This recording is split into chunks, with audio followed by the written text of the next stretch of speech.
both the boys and girls basketball teams this season. Go Rebels!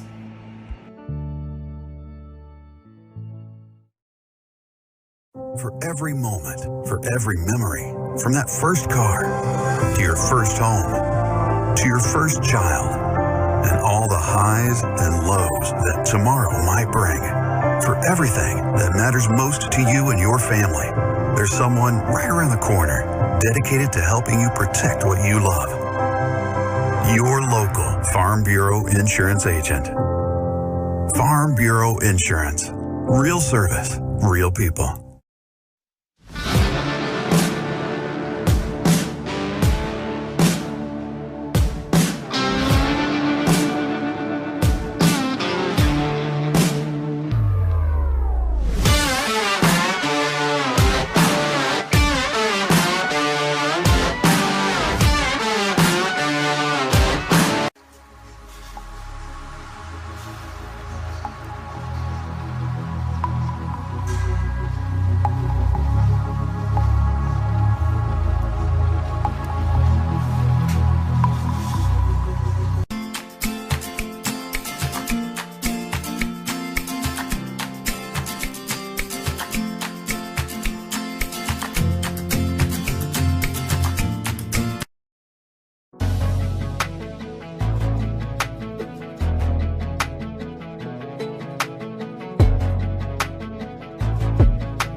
This season is built on the decisions you make now.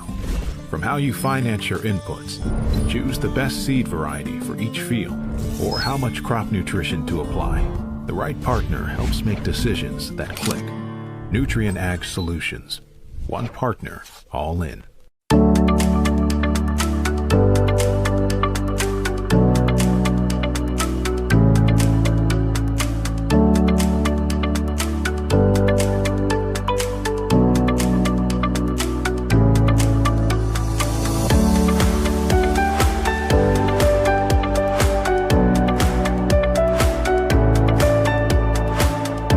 More stories, bigger legends.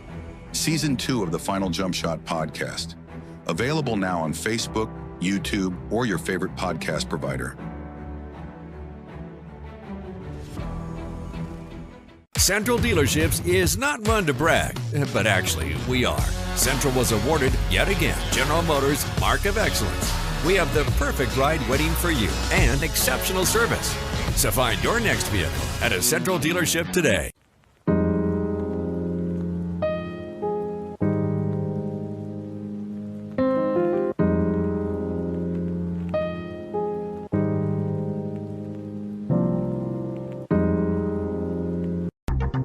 Milligan Heating and AC works to serve the Northeast Arkansas community in meeting all of your HVAC needs. Give Justin Milligan a call at 870-243-2820. Whether it's your home or your business, Delta Glass is Northeast Arkansas's clear choice for superior glass products and services. Delta Glass is known for their internally produced insulated glass units, providing quick and precise replacements for most all windows. If you've just completed your dream home or a recent remodel, Delta Glass provides the most sought-after custom shower enclosures and mirrors in the industry. Storefront glazing can create an inviting professional atmosphere for any business facility. Delta Glass specializes in custom design and fabricated storefront systems for all sizes and styles.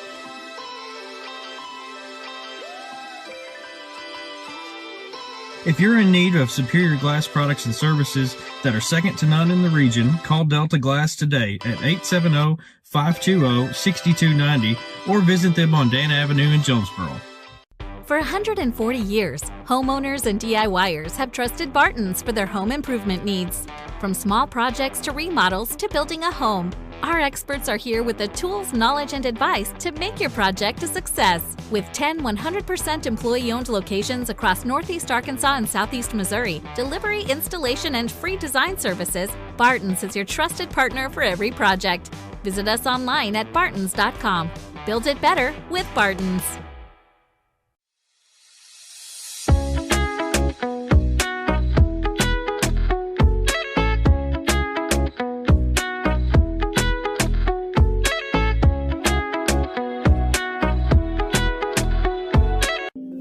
Lakeside Health and Rehab has one goal, and that's to provide effective patient care services to your loved ones. We are a group of healthcare professionals specializing in providing required rehabilitation and healthcare services to your loved ones. Lakeside Health and Rehab.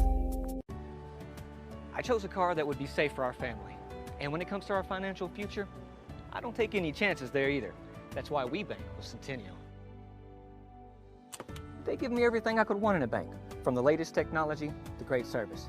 But the biggest thing they give me is confidence. So in a time when there's plenty of things to worry about, my money isn't one of them.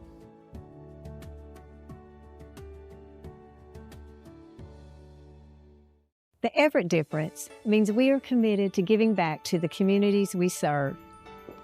When I think of Everett, I think of them more than just a car dealership. Everett's involvement in the community is phenomenal. I see it in the police and fire department. I see it in the Boys and Girls Club. Their heart is in this community.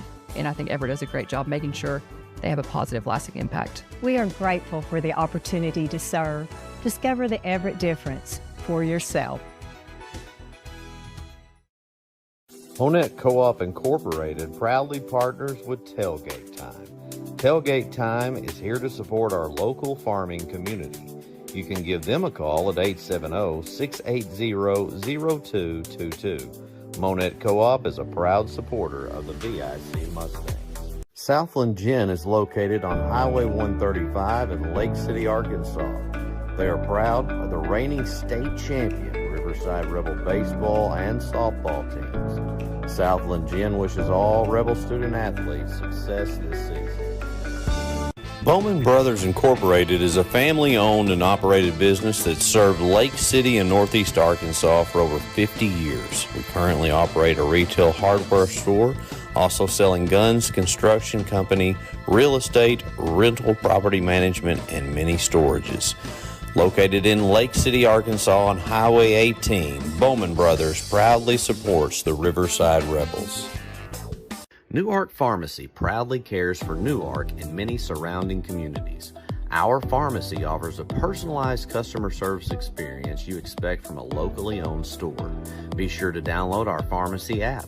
Use the app to manage your family's medicine, set medication reminders, and order refills. We offer a great gift department. We strive to carry a gift for any occasion, including birthday, wedding, anniversary, graduation, and all holidays. Newark Pharmacy says go Timberwolves.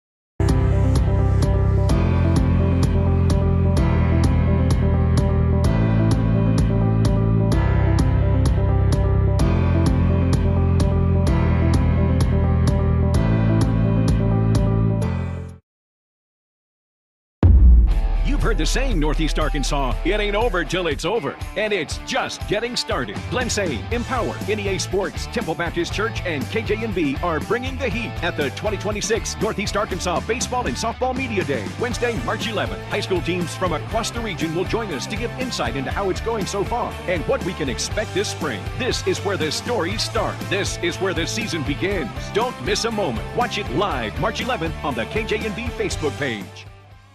I'm Rachel Dunnigan Hickman, and I'm excited to be running for the school board, Position 2 in the Buffalo Island Central School District. My husband Brett and I are raising 4 students who are currently enrolled in the district. I'm also a proud graduate of the school system and a longtime supporter. I work right here in our community, and I care deeply about keeping our district strong by supporting great teachers and staff, keeping students safe, and making sure every child has the opportunity to succeed. I'd be honored to earn your support and your vote. Thank you.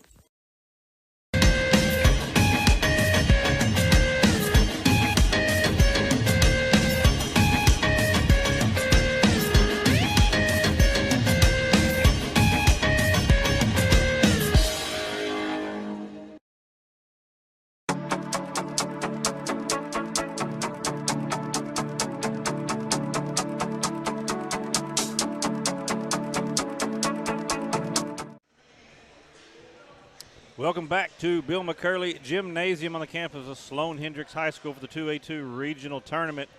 First boys contest today will see the 2 seed from the 2A3 conference, the EPC County Warriors, versus the 3 seed from the 2A2 conference, the Cedar Ridge Timberwolves, a rematch of one of the 2A semifinals last year that EPC won 71-70. And once again, we see a young team out of the 2A2, just like that ICC girls team we just saw, with the Cedar Ridge Timberwolves coached by James Denton.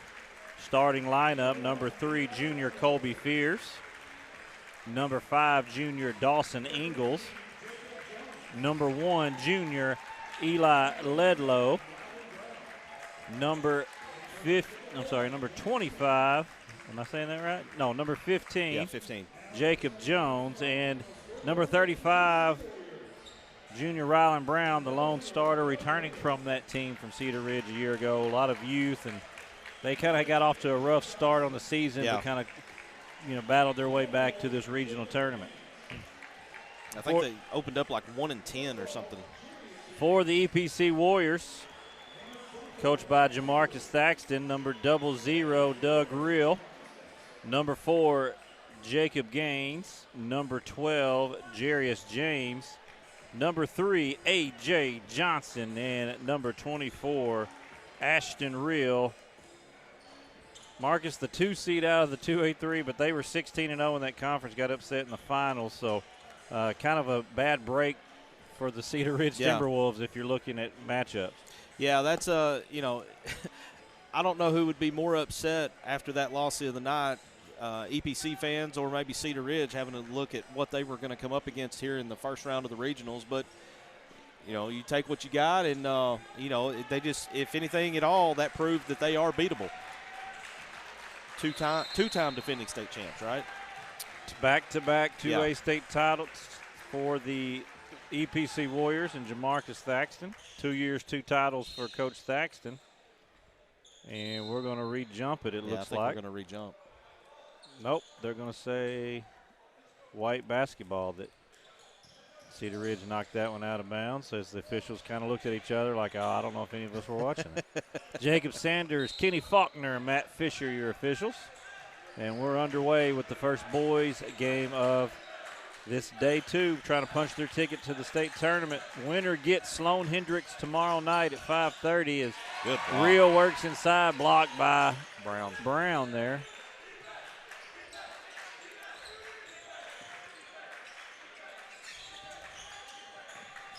Jacob Gaines, the Sean Tillery Player of the Year in the 2A3 conference.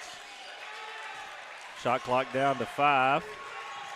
Gaines, tough jump shot, good. What a tough shot. I almost said, too, that good job defensively here by the Timberwolves, and it was a good job defensively, but Gaines just made a better shot. Cedar Ridge coming into this one 13-14 on the year. Like you said, got off to that 1-10 start and did a better job getting back here to the regional tournament late in the year. EPC. That's a good look. Nice cut there. Caught it real chasing by Dawson Ingalls. EPC 20-4, only their 4th loss of the year the other night to BIC in that district final. A.J. Johnson found a little trouble, found his way out, banks it off the glass for a 4-2 EPC lead. 2-1 pressure here by EPC, and Ingalls stepped on the sideline. It'll be Warrior basketball.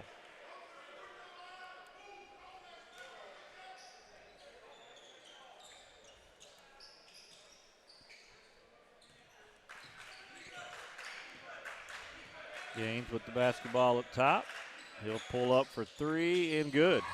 Yeah, they're not going to be able to let him have that shot all night. He's way too good of a shooter to leave open. And it looked like maybe they were. Ingles playing behind that little screen up top by Real, and just kind of like maybe we'll give him that. But testing the waters, if he's 2 for 2 on 2 looks, you're not going to be able to stay in that if that's how it's going to go for Gaines. Come out and pick him up.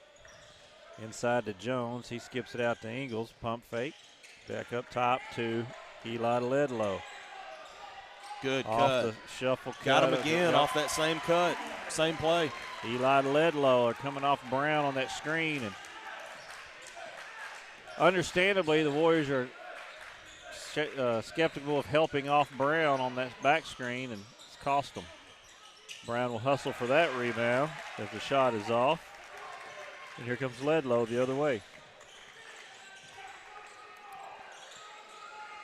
There's another one, but he didn't get it to him that time. He didn't see him. Little down screen for Jones, off no good on the three. Here comes Gaines the other way. That's good defense there by Ingles to cut him off and not let him drive all the way to the hole. Good strip. Good hands there by Jones as Fears picks it up. That's a smart decision to pull that out. He had 2 on 3 there. Made the better choice. Ledlow's going to attack Real. Stolen by Ashton Real. Ahead to Jarius James, his first bucket of the game. It's 9 for EPC. Back with the pressure again. Brown in the middle gets it to Ingles. He'll slow the pace. Cedar Ridge probably wants a slower tempo. I would think so. I don't know of anybody that would want to try to run with EPC. Brown now trying to get it inside. They're sagging off. They go to him. He'll go up with the left hand. A nice finish. Yeah. Rylan Brown, his first point of the game as he catches in the post, goes up and finishes. Help defense was just a little bit late there, and it hurt them. Gaines walk up three, off no good. Rebound Brown. And Cedar Ridge comes back the other way. It's going to be a good battle in here in the middle tonight between Real and Brown. He's going to go up and finish. Tough shot. It's pretty good defense there by Doug Real to not pick up the personal. 9-8, 4 points for Brown, and EPC leads it by 1. And move the ball in the corner for James. Long three ends up in the hands of Gaines. Inside to Ashton Real off the glass, no good. Doug Real gets the board, has it stripped. Ingles had it but loses it out of bounds.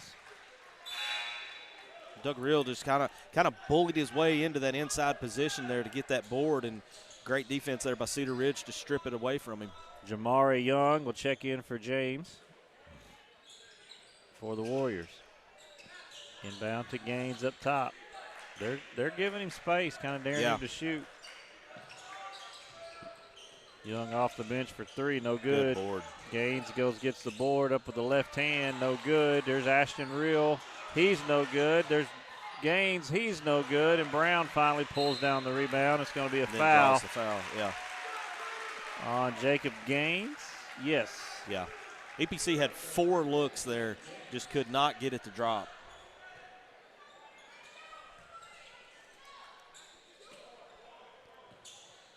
They'll pick up in a man-to-man look a little bit.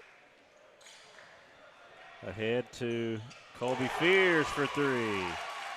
No hesitation there, and he gives the Timberwolves their first lead of the night, 11-9. EPC with the ball trailing by 2. A.J.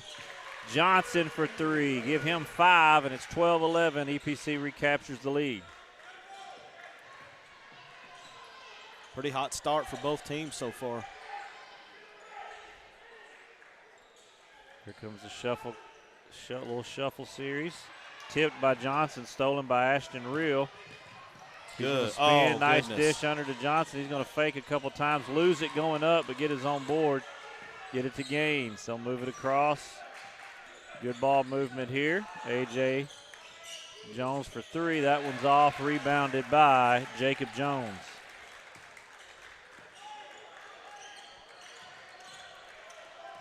Brown controlling it on the perimeter. Gets it to a guard. Wants it back in the post. They swing it to the other side. He'll come relieve the pressure up top. They're going to let him work one-on-one. Big guy with the handles. Nice to the paint. Contact, no foul. Rebound dug through Doug Reel. Here comes EPC the other way. They're going to get a foul there on number 3, Colby Fears. His first, team's first, one on each side. Number 5, Bari Shepard checks in for Doug Reel. Inbound pass to Gaines. He's going to get to the elbow. Over to Young for 3. It's off, no good. Brown goes and gets it. And Ledlow takes it the other way for the T-Wolves. Going inside, nice pass to Brown. That's a good one. Shepard wasn't looking. They went over his head on the lob. He draws the foul and one opportunity for Kylan Brown. That's a great play by Brown to get in a position where help defense could not get to him, and they just lobbed over the top. He got the hoop and the harm. Bari Shepard's first, team second. And the free throw is good by Rylan Brown. He's got 7 early, and it's 14-12, Cedar Ridge. I think if I'm Cedar Ridge, I keep feeding the big man. Ashton Reel at the high post. Ball moving around by the Warriors. Skip over to A.J. Johnson. Young up top, dribbled and thought about it. Good defense by Cedar Ridge, not allowing any penetration. Shot clock to 10. To Ashton Reel in the soft spot. Out to Johnson for 3. Off no good. Rylan Brown pulls down the board. Brown is creating some problems for EPC early on.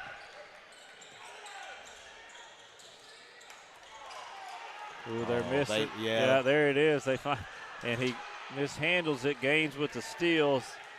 As Jones was wide open down there for a long time. Lay in by A.J. Johnson. Contact, no foul either way. And that ties it up at 14. 5 now on the game clock. Ledlow for 3, no good. Brown with the rebound, gets it off, beats the buzzer, count the basket.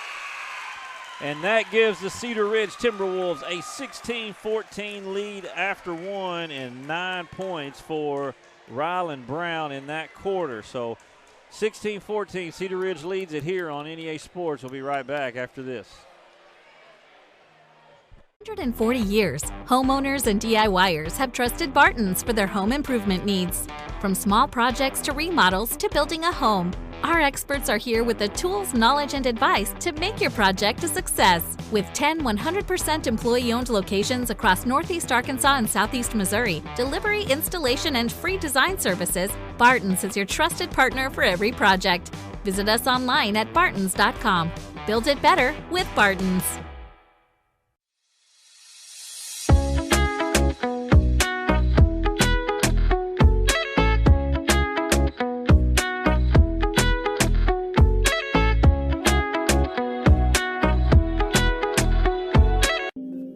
Lakeside Health and Rehab has one goal, and that's to provide effective patient care services to your loved ones. We are a group of healthcare professionals specializing in providing required rehabilitation and healthcare services to your loved ones. Lakeside Health and Rehab.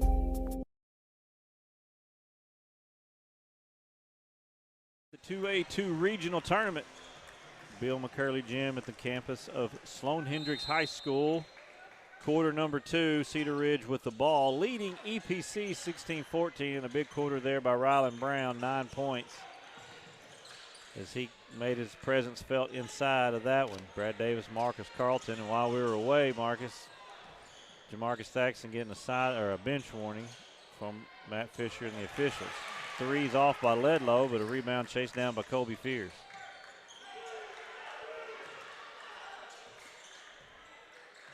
Yeah, I think Coach Thaxton wanted something down here on the other end, that previous possession where there was a lot of contact but no call. Inside to Brown, he's hammered pretty hard, and they'll get a foul there on Shepard, his second, team's first of the quarter, and Rylan Brown will go back to the free throw line. That's 2 fouls on Shepard. If I'm reading it body language and hand motions correctly, he may want to pushing off. I think he felt Brown was pushing off on lobs and such. Yeah. In his opinion. First free throw rolls out, no good. Second free throw on the way from Brown is good.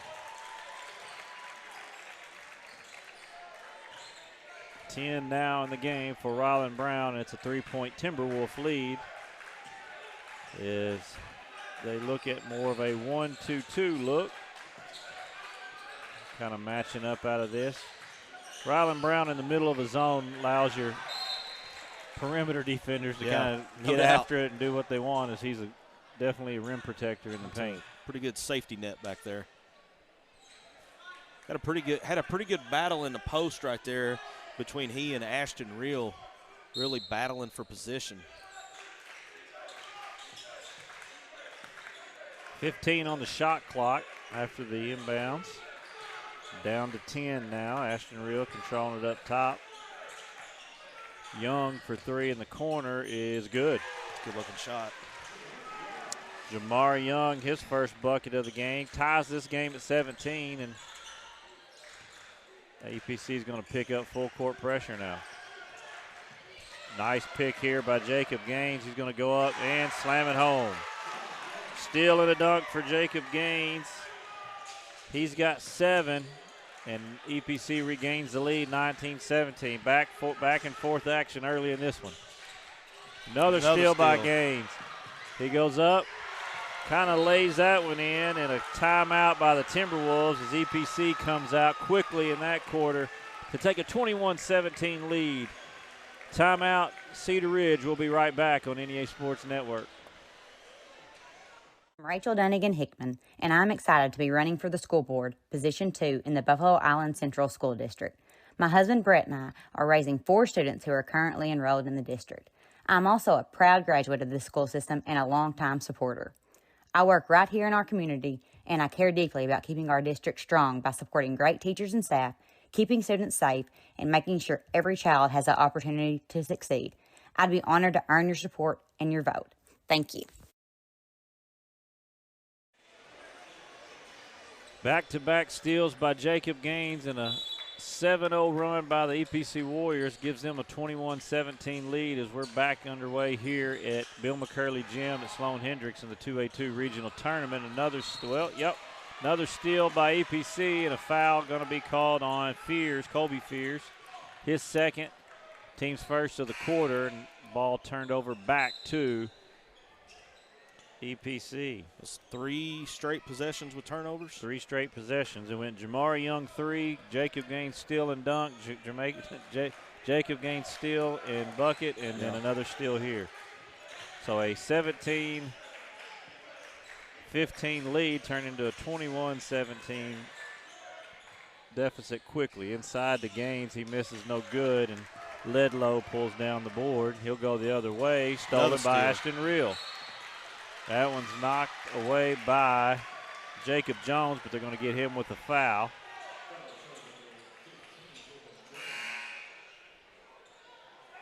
Doug Reel back into the game.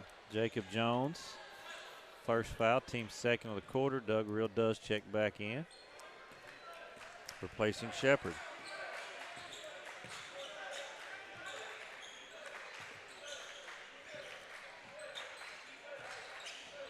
Right, I think you may see the strategy of rotating Shepard and Reel on Brown all night just to kind of, beat him up a little bit and wear him down. That's 2 really big bodies he's having to bang with there. Young from the top of the key, no good. Jacob Gaines gets the rebound. That might have been blocked by Brown. He gets another one. Pump fakes, goes up, off the glass, no good. Gets another rebound, no good. Tip in, good. 5 shots on that possession. 4 rebounds by Gaines, and he finally sticks it back. Padding the stat sheet, doing a little bit of everything, stealing it, rebounding it. But what a battle there on the boards by Jacob Gaines. Cedar Ridge missed an opportunity to lay up there. They had Braden Miller all alone underneath and just didn't see him. That's a couple times they've missed a guy standing down there. Inside to Brown, Doug Reel guarding him, 7 on the shot clock. Spin move, up, off the glass, no good defense. Reel's like a brick wall right there, and he's trying to move him, and that's not an easy task. Young guards the loose ball, and I think you're right. He's trying to spin back middle and just ran into Doug Reel, and that Doug Reel's not moving. He's not going anywhere. You're not going to move him. Young for three off, no good. Doug Reel with the rebound there. Pump fakes, no, and they're going to get a foul on Brown. His first, team's third, and Doug Reel go to the free throw line. I think that's going to be the strategy, is to try to swap out those big bodies on him and just, let it take its toll. Doug Reel, first free throw long, no good.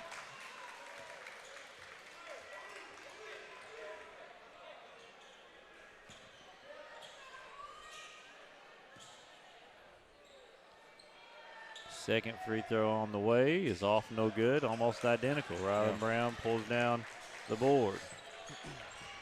5 rebounds for Brown. He's going to try to handle it. Picked by Johnson, layup good. Reel actually got the slap from behind there, knocked it to his teammate. Another way that Doug Reel's deceptively quick. I mean, just quick hands there, got the poke. Skip pass over in the corner. Three's no good, but Brown's there to clean up the mess as we see Braden Miller into the game. He's been in the game for a while, just didn't get his name called when he came in. That was a big bucket there by Cedar Ridge. They've been stuck on 17 for a while. Stopped the bleeding a little bit. A 10-0 run by the EPC Warriors got them to that spot. Actually, it was an 11-0 because it was a 3, so it was 17-14. Nice find by Doug Reel. And little high-low game there. Assist to Jacob Gaines. That's one thing he does real well. There's a steal by Doug Reel.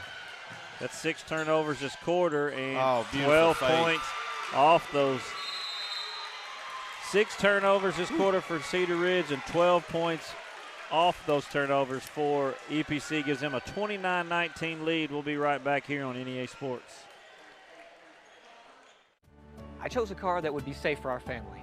And when it comes to our financial future, I don't take any chances there either. That's why we bank with Centennial. They give me everything I could want in a bank, from the latest technology to great service. But the biggest thing they give me is confidence. So in a time when there's plenty of things to worry about, my money isn't one of them.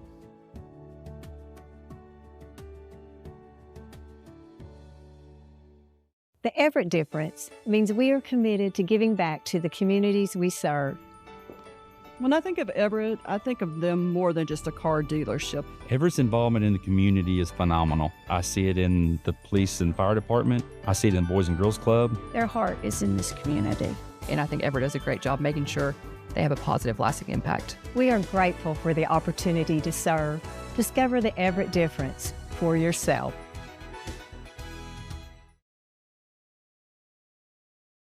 Here at Sloan Hendricks High School, as the EPC Warriors are in the midst of a 15-2 run and control this one 29-19 over the Cedar Ridge Timberwolves in our first boys game of the day.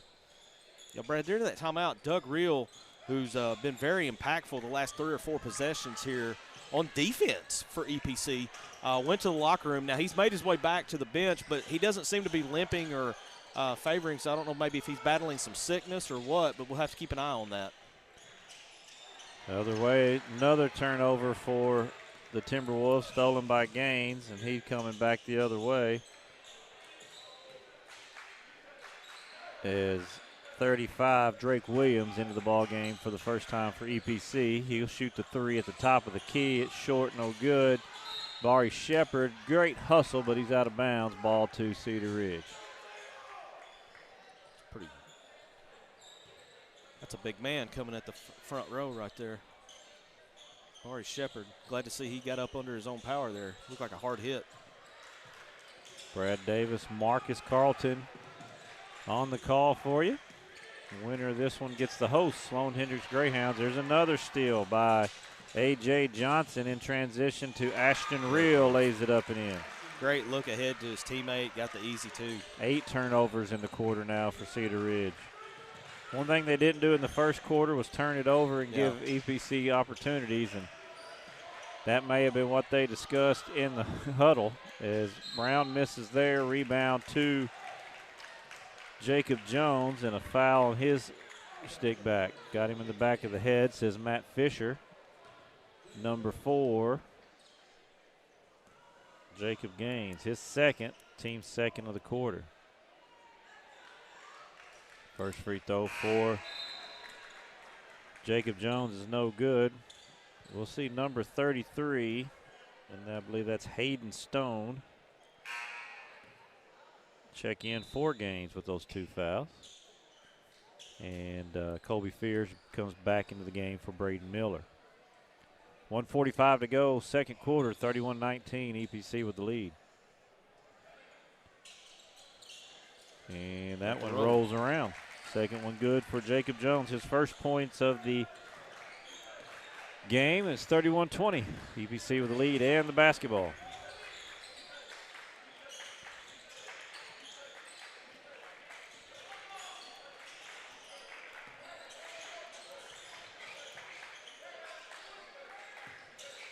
Shot clock under 15 now. Jones and Williams just back and forth. Now they swing it to the other side, get it to the corner to now back up top. 3 on the shot clock. Pull up jumpers off, no good. Rebounds his own shot does A.J. Johnson. He's got 11, and it's 33-20 EPC. Pull up jumper and just followed it. Yeah, and it wasn't that it was bad defense there, but he was just able to get his own shot, and Rylan Brown on the other end gets 2 more. Gets loose on the backside of that press and lays it in. I think Cedar Ridge is going to have to try to look at that more often and try to throw over the top of it rather than try to go to the middle and then to the sides. Just go over the top from the get-go. He's got 14, 33-22 the lead. Drake Williams lobs it over to Reel. Back to Williams for 3, no good. Rebound Ashton Reel. Pass across to Shepard, but Brown recovers in time to block and rebound that. Nice look there to Shepard, but great defensive recovery by Rylan Brown. Led low to the rim, no good. Brown miss, gets his own rebound, miss, but fouled. 2 offensive rebounds there for Rylan Brown. He'll go to the free throw line. A.J. Johnson on that foul. Just his first. Coach Thaxton and the EPC faithful did not like it.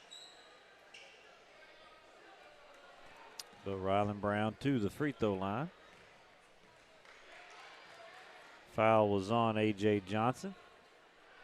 No good on the first free throw. Each team with 3 team fouls. 5.1 seconds to go in the half. Miller back in the game for Fears for the T-Wolves. Second free throw rolls in. 15 for Brown now as A.J. Johnson's a stone corner 3 off, no good. And that's the first half of action with the EPC Warriors 33, the Cedar Ridge Timberwolves 23. We'll be back for the second half of this one here on NEA Sports Network.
heard the saying, Northeast Arkansas, it ain't over till it's over. And it's just getting started. Blensay, Empower, NEA Sports, Temple Baptist Church, and KJNB are bringing the heat at the 2026 Northeast Arkansas Baseball and Softball Media Day, Wednesday, March 11th. High school teams from across the region will join us to give insight into how it's going so far and what we can expect this spring. This is where the stories start. This is where the season begins. Don't miss a moment. Watch it live March 11th on the KJNB Facebook page. I'm Rachel Dunnigan Hickman, and I'm excited to be running for the school board, Position 2 in the Buffalo Island Central School District. My husband Brett and I are raising 4 students who are currently enrolled in the district. I'm also a proud graduate of the school system and a longtime supporter. I work right here in our community, and I care deeply about keeping our district strong by supporting great teachers and staff, keeping students safe, and making sure every child has the opportunity to succeed. I'd be honored to earn your support and your vote. Thank you.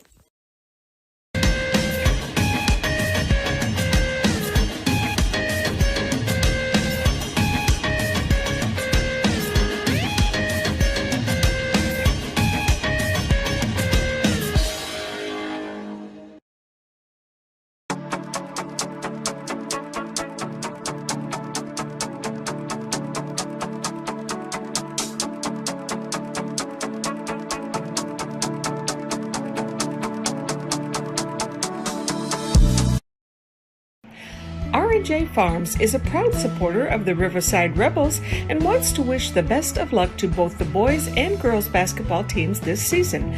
Go Rebels!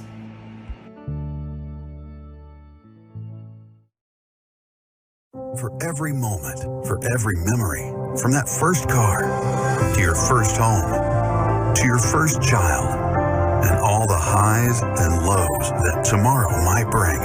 For everything that matters most to you and your family, there's someone right around the corner dedicated to helping you protect what you love. Your local Farm Bureau Insurance agent. Farm Bureau Insurance. Real service, real people.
This season is built on the decisions you make now.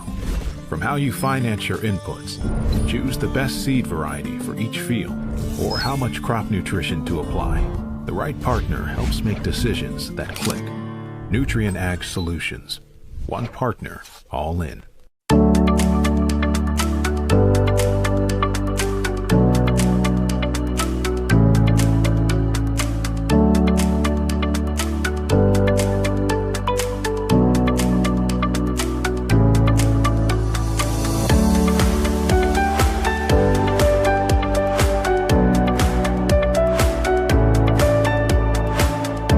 More stories, bigger legends. Season 2 of the Final Jump Shot podcast. Available now on Facebook, YouTube, or your favorite podcast provider. Central Dealerships is not one to brag, but actually we are. Central was awarded, yet again, General Motors Mark of Excellence.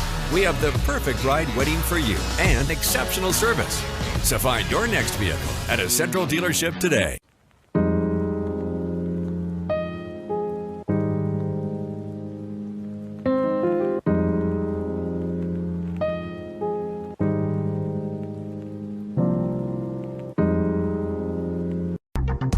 Milligan Heating and AC works to serve the Northeast Arkansas community in meeting all of your HVAC needs. Give Justin Milligan a call at 870-243-2820. Whether it's your home or your business, Delta Glass is Northeast Arkansas's clear choice for superior glass products and services.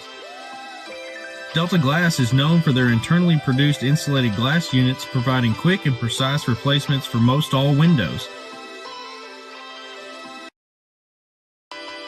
If you've just completed your dream home or a recent remodel, Delta Glass provides the most sought-after custom shower enclosures and mirrors in the industry. Storefront glazing can create an inviting professional atmosphere for any business facility. Delta Glass specializes in custom design and fabricated storefront systems for all sizes and styles.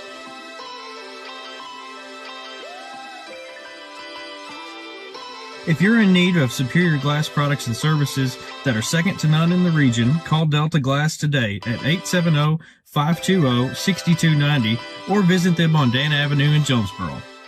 For 140 years, homeowners and DIYers have trusted Barton's for their home improvement needs. From small projects to remodels to building a home, our experts are here with the tools, knowledge, and advice to make your project a success. With 10 100% employee-owned locations across Northeast Arkansas and Southeast Missouri, delivery, installation, and free design services, Barton's is your trusted partner for every project. Visit us online at bartons.com.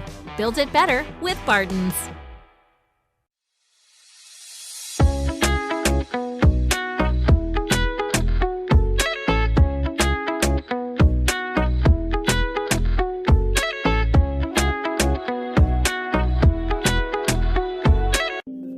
Lakeside Health and Rehab has one goal, and that's to provide effective patient care services to your loved ones. We are a group of healthcare professionals specializing in providing required rehabilitation and healthcare services to your loved ones. Lakeside Health and Rehab. I chose a car that would be safe for our family.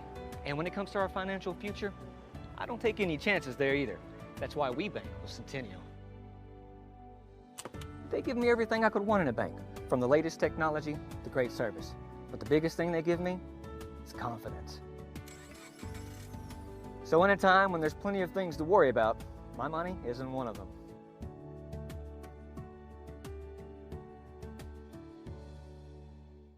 The Everett difference means we are committed to giving back to the communities we serve. When I think of Everett, I think of them more than just a car dealership. Everett's involvement in the community is phenomenal. I see it in the police and fire department. I see it in the Boys and Girls Club. Their heart is in this community. And I think Everett does a great job making sure they have a positive, lasting impact. We are grateful for the opportunity to serve. Discover the Everett difference for yourself. Honett Co-op Incorporated proudly partners with Tailgate Time. Tailgate Time is here to support our local farming community. You can give them a call at 870-680-0222. Monette Co-op is a proud supporter of the VIC Mustangs. Southland Gin is located on Highway 135 in Lake City, Arkansas. They are proud of the reigning state champion Riverside Rebel baseball and softball teams. Southland Gin wishes all Rebel student athletes success this season. Bowman Brothers Incorporated is a... Welcome back to Sloan Hendricks High School, the host of the 2A-2 regional tournament. We're at Bill McCurley Gymnasium as the EPC Warriors take on the Cedar Ridge Timberwolves in this 2 versus 3 matchup out of their respective conferences. 33-23, EPC has the lead and the possession to start the second half. Brad Davis, Marcus Carlton on the call for you. And Marcus, a big run there in the second quarter by EPC as they get another offensive rebound and a bucket by Jarius James to push the lead to 12. Yeah, Brad, and I noticed immediately, we talked a little bit about Doug Reel going to the locker room earlier. He's out to start the third quarter here for EPC. Another turnover, steal by A.J. Johnson. He'll lay it in and get his 13th point of the game, and that leads up to 14. And that was the telltale of the second quarter. Cedar Ridge led 17-14, and then a 15-2 run sparked by turnovers and easy buckets. 8 turnovers in that quarter for Cedar Ridge. And there's a 10-second violation. They've got 2 quick turnovers here. That the change to their press a little bit, where they went man-to-man, and then when they were starting to trap the ball off the front, has really caused Cedar Ridge a lot of problems. Cedar Ridge, when they're able to get in that half court, and they were able to kind of control the tempo and pace that first quarter and get it into Ryland Brown. He had 15 and 9 in that first quarter, but once they revved up the pressure, changed. Well, was it 3 or 4 possessions in a row that Cedar Ridge didn't even make it across half court? Right. Jump ball on that, tied up by Brown and Reel, as they've been battling in the post all night. And yeah, I'm not getting between those two. It'll go to Cedar Ridge. That's a couple of big bulls right there. Yeah, 15 points, 9 boards for Ryland Brown in that first half. 13 points and 8 rebounds, 3 steals, a little bit of everything for Jacob Gaines in that first half as well. 11 points for giving us another steal here to Gaines, and that's going to be a foul. They're going to discuss if that's going to be up. That's going to be they did call intentional. Intentional or flagrant, how you're going to word it. On number 5, Dawson Ingalls. Well, and he was trying to stop the fast break. I get what he was doing, but I guess he didn't make a play on the ball. And, if you reach and grab somebody's jersey, I mean, that's going to get the call every time. Yep, Gaines is going to shoot 2 free throws. He'll miss the first, and they will also get the possession after this. First foul on Ingalls, first of the half for the Timberwolves.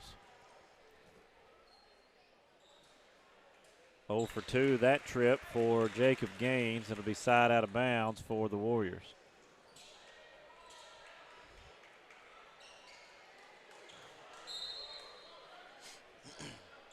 $11 points for A.J. Johnson in the first half. He's already got a bucket to make it 13, so the 2 scoring leaders for the Warriors. To Gaines in the corner. He'll skip it over to James, who gets it up to A.J. Johnson. Back to James in the corner for 3. Fires it up. It's good. It's pretty.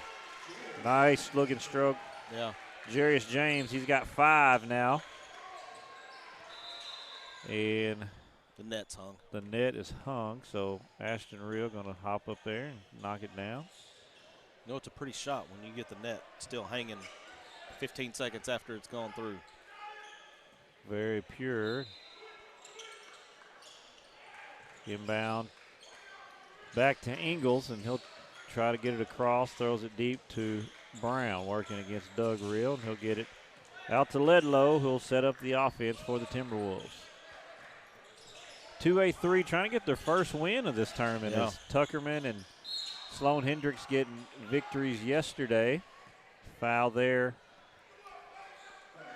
on Brown as he drove. They got Jacob Gaines. That'll be his 3rd. Team's first of the half. And I see the trust that Coach Saxton has in him. He just points, says, you got 3, be smart. Yeah. First free throw is good for Ryland Brown. Second free throw is good as well. He's got 17 now to lead all scorers. 40-25, though, a 15-point Warrior lead as they have the ball.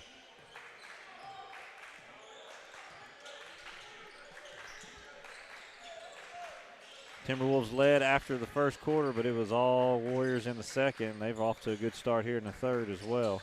What was it? I believe you said 8 turnovers for Cedar Ridge in that second quarter. Yeah, and I believe, if I'm not mistaken, they scored on every one of them, if not 7 of the 8. That was 3 was off, and ball bounced around, last off Jarius James, and it'll be Cedar Ridge basketball. They have a 15-point lead. The math. Hey, it works out. So free throw in there somewhere, or a 3-pointer one. I said Jacob Gaines had 13 and 8 boards. I think he had 6 of the 8 on 2 possessions. He just kept getting the rebound. Yeah. Brown for 3's off no good, and Jarius James pulls down the board. Transition the other way. Nice. Beautiful. Reel to reel. Beautiful. Doug Reel lays it in off the Ashton Reel assist as he saw Brown coming to throw it in the stands, and he just dumped it off. And the timing on it was great because he waited until the defense fully committed. Doug now with the steal. He'll get it ahead to Ashton. So back the other way, reel to reel. And a timeout by Cedar Ridge as this one's steadily growing larger lead for the EPC Warriors. 44-25, they lead here on NEA Sports. Pharmacy proudly cares for Newark and many surrounding communities. Our pharmacy offers a personalized customer service experience you expect from a locally owned store. Be sure to download our pharmacy app. Use the app to manage your family's medicine, set medication reminders, and order refills. We offer a great gift department. We strive to carry a gift for any occasion, including birthday, wedding, anniversary, graduation, and all holidays. Newark Pharmacy says go Timberwolves.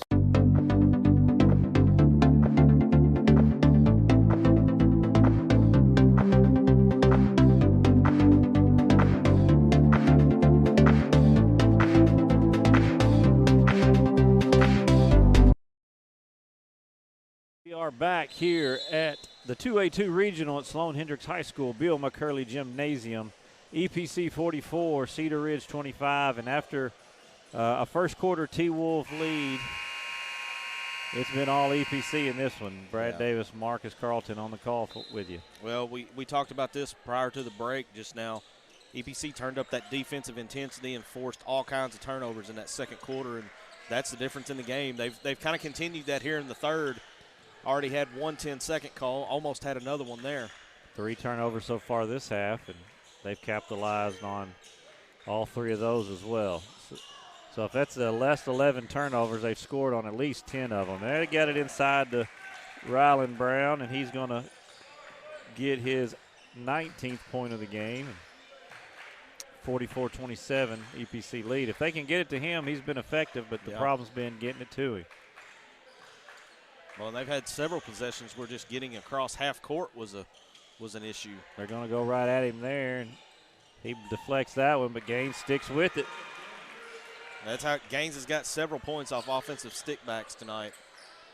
And I think that's maybe part of the mindset is like, and Gaines with another steal, real to James, lays it up short. He goes up again, gets fouled. But you go at the big guy, hey, he's going to block it, just go right back and get it again, and that's what Gaines did. He almost caught it off the block and tipped it in. Well, and Gaines, he gets off his feet so fast that he can recover and be back in the air before most people can get a second jump launched. First free throw for Jarius James is good. Jamari Young waiting to check in for him, and he'll knock down the second free throw. 5.5 for James, 7 overall, but Young will give him a break. 48-27 now, the EPC lead.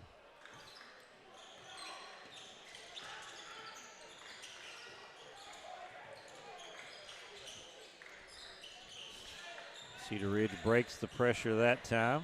That's probably the best handle of the press they've had to this point. Little fade screen in the corner for Ledlow. His three's off, but tipped out. Good job there by Dawson Ingles, who tips it out to Colby Fears, and a fresh shot clock for the Timberwolves. That'll stay with Cedar Ridge off EPC last, but made mention last night, Sloan Hendricks winning against Rector and Tuckerman over BIC, a 4-1. You could call it an upset, but really this time of year, what is an upset? Yeah, exactly. It's not like Tuckerman's a bad basketball team. Nice set there for Colby Fears. He lays it in. It's 48-29. So the 2A-3 looking for their first victory in this regional tournament on the boys' side. On the girls' side, Sloan Hendricks and Buffalo Island Central will face in the first semifinal tomorrow at 4. As BIC won our first game today, convincingly over Izard County. And Riverside girls await the EPC Tuckerman winner, as Riverside got the victory last night. Shot off there, Ashton Reel with the offensive rebound and stick back. Reel took advantage of Brown being pulled out on the defense there and was able to get the offensive stick. We're talked about turnovers, but they've really controlled the offensive glass as well. They really have. Inside to Brown. He's going to go score 21 for him, 50-31. Warrior lead. 2 to go in this third quarter. Game that's moved by pretty fast. It really has. Into the paint for Gaines. Misses. Gets his own rebound. Doug Reel with another rebound. Has it blocked, but they're going to say foul. 3 shots on that possession there, and that's pretty much been, if EPC doesn't hit their first shot, I would say probably 75% of their possessions tonight, they've got 2 and 3 looks at it. Foul on Brown, his second, team's third of the half. Doug Reel at the free throw line for 2. First one is off the back iron, no good. And he was 0 for 2 in the first half. Yeah. And it's hitting the same spot. He's very good at hitting that back of the iron. He might need to just take a step back. Could. Got a little flat. Need a little arch on it. That one's got a little touch, and there it is. He's coachable. 1 for 2 for Doug Reel. He's got 5 points, and the lead's 20 now, 51-31. 1:45 to go, third quarter. Deep pass here to Ingles. He'll take the 3, and it's good. Dawson Ingles has 5. It's 51-34.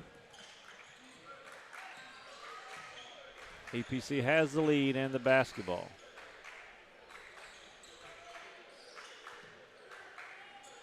Jamari Young, corner 3, off no good. Rebound, A.J. Johnson. There it is again, another offensive board. I'm not statting offensive rebounds, and I should have because I know that's double digits. Well, if you were, you wouldn't be able to stat anything else. You'd be a busy man. Ingles gets that defensive rebound ahead to Fierce, who lays it up and in. Kobe Fierce has 7. Timberwolves trying to get back into this one. 51-36 the lead, under a minute to go now, third quarter.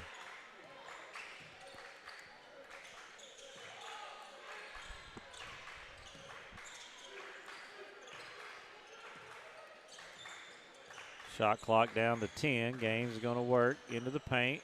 Up under Brown, and nice move. Wow. Little up and under, just extremely athletic move there. When he gets in the paint, that's such a big part of his game, is getting into the paint and going to work, and that's what he did right there. Brown, he's going to shuffle his feet. Doug Reel there by Kenny Faulkner was making the call. Kenny looked at him like, I got this, son. And he threw his hands up like, you're right, you're right. That was funny. Doug just providing a little assistance. He's just helping out. Yeah. Barry Shepard gets him a breather. Probably good timing on that breather. Yeah. I don't think Kenny was upset at all. He was just kind of like, hey, I got it. Yeah. Under 10 now. Shot clock off. Gaines working into the paint. Up and off. No good. Rebound down to Fierce. Throws it ahead for 3. No good. And that's the end of the third quarter. East Poinsett County 53. Cedar Ridge 36. We'll have fourth quarter action here on NEA Sports. Here, life moves different. Not slower because we're behind. Slower because we choose to soak it in. From post to posting, from stream to streaming. With Empower Broadband, we can FaceTime family across the country and get our work done so we can get back to what matters most. From game to gaming, from boots to booting up. Faster internet doesn't mean a faster life. It means more time to enjoy the slow one. Connect faster, live slower with Empower Broadband. From the first seed to a full harvest. From their first steps to their final day of school. From the everyday to the big adventure. From a great job to a greater calling. A true community bank is there through it all because every journey matters.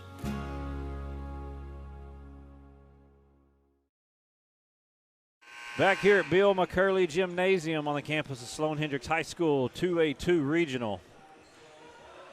Boys action, EPC 53, Cedar Ridge 36, and 1 quarter to go, and the Warriors have kind of controlled second and third quarter after the T-Wolves had a first quarter lead off turnovers and offensive rebounds.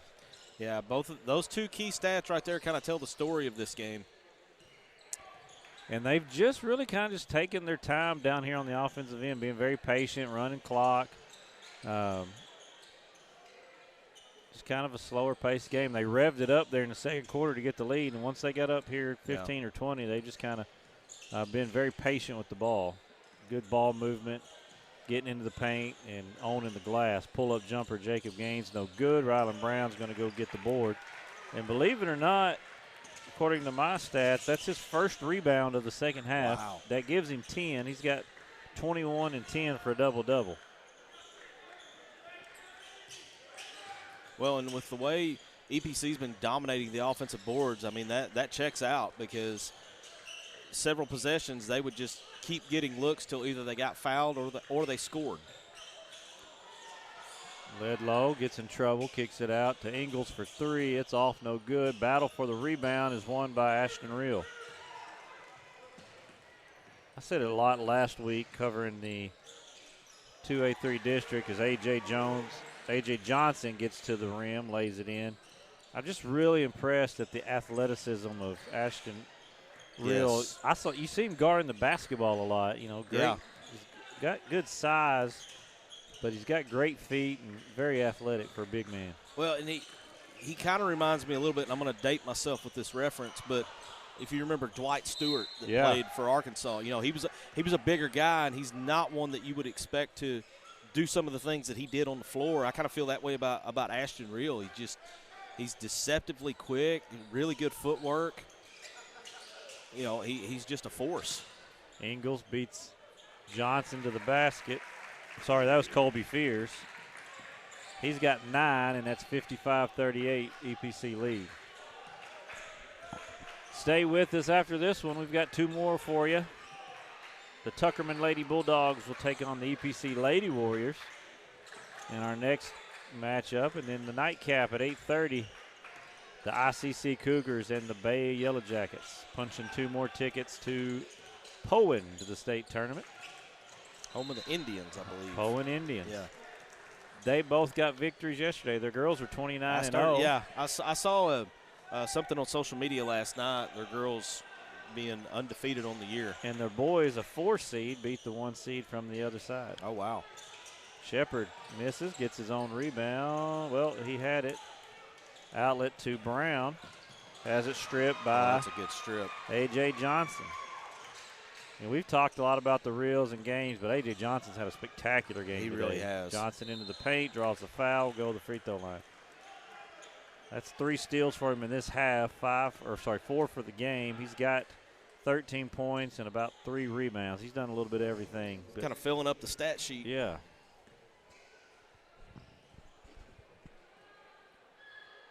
Gaines' first free throw is off, no good.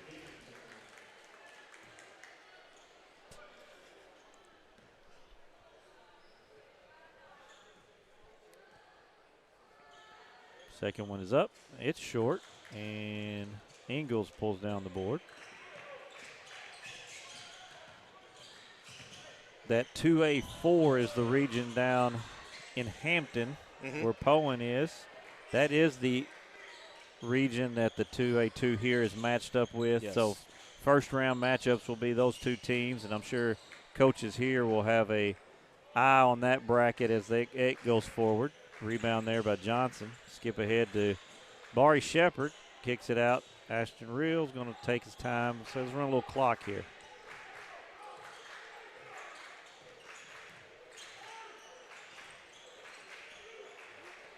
Shepard going to take the 3. No good. Rebound. Rylan Brown.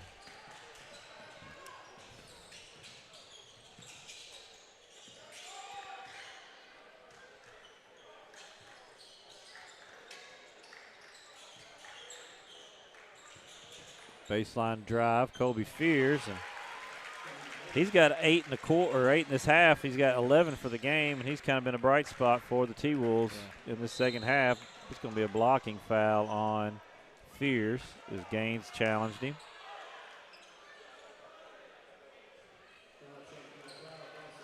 His third, team second of the quarter. Doug Reel and Jarius James checking into the game.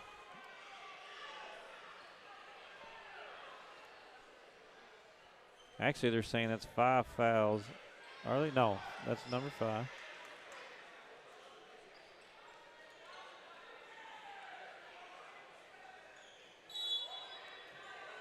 Okay, I think they got it fixed. First foul on Fierce, first of the quarter now. I guess they changed it. Oh, collision on that. Hard collision down there. And who's that? James? Yeah, James. I think on that collision took a shot to the gut. And that was he and Jacob Jones. Jacob shaking his hand, good sportsmanship both ways. They just both hustling after the ball. And it's one of those incidental contact kind of deals. Fierce picks up his second foul as Ashton Reel goes to the free throw line. I think that was one of those that it sounded worse than it actually was because we heard the smack all the way up here. We're directly the opposite corner of it and heard the whole thing. Yeah.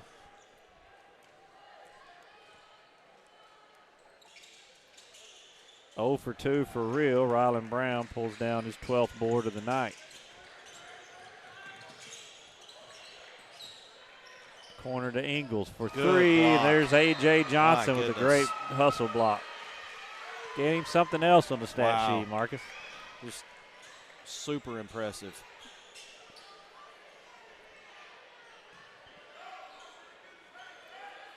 Inbounds coming. Deep to Ingles here. No work off Brown. He's going to put it on the floor, spin middle, working against. Nice find there to Ledlow, but he's off no good. Good hustle there by Jones. Second effort is good. That's a good hard way for Jacob Jones to stick with that. Got the first put back blocked and stuck with it and got the points. 55-42. Lead cut to 13. Not quite out of it yet. Yeah. We're going to have to pick up the intensity here on the defensive end and not let them run the shot clock all the way down. Yeah. EPC has been very patient, we said earlier. Just kinda they're content to just run the shot clock all the way down at this point. Nice find there, but Doug Reel loses the handle. Looked like a game of Twister going on. It did. All of a sudden, Reel Jones is in there, but it comes out to Jacob Jones. He gets the steal and calls timeout, so we'll take it with them. Be right back here on NEA Sports. Right hand blue. You've heard the saying, Northeast Arkansas, it ain't over till it's over. And it's just getting started. Glensay, Empower, NEA Sports, Temple Baptist Church, and KJNB are bringing the heat at the 2026 Northeast Arkansas Baseball and Softball Media Day, Wednesday, March 11th. High school teams from across the region will join us to give insight into how it's going so far and what we can expect this spring. This is where the stories start. This is where the season begins. Don't miss a moment. Watch it live March 11th on the KJNB Facebook page. Back here after the 30-second timeout, EPC 55, Cedar Ridge 42. Timberwolves have the ball. Good hustle there by Jacob Jones to get the steal and the timeout on the floor.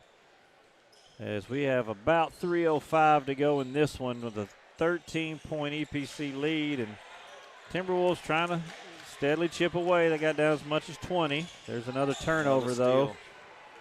Jones ends up with it as James poked it away. Nice find to Reel, and there's going to be a foul on Jacob Jones.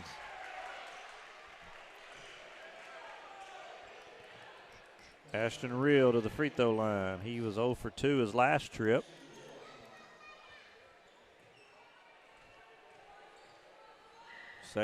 First one is good.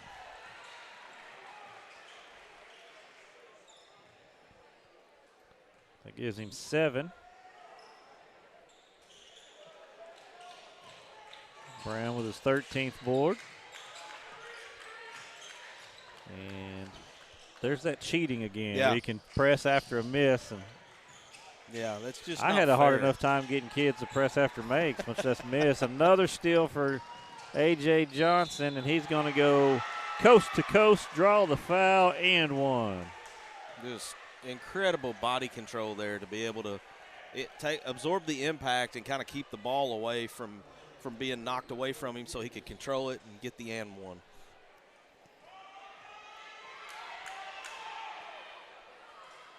That is 18 for A.J. Johnson. And I'm not sure why the horn sounded. Well, apparently that was 5 on. So we've.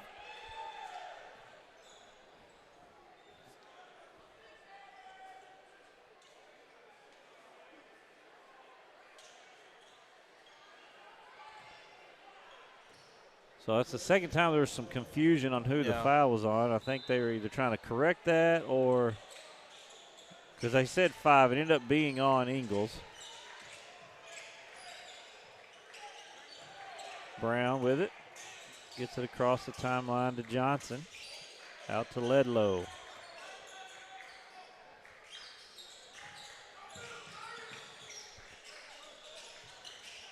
Deep 3, Colby Fears is good. He kind of hesitated and went ahead and shot it, knocked it down. He's had a really good second half here. Yeah, 11 in this half. 14 for the game. 59-45. And they're going to just kind of salt away here, away. Yeah, the time is a big enemy now for Cedar Ridge. Pull-up jumper, Jacob Gaines, off no good. Long rebound to Brown.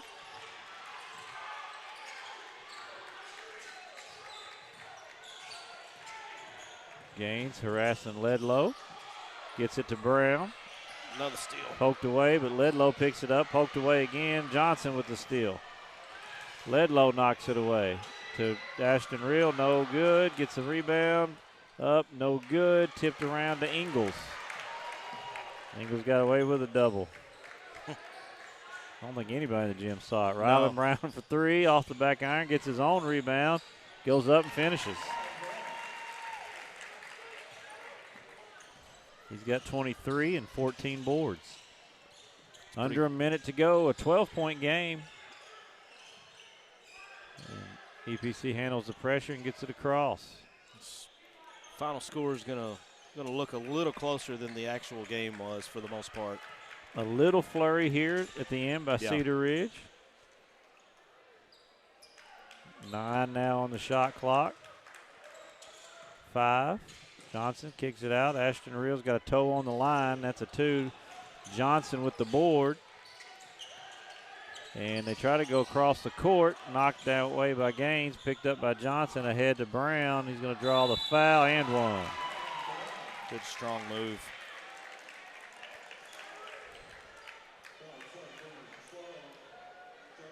Chance to get it under 10 here, but maybe a little too late. 17.5 to go.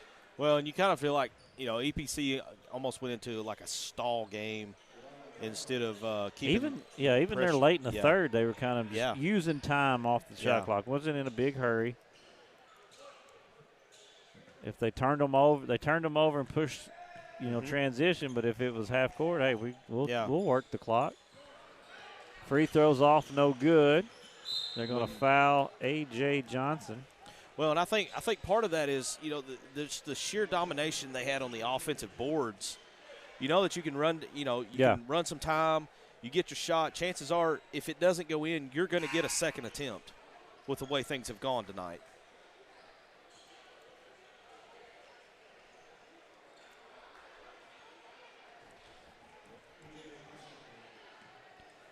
A.J. Johnson at the line for 2.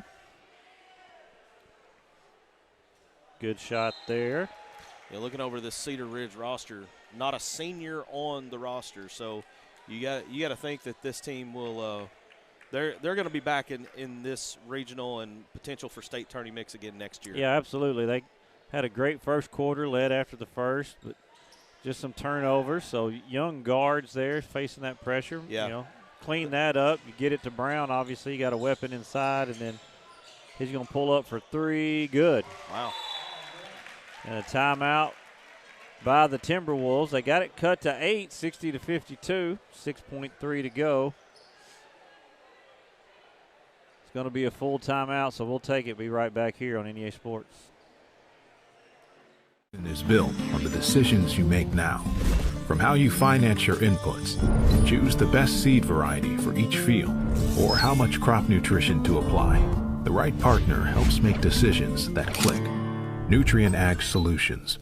One partner, all in.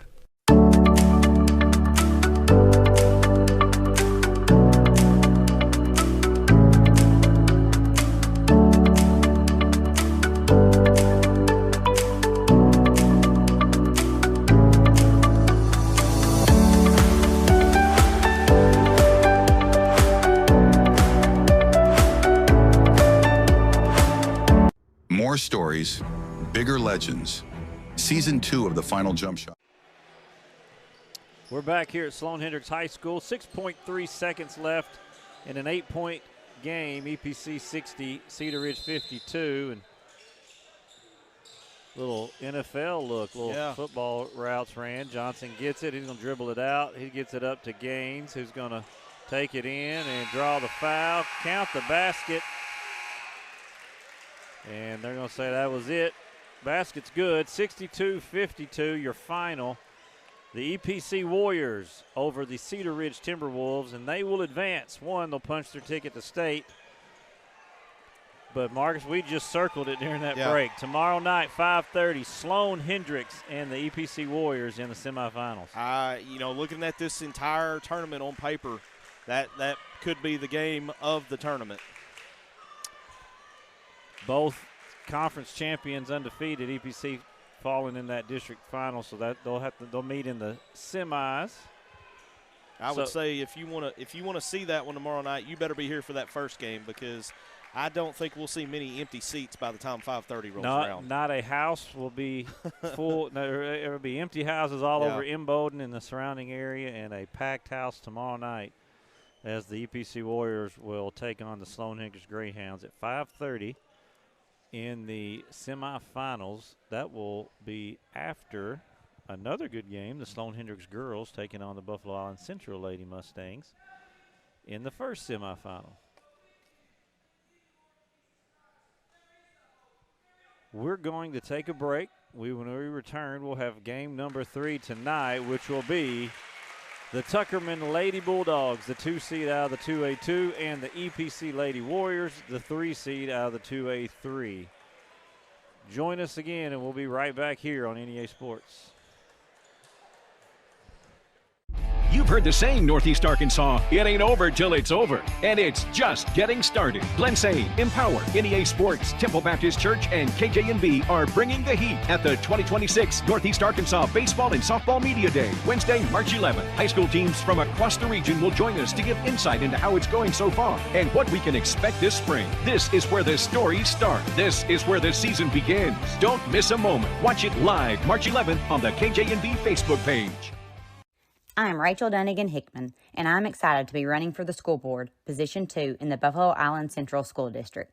My husband Brett and I are raising 4 students who are currently enrolled in the district. I'm also a proud graduate of the school system and a longtime supporter. I work right here in our community, and I care deeply about keeping our district strong by supporting great teachers and staff, keeping students safe, and making sure every child has the opportunity to succeed. I'd be honored to earn your support and your vote. Thank you.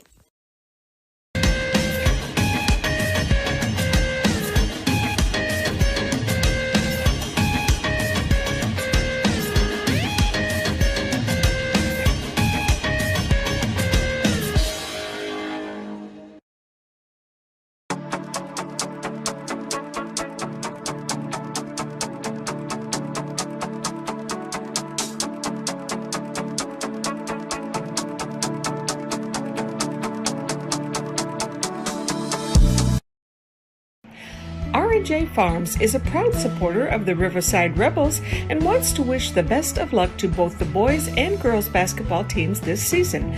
Go Rebels!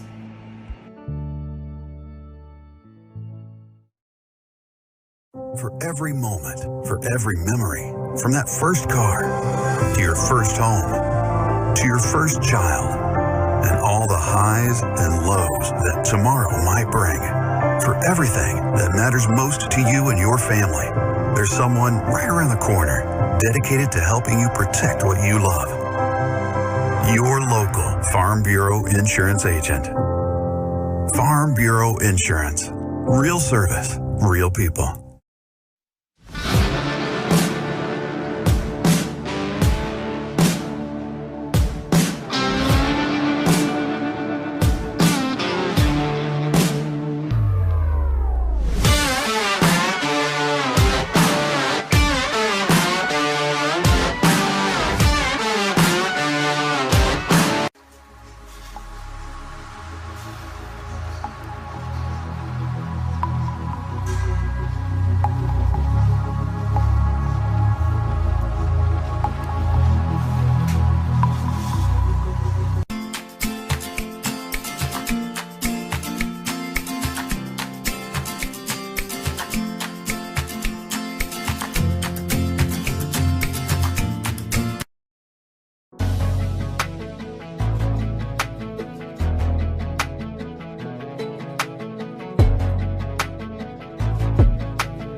This season is built on the decisions you make now.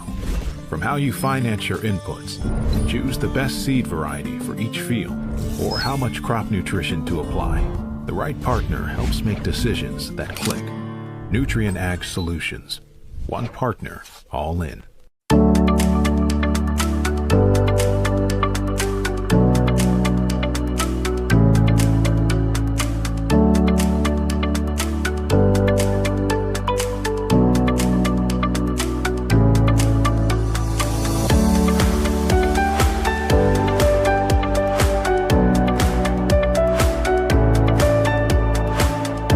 More stories, bigger legends. Season 2 of the Final Jump Shot podcast. Available now on Facebook, YouTube, or your favorite podcast provider.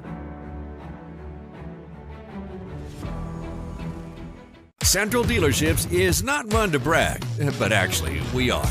Central was awarded, yet again, General Motors Mark of Excellence. We have the perfect ride waiting for you and exceptional service.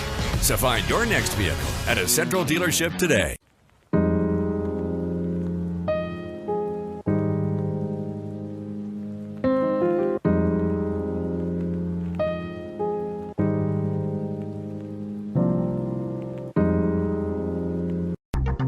Milligan Heating and AC works to serve the Northeast Arkansas community in meeting all of your HVAC needs.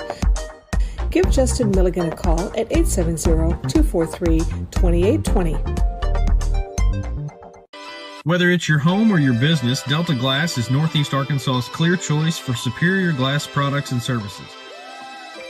Delta Glass is known for their internally produced insulated glass units, providing quick and precise replacements for most all windows. If you've just completed your dream home or a recent remodel, Delta Glass provides the most sought-after custom shower enclosures and mirrors in the industry. Storefront glazing can create an inviting professional atmosphere for any business facility. Delta Glass specializes in custom design and fabricated storefront systems for all sizes and styles.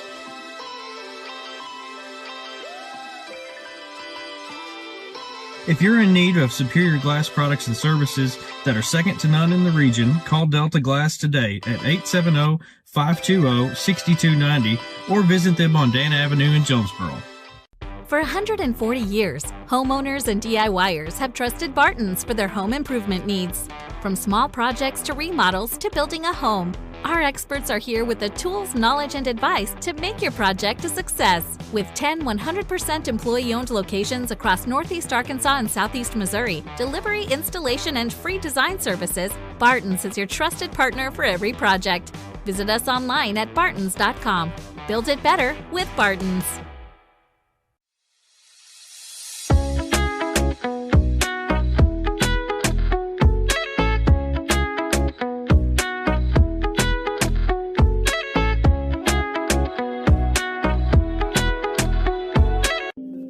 Lakeside Health and Rehab has one goal, and that's to provide effective patient care services to your loved ones. We are a group of healthcare professionals specializing in providing required rehabilitation and healthcare services to your loved ones. Lakeside Health and Rehab. I chose a car that would be safe for our family. And when it comes to our financial future, I don't take any chances there either. That's why we bank with Centennial. They give me everything I could want in a bank, from the latest technology to great service. But the biggest thing they give me is confidence. So in a time when there's plenty of things to worry about, my money isn't one of them.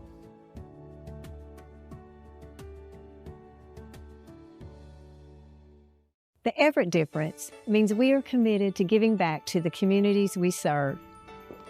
When I think of Everett, I think of them more than just a car dealership. Everett's involvement in the community is phenomenal. I see it in the police and fire department. I see it in the Boys and Girls Club. Their heart is in this community. And I think Everett does a great job making sure they have a positive, lasting impact. We are grateful for the opportunity to serve. Discover the Everett difference for yourself. Honett Co-op Incorporated proudly partners with Tailgate Time. Tailgate Time is here to support our local farming community. You can give them a call at 870-680-0222 Monette Co-op is a proud supporter of the VIC Mustangs. Southland Gin is located on Highway 135 in Lake City, Arkansas. They are proud of the reigning state champion Riverside Rebel baseball and softball teams. Southland Gin wishes all Rebel student athletes success this season. Bowman Brothers Incorporated is a family-owned and operated business that served Lake City and Northeast Arkansas for over 50 years. We currently operate a retail hardware store, also selling guns, construction company, real estate, rental property management, and many storages. Located in Lake City, Arkansas on Highway 18, Bowman Brothers proudly supports the Riverside Rebels. Newark Pharmacy proudly cares for Newark and many surrounding communities. Our pharmacy offers a personalized customer service experience you expect from a locally owned store. Be sure to download our pharmacy app. Use the app to manage your family's medicine, set medication reminders, and order refills. We offer a great gift department. We strive to carry a gift for any occasion, including birthday, wedding, anniversary, graduation, and all holidays. Newark Pharmacy says go Timberwolves.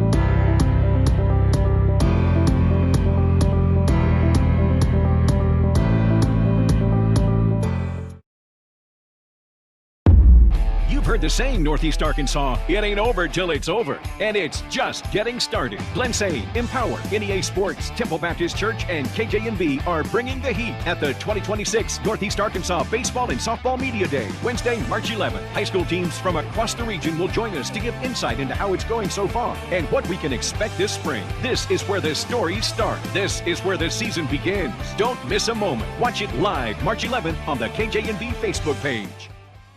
I'm Rachel Dunnigan Hickman, and I'm excited to be running for the school board, Position 2, in the Buffalo Island Central School District. My husband Brett and I are raising 4 students who are currently enrolled in the district. I'm also a proud graduate of this school system and a longtime supporter.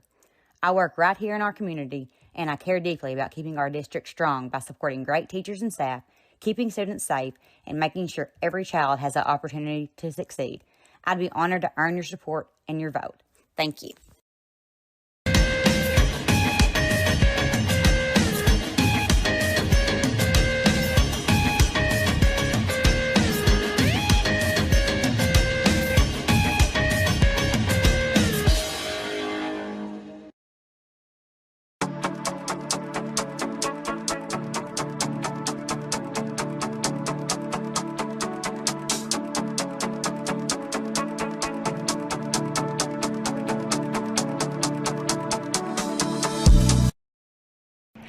R&J Farms is a proud supporter of the Riverside Rebels and wants to wish the best of luck to both the boys and girls basketball teams this season.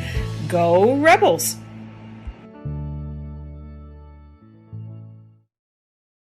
For every moment, for every memory, from that first car, to your first home, to your first child, and all the highs and lows that tomorrow might bring. For everything that matters most to you and your family, there's someone right around the corner dedicated to helping you protect what you love. Your local Farm Bureau Insurance agent. Farm Bureau Insurance. Real service. Welcome back to the 2A-2 regional tournament here at Bill McCurley Gymnasium on the campus of Sloan Hendricks High School. Game number 3, our last ticket to Poen for the lady side will be between the 3 seed from the 2A-3, the EPC Lady Warriors, and the number 2 seed from the 2A-2, the Tuckerman Lady Bulldogs. Starting lineup for Coach Spencer Harston and the Lady Warriors. Number 4, Cambria Williams. Number 34, Kelly Ashcraft. Number 22, Riley Ashcraft. Number 14, Kylie Henderson. And number 12, Allison Gaines. EPC Lady Warriors come into this 22-9 on the season. They finished third in the 2A-3 and lost in the semifinals to Buffalo Island Central to be the 3 seed here today out of the 2A-3. For the Tuckerman Lady Bulldogs, coached by Chad Soden. Coming into this one, 20-14 on the season. They were the conference runner-up and district tournament runner-up in the 2A-2. Starting for the Lady Bulldogs, number 2, Emery Bond, a 5'9" senior. Number 3, Maddox Soden, a 5'7" sophomore. Number 22, Emily Gates, a 6-foot senior. Number 4, August Huckabee, a 5'6" senior. And 00, who is not on our roster, and I did not catch her name, so we'll try to figure that out, and our apologies right off the bat. EPC controls the opening tip-off, and we're underway. The last spot to Poen for the ladies on the line here in a trip to the semifinals to face the Riverside Lady Rebels, the 62-35 winner over Marshall yesterday. 3 on the way from Ashcraft's off, no good. Chased down, rebound by August Huckabee. Sporting the mask, must have had a broken nose. Brad Davis, Marcus Carlton on the call once again. Soden working up top against Henderson. And they'll go to Gates. Hand off to Bond. Kick out. Runner by Huckabee is off, no good, but rebound to Emery Bond, and she is, I'm sorry, that's not Emery Bond. That's Gates. Emily Gates, sorry. On the board first, 2-0 Tuckerman. Marcus, I was telling them 00's not on our roster, and I didn't catch her name. I'm going to bet it's somebody on there that was the number change. Yeah. 3 on the way is good. By number 12, Allison Gaines, and EPC takes the lead 3-2. They're going to pick up a little full court man now. If she scores, I'll try to listen for the PA announcement. Knocked away. Picked up by Tuckerman. Lob inside the Gates. She's going to travel. Turned around, saw where she was, and couldn't get rid of it. So turnover back to the Lady Warriors.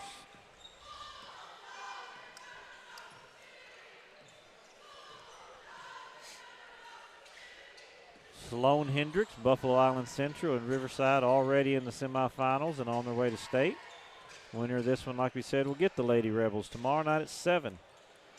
As Sloan Hendricks and BIC will face at 4 o'clock in the first semifinal. 3 on the way from Williams is off, no good. Rebound long to Soden. Be off the leg of Gaines, and Tuckerman basketball. Be a lot of work days cut short tomorrow for Lawrence County faithful here, so they can be here for that 4 o'clock game. If you got business in Imboden tomorrow, you probably need to get it done before lunch. Yeah, I would say so. Soden's going to drive, kick to Gates, soft spot, jumper, no good. Rebound, Kylie Henderson. Good nice steal. Read there by Huckabee. She's going to dump it off to, I thought we was going to catch a name there. Yeah, I was ready. Rebound to Kelly Ashcraft, and we're going the other way. Sister Riley brings it across the timeline, gets it to Gaines. Lob into Kelly Ashcraft. They're going to tie her up for a jump ball, and the ball will go to the Lady Bulldogs.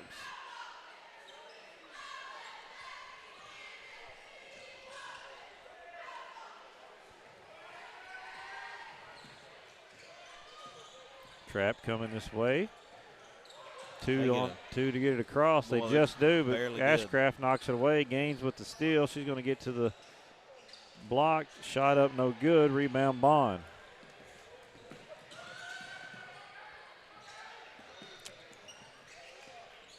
Nice find there to Huckabee across the lane. She lays it in.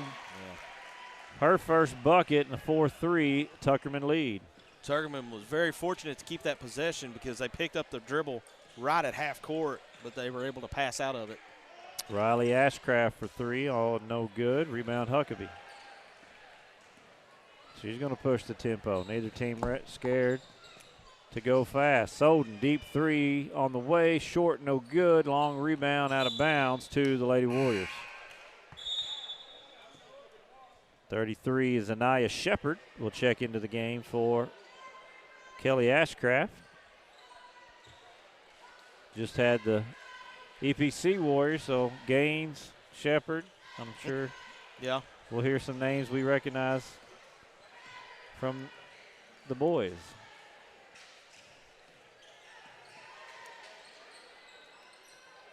2-3 look by the Lady Bulldogs as Williams got in the paint, missed the shot, but a jump ball on the rebound. Possession will stay with the Lady Warriors.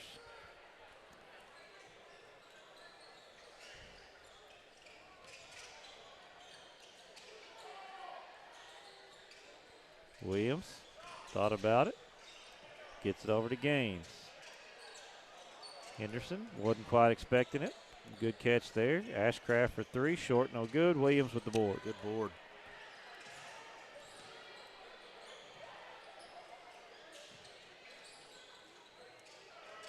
Ball movement here by the Lady Warriors. Williams in the corner for 3. That one's off, no good. Ashcraft gets the rebound, lays it back in.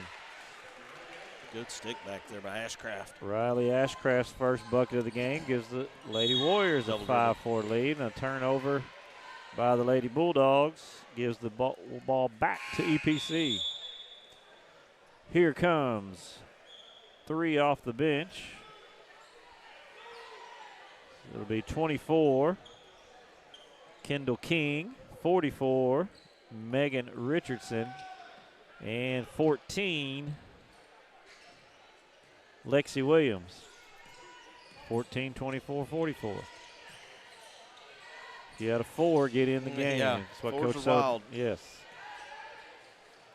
3 minutes to go, opening quarter, 5-4 EPC lead.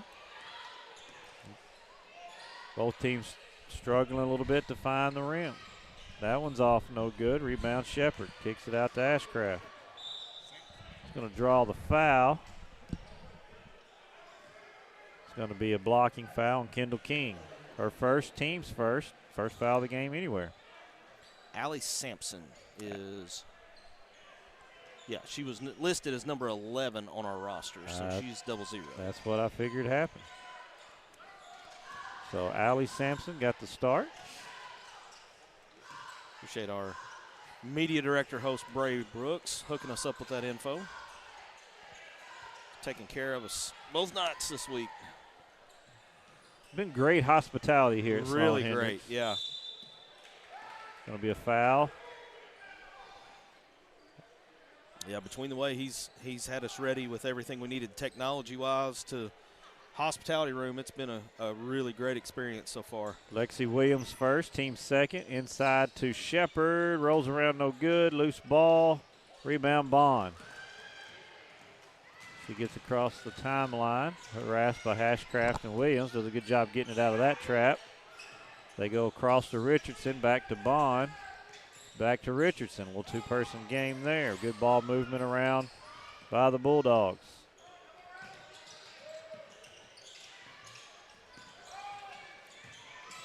Bond, runner, no good. Rebound. Williams' shot clock did not reset. Down to 5. Richardson drives, draws a foul. She'll go to the free throw line.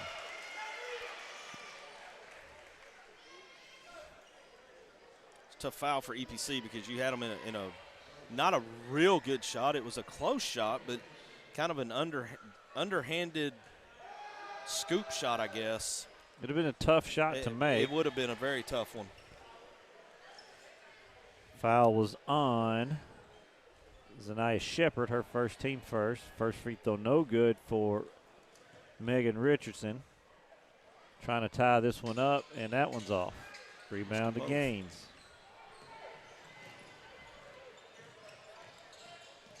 skip over to Williams. She's going to drive, kick to Henderson up top, and they'll move the ball. Gaines now working against, out to Henderson, I should say. Tip and started by Kendall King. She's going to take it in and get her own rebound after the shot may have been blocked a little bit. I think Williams blocked it, got a hand on it at least. And they'll pull it back out. Little dribble weave action stolen there by Allison Gaines. Her second steal, and it'll be a foul on Megan Richardson. Her first, team's third of the quarter.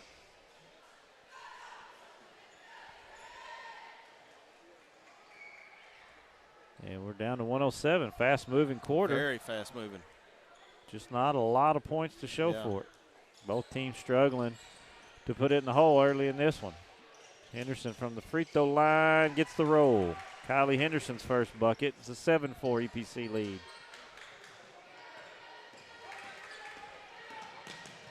Soden crosses the timeline, gets it to King. That's Madison Thomas who got a hand on it, who just checked in the game. Richardson, about a 15-footer. Pure on that one. Her first bucket, 7-6. CPC 1-point lead with the basketball. 30 seconds left, no shot clock. So they can hold for the last one if they wish.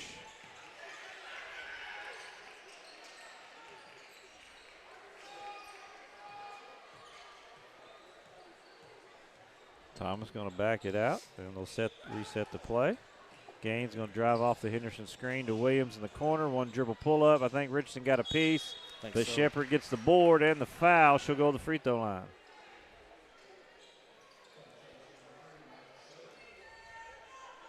So with 6 seconds left, it'll be 2 free throws for Zanaya Shepard, trying to get on the scoreboard for the first time and extend this lead. Looks like they got Soden with that foul.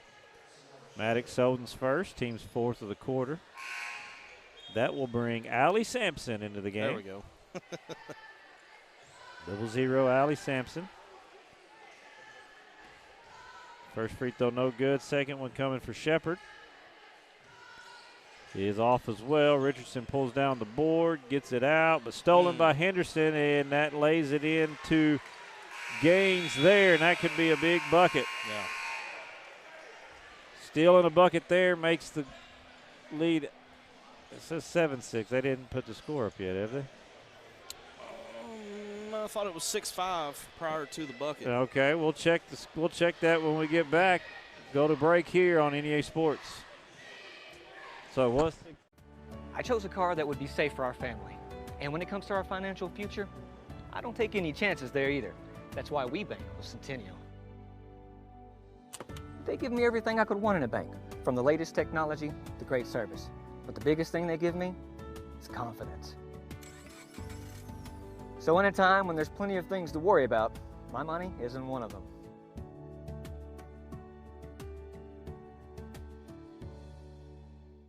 The Everett difference means we are committed to giving back to the communities we serve. When I think of Everett, I think of them more than just a car dealership. Everett's involvement in the community is phenomenal. I see it in the police and fire department. I see it in the Boys and Girls Club. Their heart is in this community. And I think Everett does a great job making sure they have a positive, lasting impact. We are grateful for the opportunity to serve. Discover the Everett difference for yourself.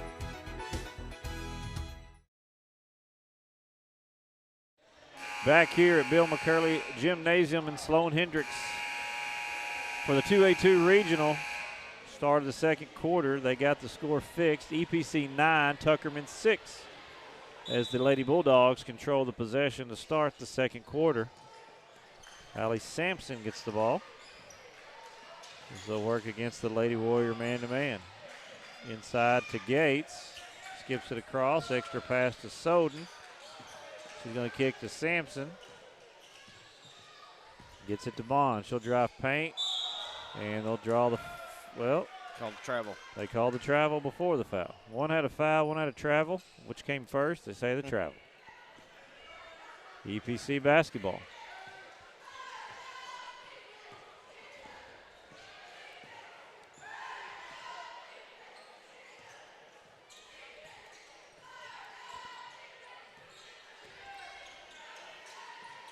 Good, dude. Now inside, high-low there. Good ball movement. Gaines going to drive. Jump stop. Up off the glass, no good. Rebound will stay with EPC off Tuckerman. Ball didn't hit the rim, so only 9 seconds on the shot clock for EPC as Kelly Ashcraft will check back in for Shepherd. Well, I mentioned a great dump down there, but it's a better defense by Tuckerman because they didn't allow her to get the shot off, and she had to kick it out. Tried to get it sealed inside. They do. 5 now on the shot clock.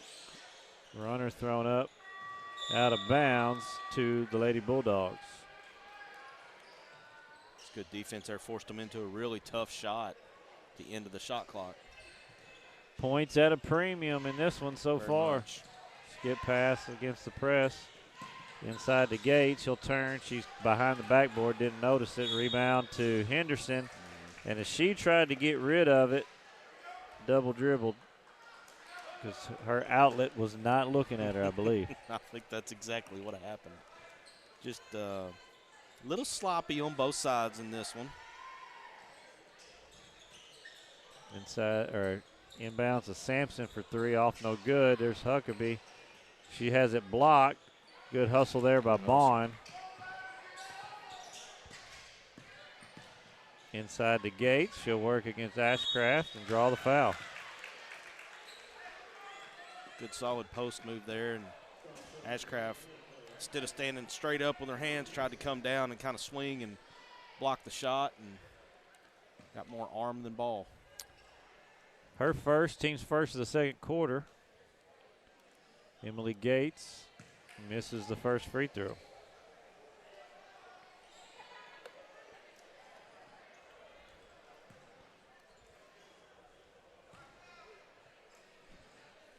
Second one on the way is good. Their first points in a while. Yeah. Her third of the game. 9-7 now the EPC lead.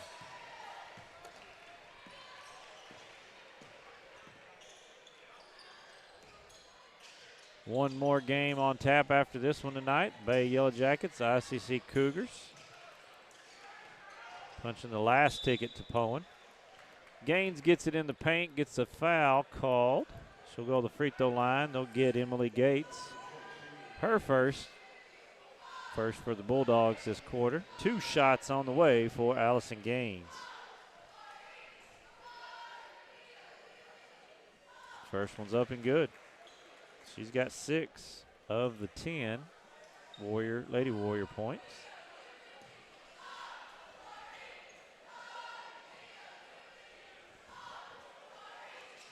And that one's off. Rebound, Huckabee.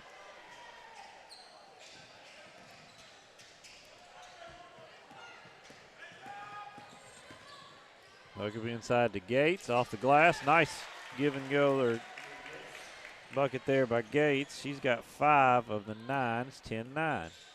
Good find there by August Huckabee.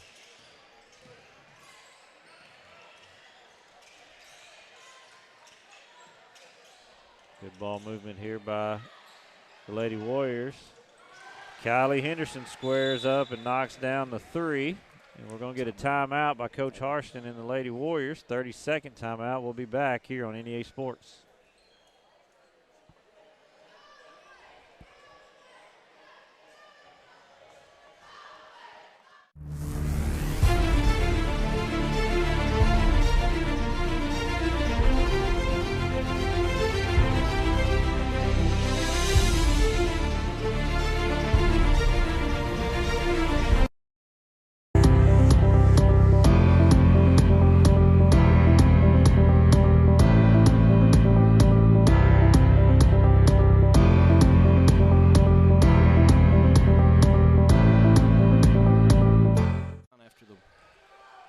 Back here at Sloan Hendricks High School, Bill McCurley Gymnasium, the host of the 2A-2 Regional.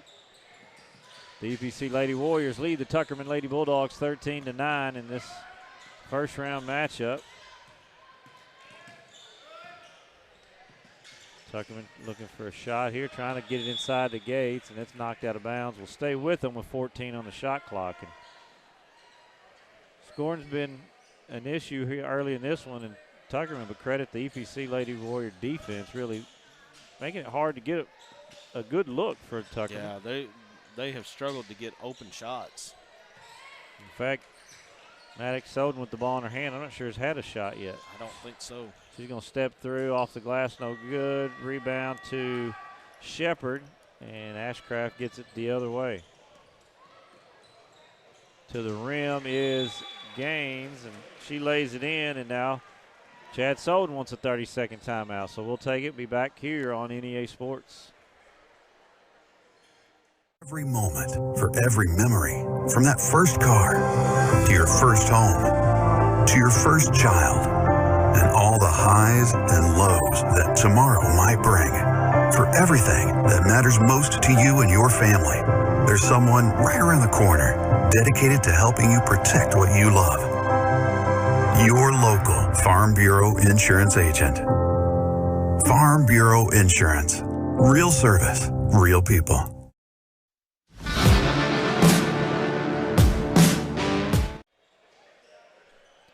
Back here at the 2A-2 Regional at Sloan Hendricks High School. EPC leads Tuckerman 15-9, and Tuckerman has the ball after the timeout there. Is looking to try to get something going offensively are the Lady Bulldogs. Bond to the rim. That one's over, no good. Huckabee with the rebound. That one's off, no good. Bond wrestles that away and draws the foul. So Emery Bond will go to the free throw line after battling down low for some offensive rebounds. 2 fouls now on Zanaya Shepard. And the first free throw for Bond is good. She's on in the scorebook for the first time. Now we see Lexi Williams back into the game along with Kendall King. Second on the way from Bond is off the back iron, no good. Rebound came to Kelly Ashcraft. And EPC has the ball and a 5-point lead. The winner of this one gets the Riverside Lady Rebels tomorrow night, 7 o'clock. Gaines, step through drive, no good. Rebound Soden.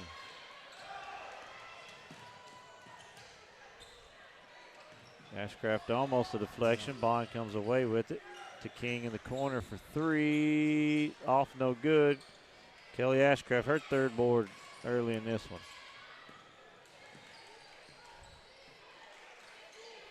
Bond almost with the steal. Williams drives it, kicks over to Riley Ashcraft. She's off. Good box out there by Megan Richardson, who checked in, and she gets the rebound.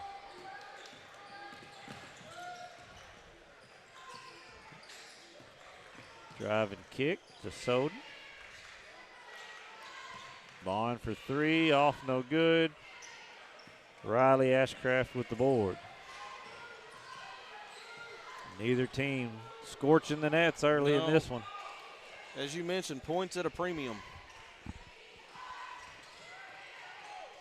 I've really only got 3 or 4 turnovers written down too. They're getting shots, just hadn't much gone in. Yeah.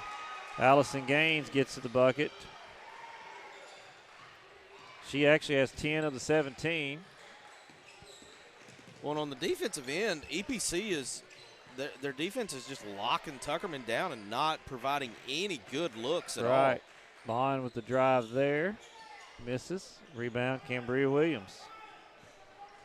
But, yeah, you're right. They've made it difficult to get good looks for the Lady Bulldogs. Gaines to the rim. Kicks out Kylie Henderson. That one's going to be long. Bond with the board.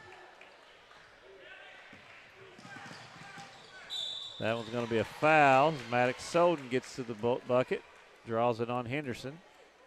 Going to get Henderson on that, but that's a good hustle play by her to get back to contest the layup. Now, she did foul her, but once again, they're just not willing to give up the easy shot. 2 free throws coming for Maddox Soden, who's yet to score, the All-State guard. That one's good.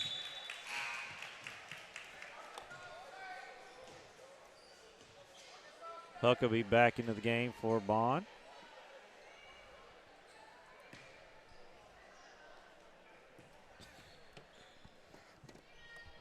And the second one's off, rebounded by Henderson.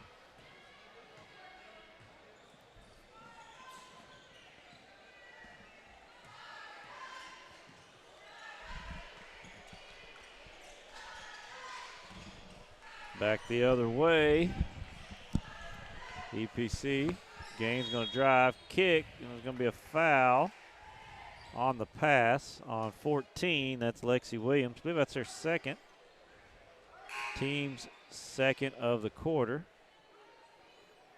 Allie Sampson back into the game for Tuckerman. It'll be baseline out of bounds and a fresh shot clock for the Lady Warriors. Going to go a little America's play off the reverse side. And Riley Ashcraft's going to knock down the three.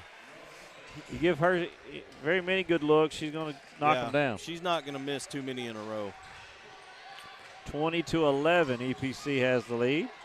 Soden in trouble, but gets out of it. Huckabee to Richardson. Leaves it short, goes up, misses. Sampson pulls down the board again. Inside, no, that one's off, and rebound to Gaines. Foul's going to be on Huckabee. And just prime example of what we've seen so far. Tuckerman got 3 what I would call pretty decent looks at that and just couldn't get it to go. August Huckabee's first foul. Team's third, 3 on each side, and Emery Bond checks back in for the Lady Bulldogs.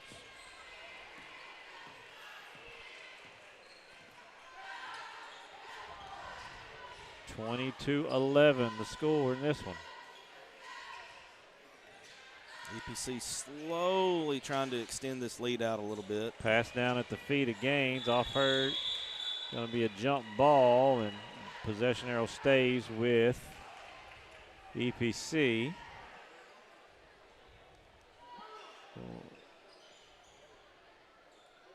Shot clock's at 14.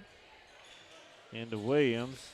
Off the glass, good. Nice little set there to get Cambria Williams her first bucket. Kind of caught Tuckerman defense napping. She caught that about in the middle of the lane, 8 feet. Now here's another steal. Williams to Gaines for 3, and she's fouled on the shot. On the 3, yeah. Turnover led to a foul on the 3, so Allison Gaines will go to the free throw line for 3 free throws. Fouls on Richardson, her second, team's fourth.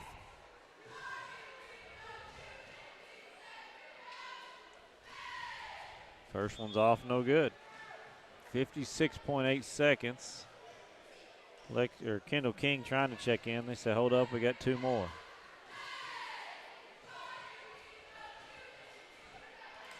Second one went about 3/4 of the way down and popped right back out. Gates back in, along with King. The iron unkind, as Tim Brando like to say. And the third one is good. So 1 for 3 on that trip for Gaines. 11 for the game. Pushes the lead to 23-11 EPC. They find Soden in the middle. She's going to get to the rim, and she's short there. Gates with the rebound and stick back. It's a first bucket for Tuckerman in quite some time. Cuts it to 10, 23-13. About a 5-second difference between the shot and game clock as Tuckerman will extend the pressure up to the 1-2-2 half-court trap. Tip there, but hauled in by Williams. And a blocking foul on Kendall King, and that'll be the bonus. So that should send Cambria Williams to the free throw line. 2 on King. And 20.5 seconds to go. 2 free throws for Cambria Williams.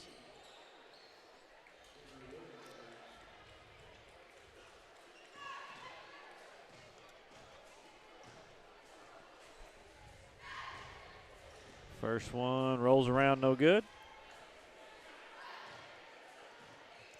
We have an epidemic of missing free throws tonight. It's been, every game. Hasn't been a very good charity stripe. She misses both. King gets the rebound. Gets it to Huckabee, knocked out of bounds, and they'll give it back to EPC. That's good defense by Cambridge Williams there. 13 seconds even on the clock. They'll get it into Ashcraft, back to Williams for the final shot. 1-2-2 look by, and they'll trap the Lady Bulldogs. Gaines trying to dump it back to Henderson, stolen by Soden. And the clock will sound, and that'll be the end of the first half with your score. EPC 23, Tuckerman 13. We'll be back here for the second half on NEA Sport. You've heard the saying, Northeast Arkansas, it ain't over till it's over. And it's just getting started. Glensay, Empower, NEA Sports, Temple Baptist Church, and KJNB are bringing the heat at the 2026 Northeast Arkansas Baseball and Softball Media Day, Wednesday, March 11th. High school teams from across the region will join us to give insight into how it's going so far and what we can expect this spring. This is where the stories start. This is where the season begins. Don't miss a moment. Watch it live March 11th on the KJNB Facebook page. I am Rachel Dunnigan Hickman, and I'm excited to be running for the school board, Position 2 in the Buffalo Island Central School District. My husband Brett and I are raising 4 students who are currently enrolled in the district. I'm also a proud graduate of this school system and a longtime supporter. I work right here in our community, and I care deeply about keeping our district strong by supporting great teachers and staff, keeping students safe, and making sure every child has the opportunity to succeed. I'd be honored to earn your support and your vote. Thank you.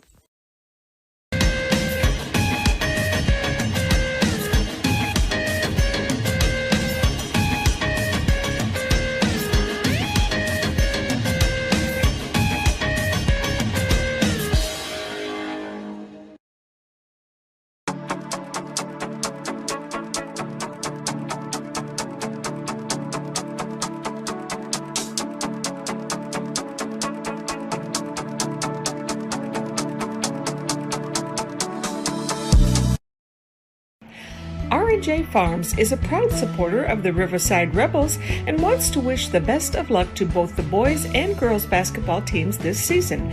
Go Rebels!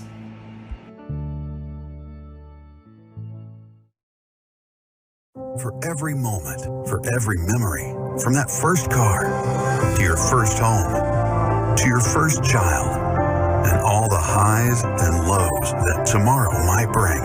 For everything that matters most to you and your family, there's someone right around the corner dedicated to helping you protect what you love. Your local Farm Bureau Insurance agent. Farm Bureau Insurance. Real service, real people.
This season is built on the decisions you make now. From how you finance your inputs, choose the best seed variety for each field, or how much crop nutrition to apply. The right partner helps make decisions that click. Nutrient Ag Solutions. One partner, all in.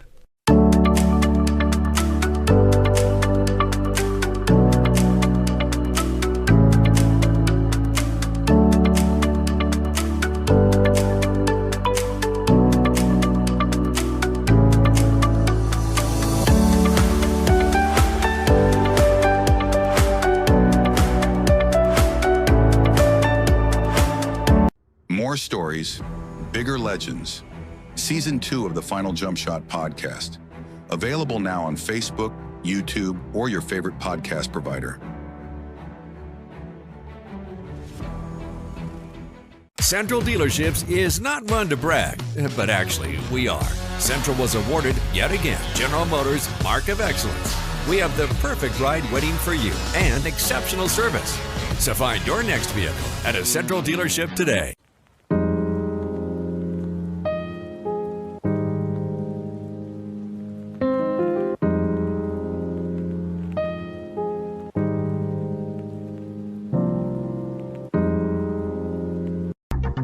Milligan Heating and AC works to serve the Northeast Arkansas community in meeting all of your HVAC needs. Give Justin Milligan a call at 870-243-2820. Whether it's your home or your business, Delta Glass is Northeast Arkansas's clear choice for superior glass products and services. Delta Glass is known for their internally produced insulated glass units, providing quick and precise replacements for most all windows. If you've just completed your dream home or a recent remodel, Delta Glass provides the most sought-after custom shower enclosures and mirrors in the industry.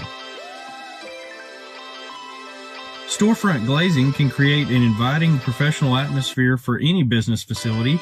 Delta Glass specializes in custom design and fabricated storefront systems for all sizes and styles.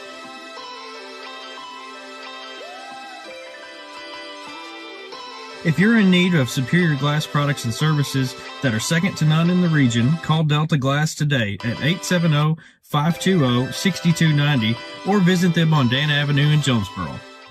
For 140 years, homeowners and DIYers have trusted Barton's for their home improvement needs.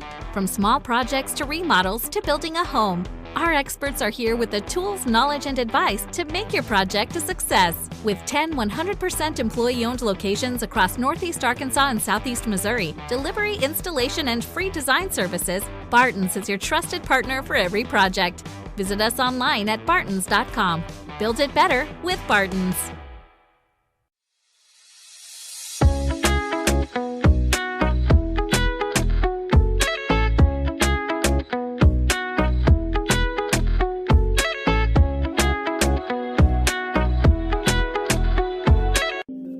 Lakeside Health and Rehab has one goal, and that's to provide effective patient care services to your loved ones. We are a group of healthcare professionals specializing in providing required rehabilitation and healthcare services to your loved ones. Lakeside Health and Rehab.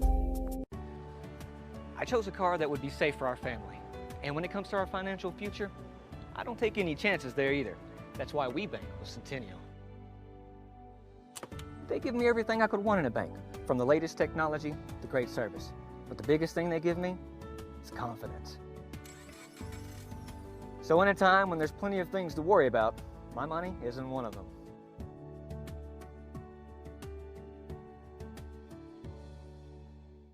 The Everett difference means we are committed to giving back to the communities we serve. When I think of Everett, I think of them more than just a car dealership. Everett's involvement in the community is phenomenal. I see it in the police and fire department. I see it in the Boys and Girls Club. Their heart is in this community.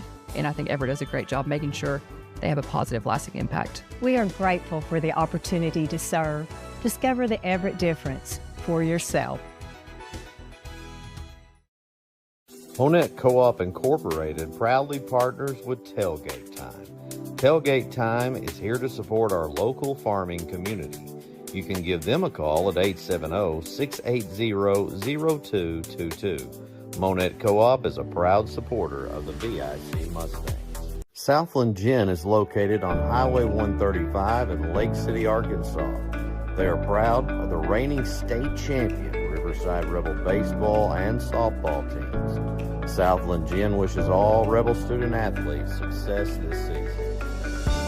Bowman Brothers Incorporated is a family-owned and operated business that served Lake City and Northeast Arkansas for over 50 years. We currently operate a retail hardware store, also selling guns, construction company, real estate, rental property management, and many storages.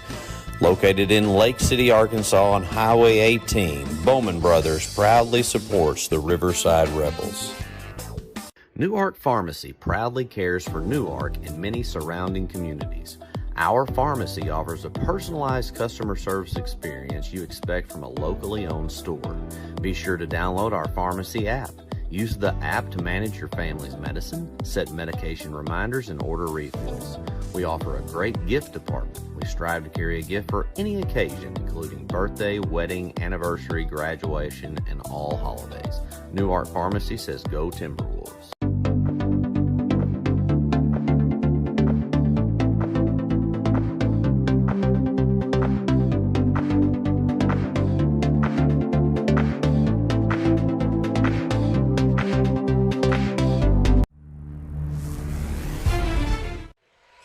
We're back here at Sloan Hendricks for the second half of EPC and Tuckerman. The Lady Warriors leading the Lady Bulldogs 23-13 in a half where Lady Bulldogs just couldn't find very many good looks. Brad Davis, Marcus Carlton on the call, and credit the EPC defense for that. They kind of got a little offense going in that second quarter too. Yeah, they finally put a few buckets together, but you mentioned it earlier, and we've said it a few times. The buckets have just been at a premium tonight. Inside the Gates, she finds what? There we go.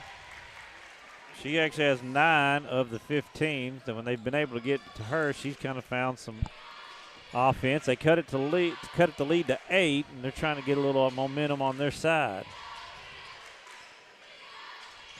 Inside to Ashcraft, back out to Henderson. Skip to Riley. Ashcraft finds sister at the top of the key. Goes high-low. Nice pass down low to Gaines. She misses. Tips it out to Henderson, who throws one up. No good. Tipped out to Ashcraft, and she saves it. So a fresh 35 for the Lady Warriors. Gaines inside, kicks it out.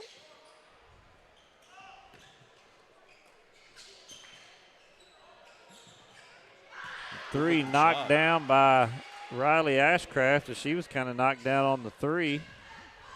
No call, but give her 3, and it's 26-15. She answers the bucket with her second 3 of the game. She's got 8.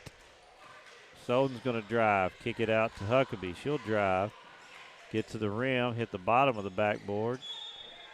Off EPC, and it'll stay with Tuckerman with 18 on the shot clock. Winner of this one gets the Riverside Lady Rebels tomorrow at 7. Sloan Hendricks and BIC on the other side will play at 4 in the semifinals. Winner also gets the ticket to state. Does that try to get it to Gates? She keeps it from going out. Gives it to Bond. Shot 3 on the shot clock. Sampson for 3 short. Cambria Williams with the rebound. Gets it to Gaines, and she's going to draw the foul up top. Allison Gaines, a lot like her brother Jacob Gaines, does a good job of getting to that paint. Yeah, just a really good job of finding a way to penetrate either around or through the defender. Fouls on Maddox Soden, her second, first of the half for Lady Bulldogs. America's play out the backside for Riley Ashcraft's off, no good. Emery Bond with her 6th board of the game.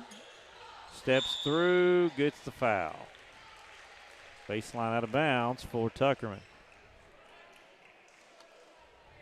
I think they're going to get Gaines, her first, team first. On the boys' side, Sloan Hendricks and EPC will play at 5:30 tomorrow on the first boys semifinal, which should be fantastic. Yeah, it'll be a dandy. And following this one, ICC and Bay, that one's blocked by Henderson out of bounds, will stay with Tuckerman. The ICC and Bay will play the last game tonight to set tomorrow's semifinals and punch the last ticket to the 2A state tournament in Poen.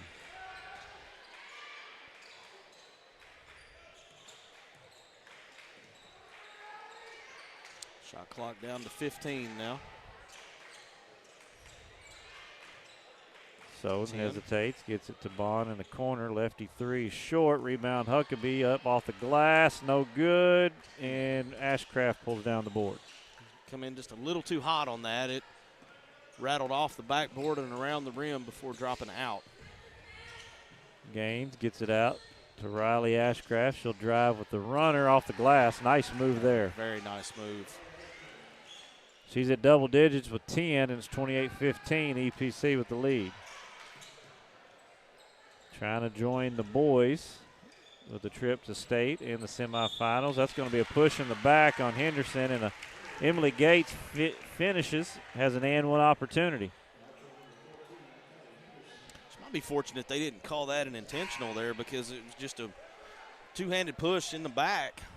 Yeah, I don't know the specification no, on that. I mean, there wasn't anything malintent to Right. it. It wasn't hard. If she just shoved her down the ground or into the wall, you might think about it. But she just had those hands out as she was coming in there. And Gates completes the three-point play.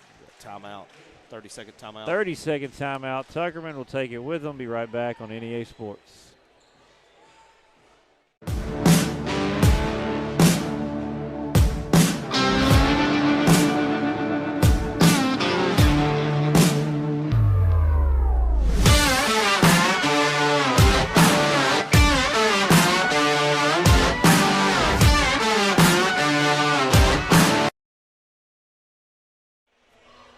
Back here at Sloan Hendricks 2A-2 Regional 28-18. EPC leads Tuckerman in girls action. Looking at some other games from across the state in the regional. Earl Bulldogs on the boys' side getting a victory today. They'll play Concord tomorrow in their semifinal at Hillcrest. Mark Tree awaiting the Calico Rock Crowley's Ridge boys winner this evening.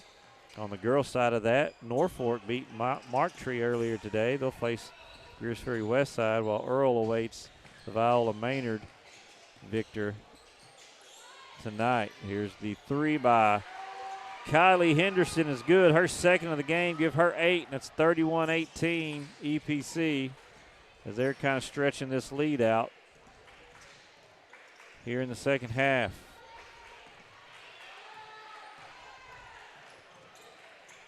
In 3A at Manila on the boys' side, Newport beat Melbourne earlier as Ashcraft gets the rebound and draws the foul. They'll play Rivercrest tomorrow at 5:30. Osceola awaits the Bergman Manila winner tonight as the 3A3 trying to make a clean sweep of that one in the first round. Another matchup between Rivercrest and Newport. That'll be another good one. Rivercrest, the 4 seed beating the 1 seed flipping last night, but the big story there, Jaden Young back in uniform and getting 25 in his first night back after tearing his ACL in football. That's a pretty good debut. Come in and off of a knee injury and put up 25. Gaines on drive and gets fouled. Gates with the foul. Her second, team's third of the quarter. Richardson will check in for her. Lexi Williams will check in for Sampson. That will be that Rivercrest Newport tomorrow night will be intense.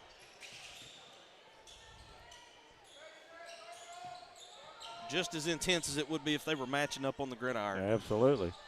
On the girls' side, Bergman and Melbourne, both victors.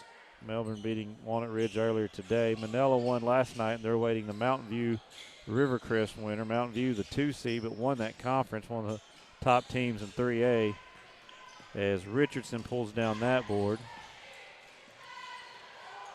Bond picks it up but finds Soden, and she's going to get it just across.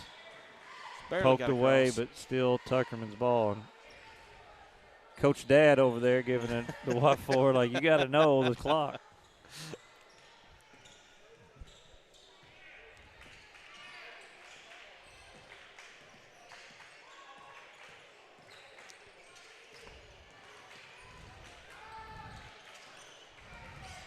Soden harassed up top by Henderson, gets it to Bond, guarded by Gaines.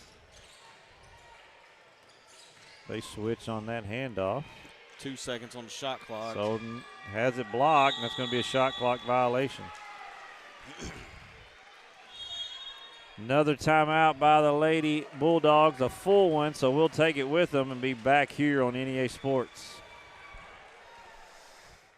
Life moves different, not slower because we're behind, slower because we choose to soak it in. From post to posting, from stream to streaming. With Empower Broadband, we can FaceTime family across the country and get our work done so we can get back to what matters most. From game to gaming, from boots to booting up, faster internet doesn't mean a faster life. It means more time to enjoy the slow one. Connect faster, live slower with Empower Broadband. From the first seed to a full harvest. From their first steps to their final day of school. From the everyday to the big adventure. From a great job to a greater calling. A true community bank is there through it all because every journey matters.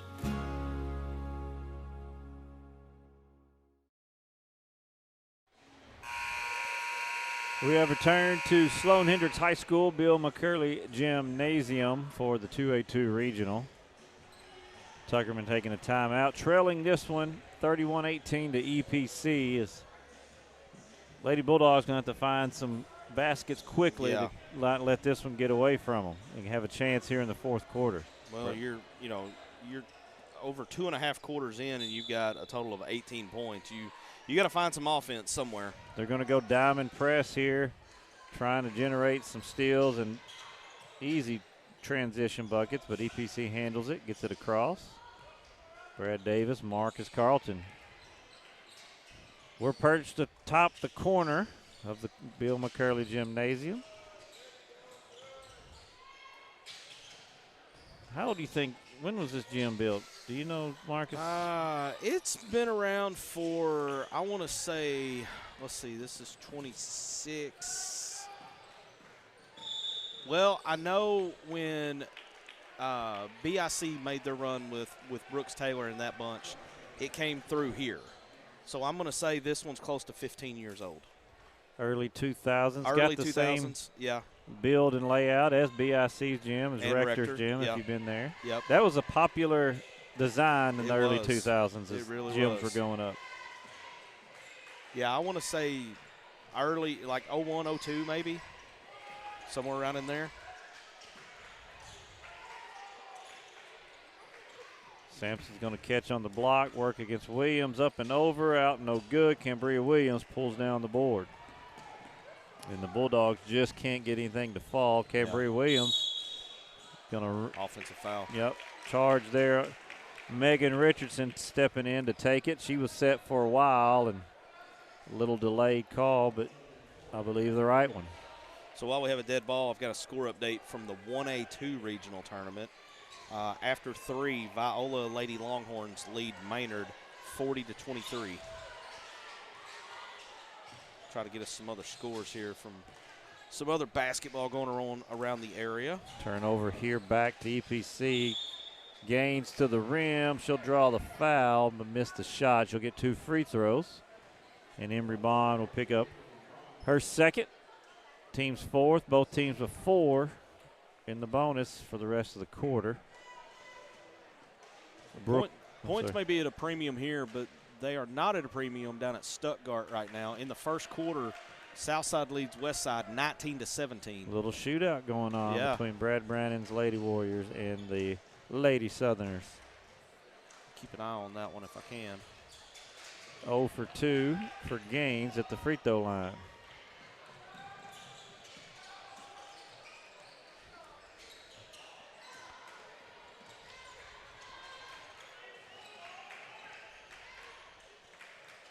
Richardson, top of the key. Gets it to Bond on the post. She's going to make a move to the rim. Nice one there. Her first bucket of the game. She's got 3. And 31-20. Tuckerman, you got to think, can we get it under 10 here to start the fourth and maybe make a run to have a chance towards the end of this one? Riley Ashcraft for 3. Off no good. Rebound.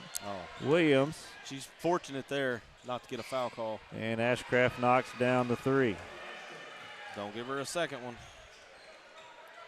Coach Soden looking for a foul on that rebound, and it cost them 3. They get their head up down to Kendall King. She lays it in for her first bucket, 34-22.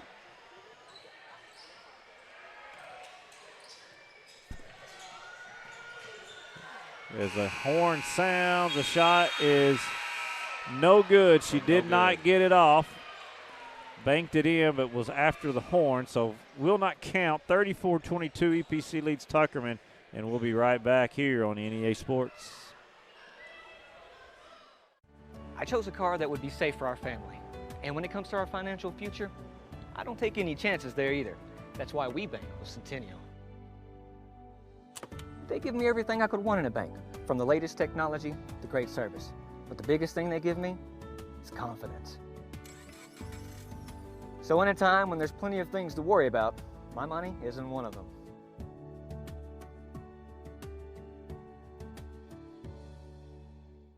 The Everett difference means we are committed to giving back to the communities we serve. When I think of Everett, I think of them more than just a car dealership. Everett's involvement in the community is phenomenal. I see it in the police and fire department. I see it in the Boys and Girls Club. Their heart is in this community.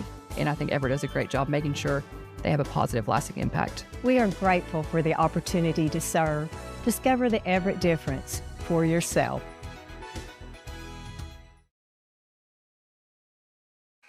Back here on NEA Sports, covering the 2A-2 regional at Sloan Hendricks Bill McCurley Gymnasium. EPCs will have the possession to start the fourth, leading Tuckerman 34-22. And Lady Bulldogs got to get something going quick if they're going to pull this one out. Yeah, you're going to have to, not only are you going to have to string together some baskets, but you're going to have to get some defensive stops as well. You're down 12, and you're inside of the final 8 minutes. It's going to be a turnover out of bounds. Good way to start right to there. The Lady Bulldogs. Stopping a bucket, stopping a bucket. You got to chip away. There's not a 12-point shot that I know of. Not that I'm aware of in either. This tournament. EPC just been so solid, especially defensively. Shots have been hard to find for Tuckerman as they go opposite side, but through the hands and out of bounds to EPC. Might have been a little too much heat on that pass, but it was a great look, and she would have had the layup, but it just bounced off her hands and out of bounds. Winner of this one gets Riverside tomorrow night at 7.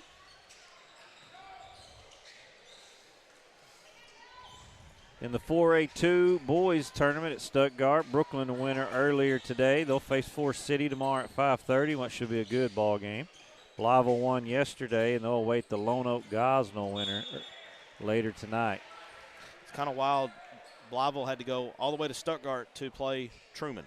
Absolutely, because they're in different. They're in different conferences. Yes. Yeah.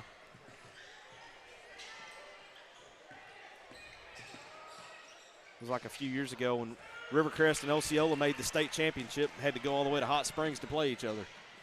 Maddox Soden with the steal. Gets it to Gates in the paint. Ripped away by Gaines, and Cambria Williams coming the other way. Challenged by Bond. Off no good. Rebound. Williams Shepard. down.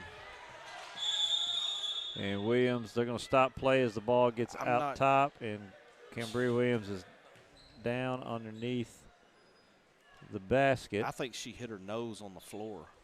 Yeah, it looks like there's some blood. So what we'll do is we'll take a break and let them get her situated and this cleaned up. We'll be back here on NEA Sports.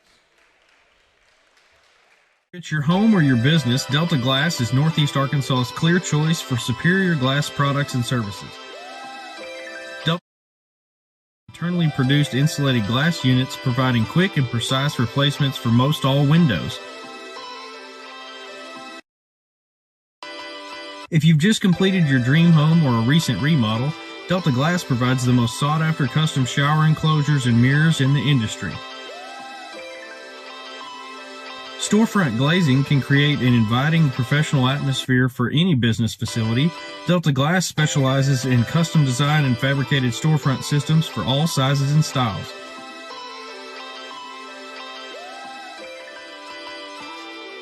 If you're in need of superior glass products and services that are second to none in the region, call Delta Glass today at 870-520-6290 or visit them on Dan Avenue in Jonesboro. 40 years, homeowners and DIYers have trusted Barton's for their home improvement needs.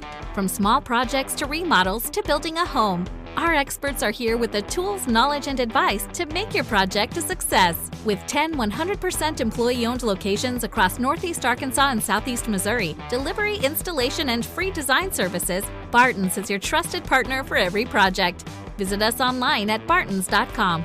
Build it better with Barton's.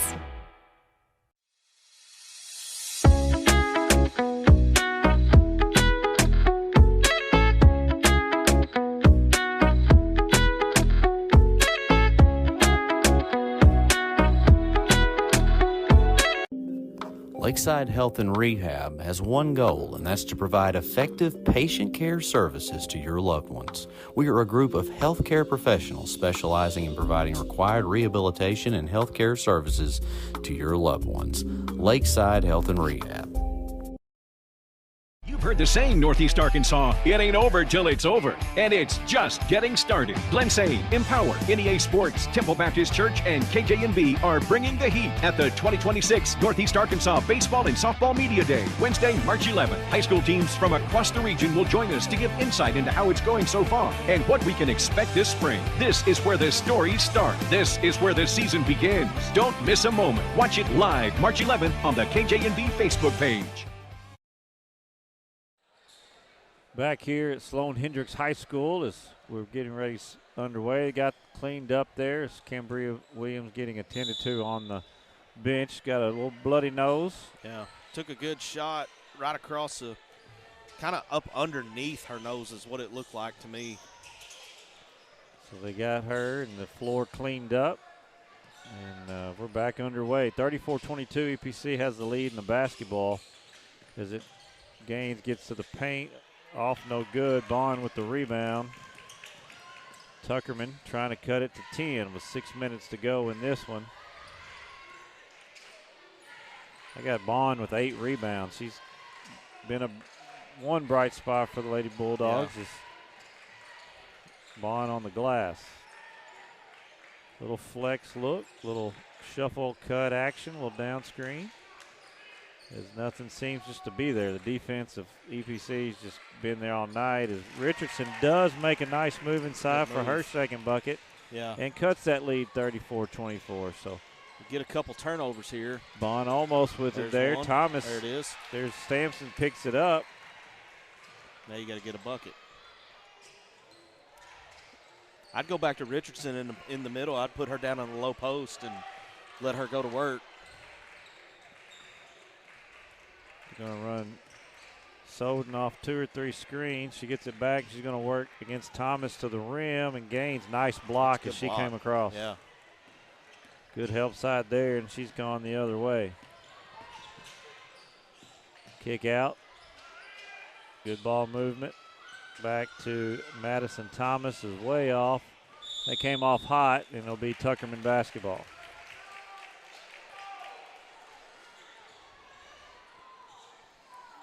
.451 to go in this one. A 10-point Lady Warrior lead.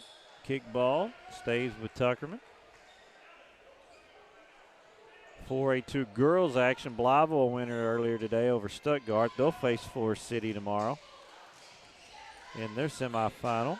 As Highland also wins yesterday and will face that Southside Westside winner you spoke of earlier. Yeah, it looks like that one's at halftime right now, and the score that's being reported in the chat of that live stream is 46-25, but they did not designate who's leading.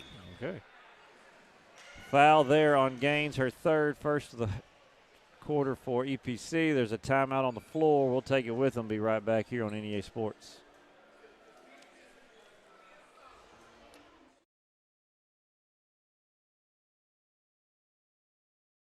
For 140 years, homeowners and DIYers have trusted Barton's for their home improvement needs. From small projects to remodels to building a home, Our experts are here with the tools, knowledge, and advice to make your project a success. With 10 100% employee-owned locations across Northeast Arkansas and Southeast Missouri, delivery, installation, and free design services, Barton's is your trusted partner for every project. Visit us online at bartons.com. Build it better with Barton's. Back here at Sloan Hendricks in the 2A-2 regional, as Tuckerman's had some issues getting the ball in bounds here this possession right here. They had a foul called on Gaines, trying to get it in bounds into Sampson. She one dribble picks it up. One dribble and picked it up. And then Soden finally gets it, and she's gone the other way. That one's knocked away. Will stay with Tuckerman. 25 on the shot clock. Maddox Soden with 1 point so far. Their leading scorer and all-state guard. Just Kylie Henderson's been everywhere she's been. Yeah, they've really put her on lockdown tonight and not allowed her anything. Nice give and go there. Bond took it out to Richardson and cut and drew the foul on Gaines, and that's her fourth. And that could make this a little interesting. She's caused a lot of problems on this end of the floor, getting into the paint and rebounding and such. Bond gets 2 free throws and knocks down the first. Well, she's got 4 fouls, and then Cambria Williams is still sitting on the bench with an ice pack to her nose.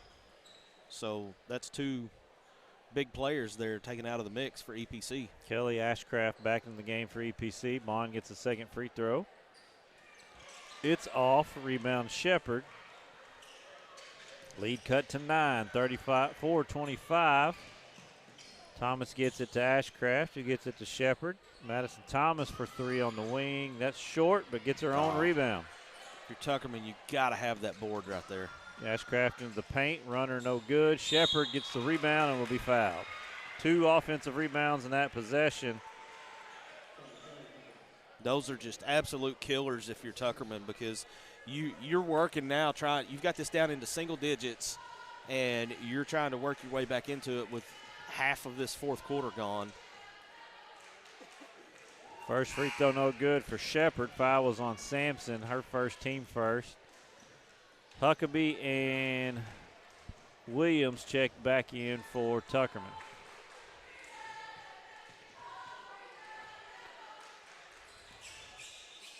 Second free throw rolls over the front. Look who's coming back in. Yeah, Cambria Williams gets it stopped. That's a good sign to see right there. Yeah, that's good to see.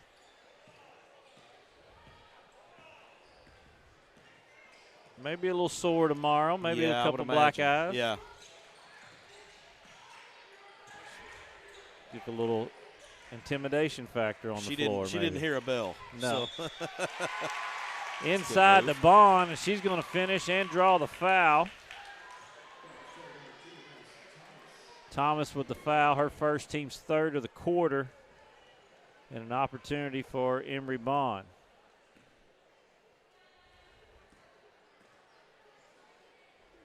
That's her 7th point as she knocks it down. Down to 7. Cuts the lead to 7. 3:56 to go.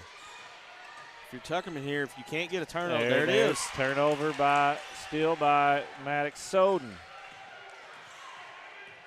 You can't have any empty possessions if you're Tuckerman. You've got to score. And turnover back to Cambria Williams. She's going to pull it out, finds Ashcraft. That's a great decision right there, to just go out and run some clock.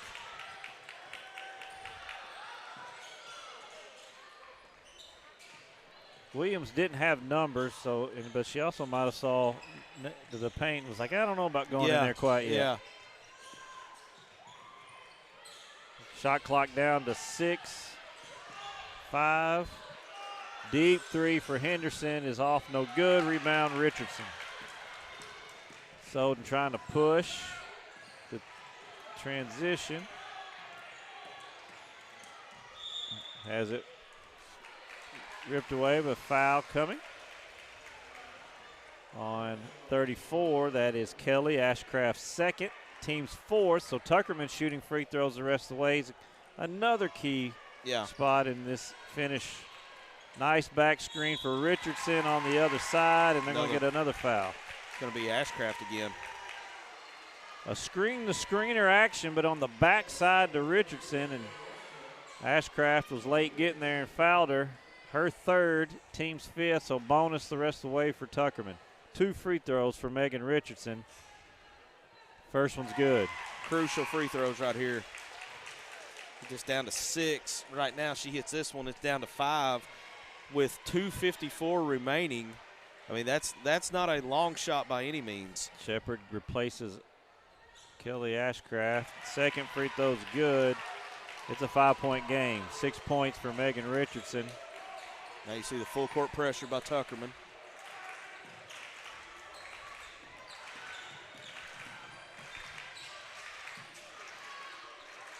Ashcraft has it at the top.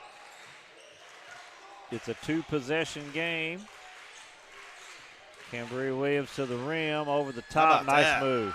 Zero hesitation to the lane right there. 4 points for Williams. It's 37-30 and a big answer for the Lady Warriors.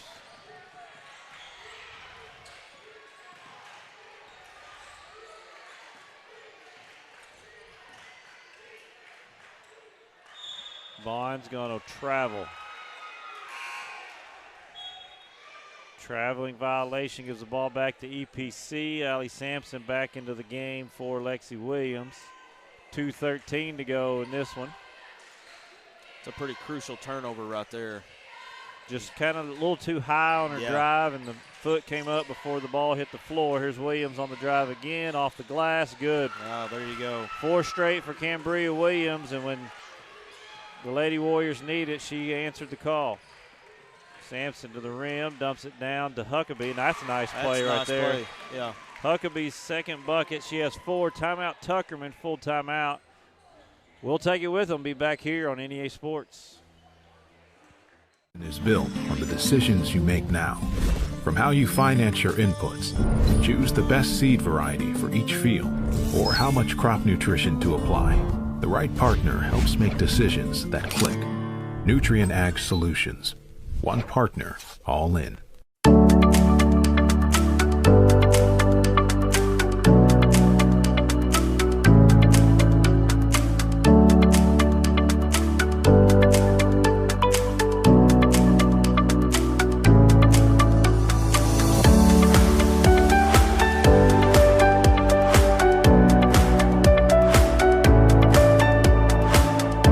More stories, bigger legends. Season 2 of the Final Jump Shot podcast. Available now on Facebook, YouTube, or your favorite podcast provider.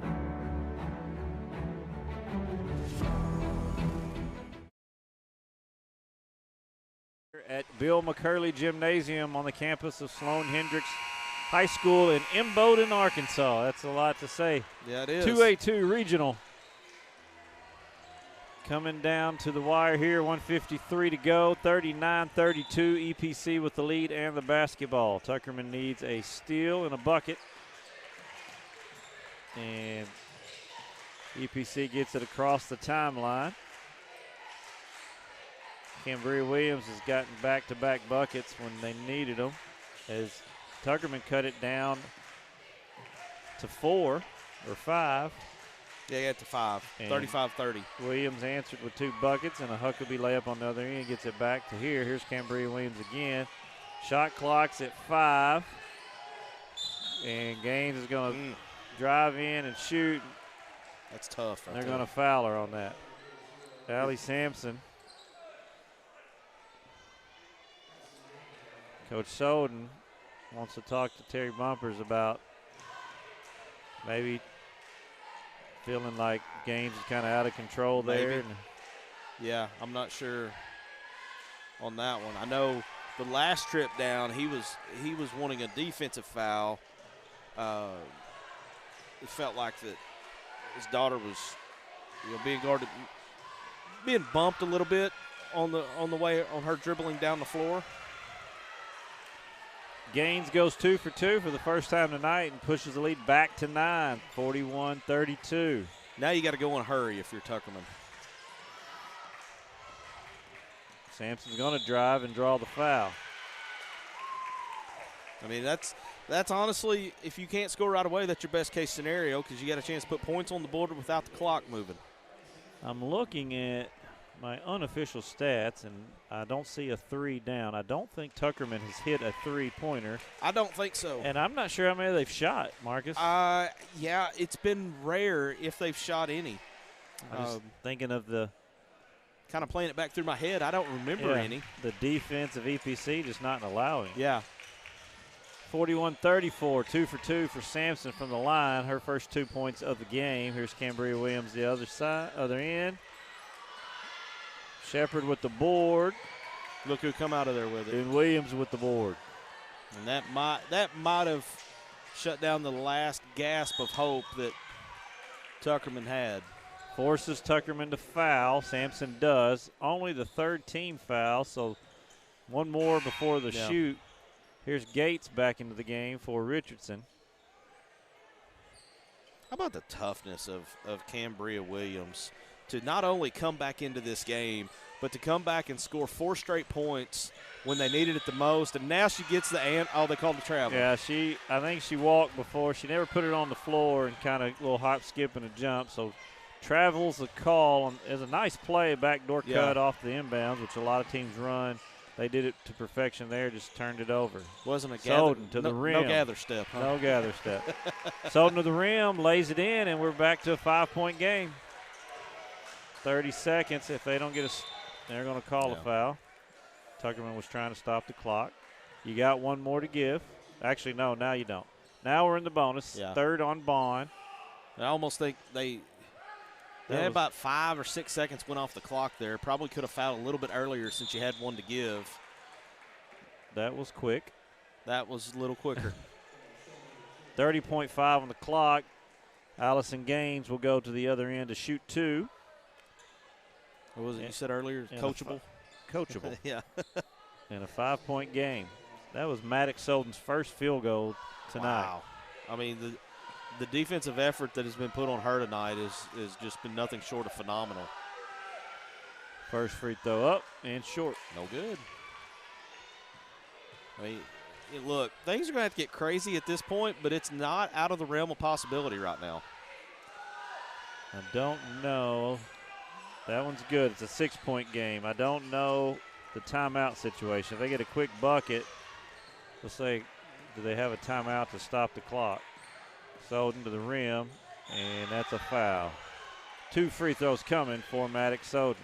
I don't know that's what if you're EPC, I almost think you rather let her go get the 2 because the clock continues to run at that point. Well, I'm not sure she was shooting. She was turning to throw it and got pushed down. Yeah. Just kind of have your hands up and let that clock roll. First free throw is good. So back to 5. Now 5 is as close as they've gotten it to this point. Yes.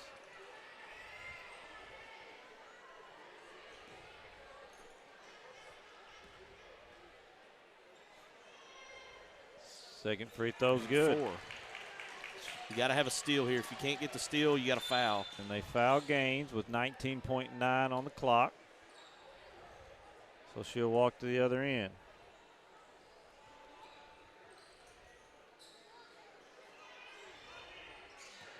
Got to think. 5 for 10 on the night from the free throw line. 1 of 2 here probably seals it.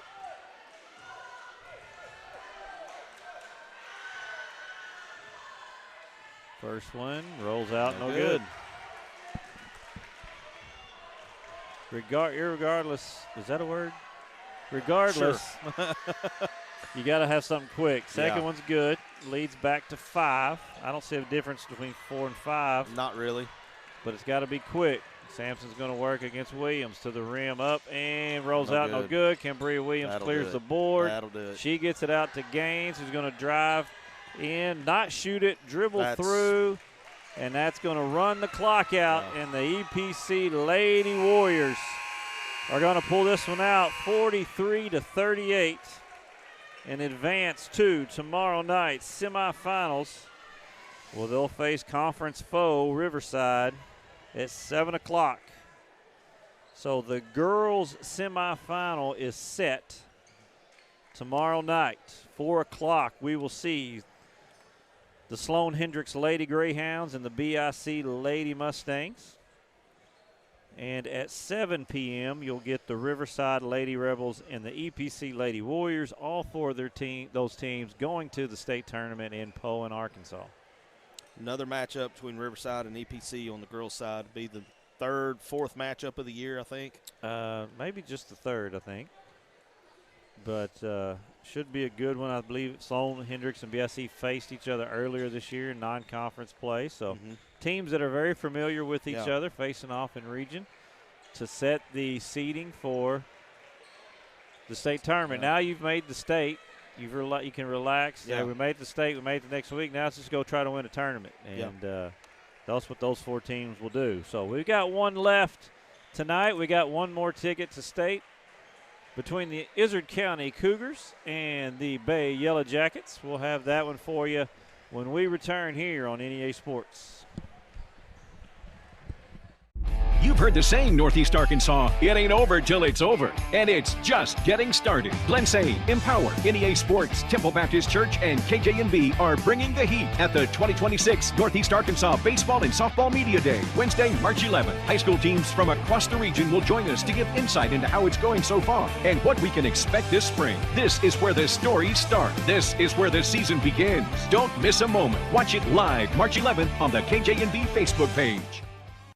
I am Rachel Dunnigan Hickman, and I'm excited to be running for the school board, Position 2 in the Buffalo Island Central School District. My husband Brett and I are raising 4 students who are currently enrolled in the district. I'm also a proud graduate of the school system and a longtime supporter. I work right here in our community, and I care deeply about keeping our district strong by supporting great teachers and staff, keeping students safe, and making sure every child has the opportunity to succeed. I'd be honored to earn your support and your vote. Thank you.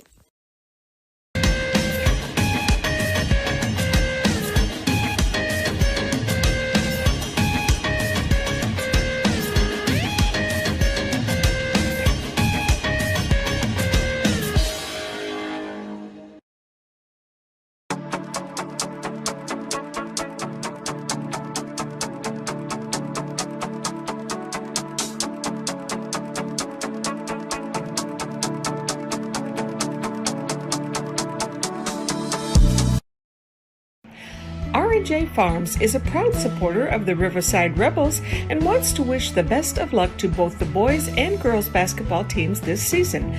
Go Rebels!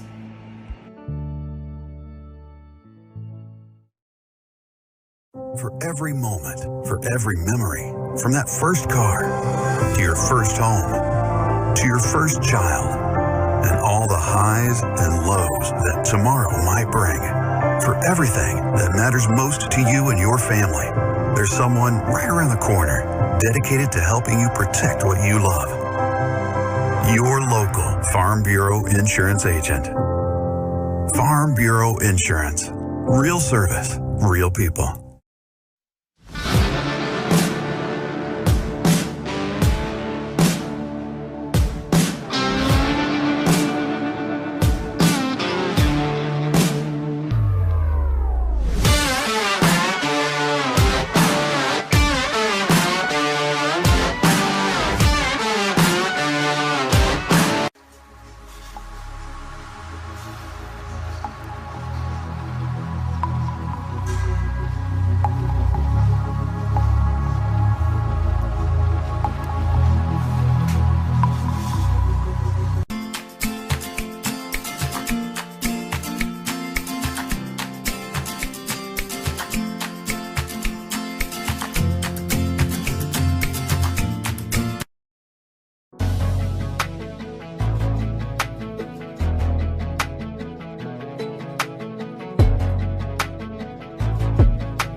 This season is built on the decisions you make now.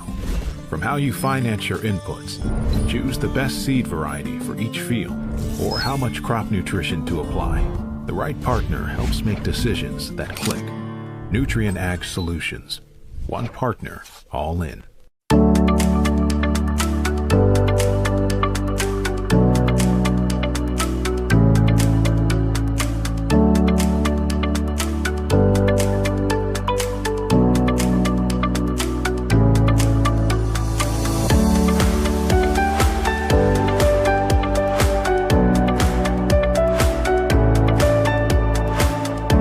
More stories, bigger legends. Season 2 of the Final Jump Shot podcast. Available now on Facebook, YouTube, or your favorite podcast provider. Central Dealerships is not one to brag, but actually we are. Central was awarded, yet again, General Motors Mark of Excellence. We have the perfect ride waiting for you and exceptional service. So find your next vehicle at a Central dealership today.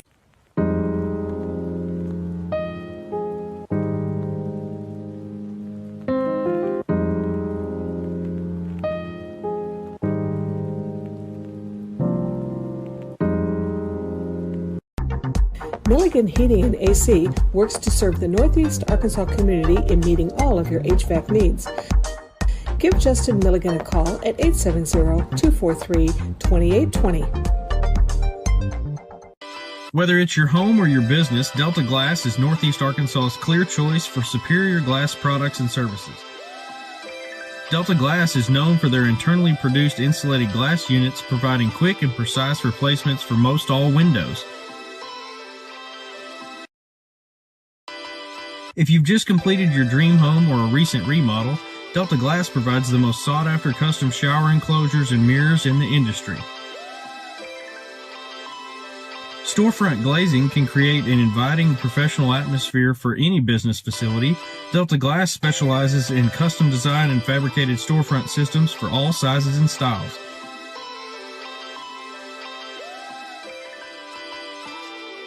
If you're in need of superior glass products and services that are second to none in the region, call Delta Glass today at 870-520-6290 or visit them on Dan Avenue in Jonesboro. For 140 years, homeowners and DIYers have trusted Barton's for their home improvement needs. From small projects to remodels to building a home, our experts are here with the tools, knowledge, and advice to make your project a success. With 10 100% employee-owned locations across Northeast Arkansas and Southeast Missouri, delivery, installation, and free design services, Barton's is your trusted partner for every project. Visit us online at bartons.com. Build it better with Barton's.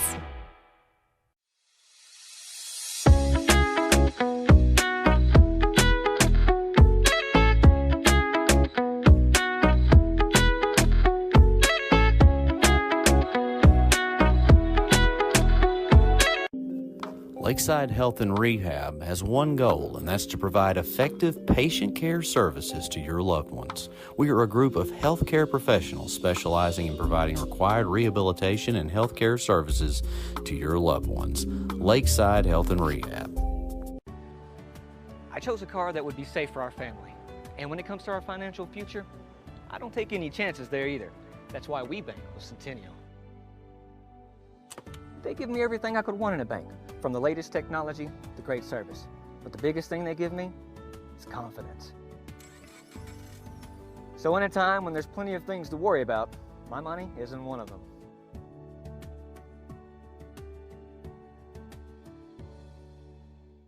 The Everett difference means we are committed to giving back to the communities we serve.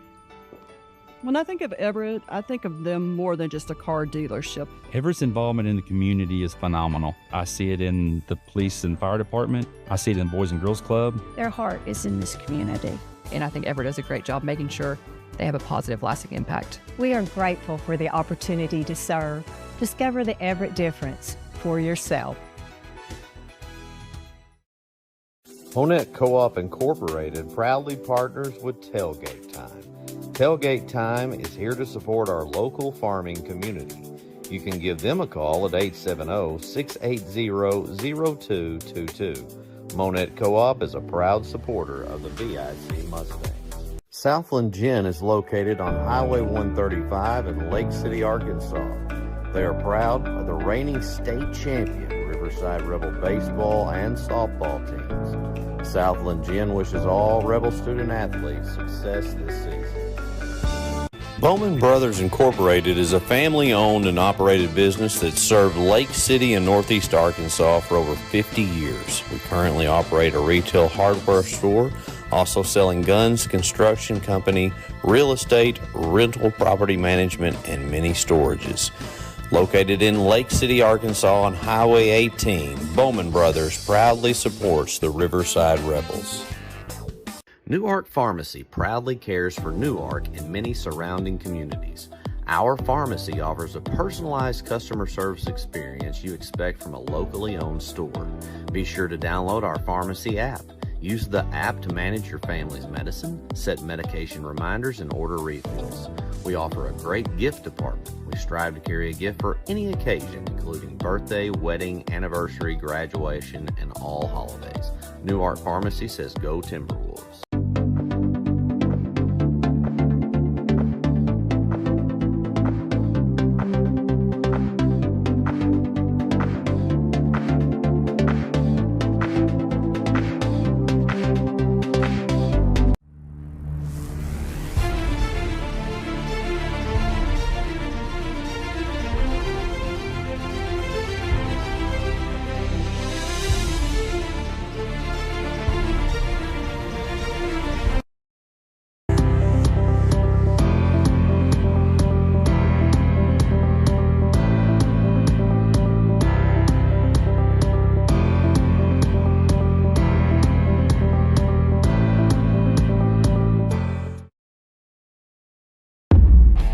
The saying, Northeast Arkansas, it ain't over till it's over. And it's just getting started. Glensane, Empower, NEA Sports, Temple Baptist Church, and KJNB are bringing the heat at the 2026 Northeast Arkansas Baseball and Softball Media Day, Wednesday, March 11th. High school teams from across the region will join us to give insight into how it's going so far and what we can expect this spring. This is where the stories start. This is where the season begins. Don't miss a moment. Watch it live March 11th on the KJNB Facebook page.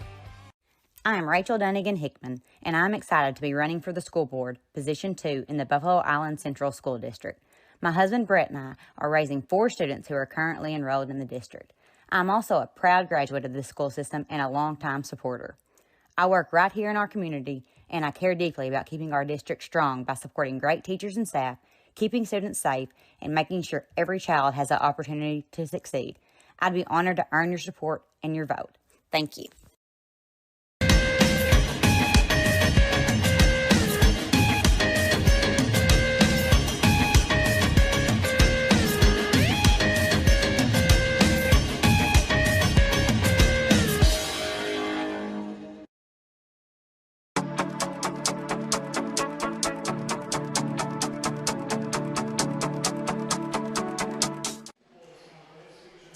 Welcome back once again for our final game of the evening from the 2A-2 Regional. NEA Sports is in Sloan Hendricks, or at Sloan Hendricks High School in Bowden, Arkansas, Bill McCurley Gymnasium, and we've got one final showdown for a trip to the state tournament.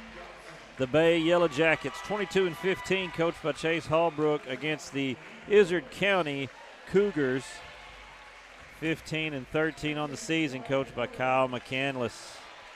For Bay, the starting lineup: number 0, Cade Spencer; number 2, Marky Dodson; number 5, Gabe Williams; number 10, Wyatt McElwain; and number 35, Luke Staggs.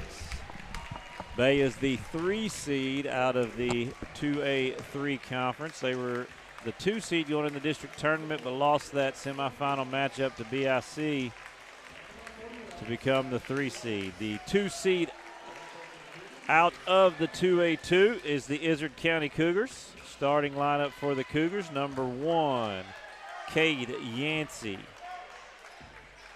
number 2, Kyler Brashear; number 4, Braxton McCandless; number 3, Benaiah Spray; and number 42. I'm sorry, that's 41, isn't it?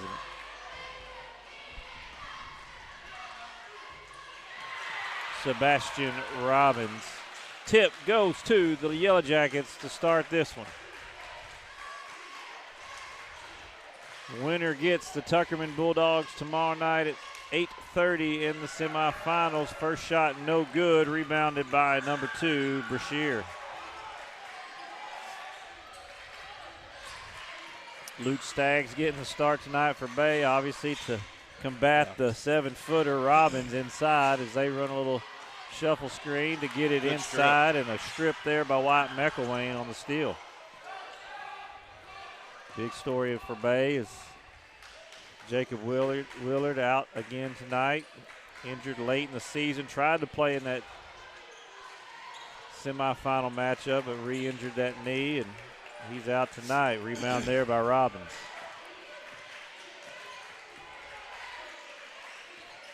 A lot of weapons still on the floor for Bay in this one.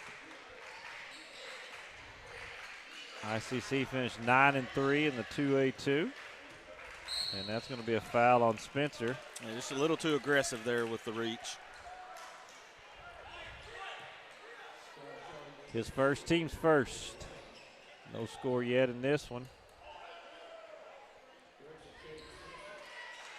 As we've got one more ticket to Poen on the line here. The teams will be set for after this one for the state tournament. Seeding will be decided after Saturday. Pump fake. Robbins catches high post. McCandless pull-up jumper. Misses but gets his own rebound. And back out for a fresh 35.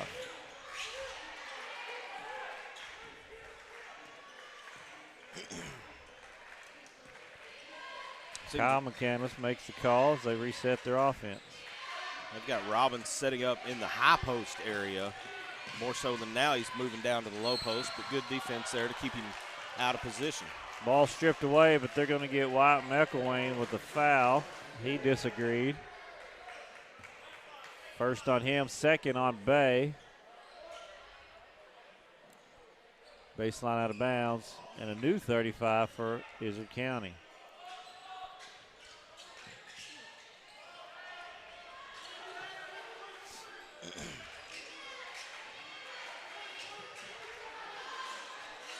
McElwain picks up, tries to get the switch. They're going to get a foul on the shot.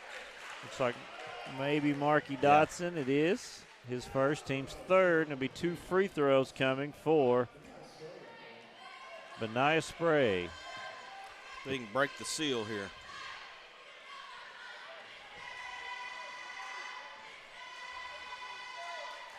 First free throw is good.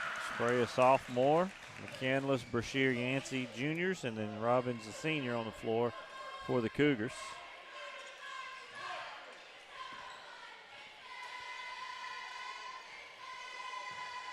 Second free throw on the way.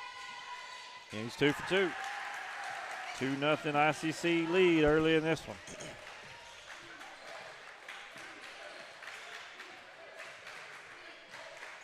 Ball screen up top. Gabe Williams has it blocked. A little too much maybe follow through on Robbins. No argument from the ICC bench. His first, team's first, and Gabe Williams goes to the free throw line.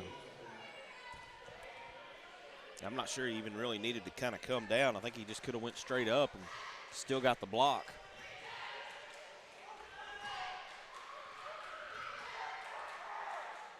Williams' first free throw is good. We said winner of this one gets Tuckerman, 58-44 victory over Buffalo Island last night. The 4 over the 1. Tomorrow night semifinal. Sloan Hendricks and EPC, we've talked about earlier, being the other semi. 2 for 2 for Gabe Williams, and it's 2-2. Cougars bring it across against the Yellow Jacket man-to-man.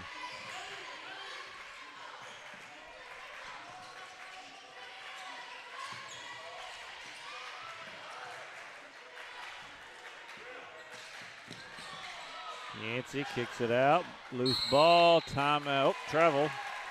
Travel the call on Braxton McCandless on the loose ball there, and it'll be Bay Yellow Jacket basketball. Spencer controls it for the Yellow Jackets. Gets it across the timeline to McElwain. Hand off here to Williams. He'll work the ball screen. Challenge Robbins.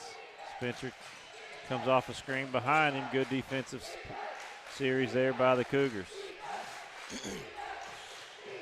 Williams just Luke Staggs, his first bucket of the game, and it's 4-2 Yellow Jackets. That'll be big if he can pull the big man for ICC out to defend that shot. That's really going to open the lane up for Bay. Seems to be one of the game plans, use him from ball screens and pop him instead of rolling him. Yeah.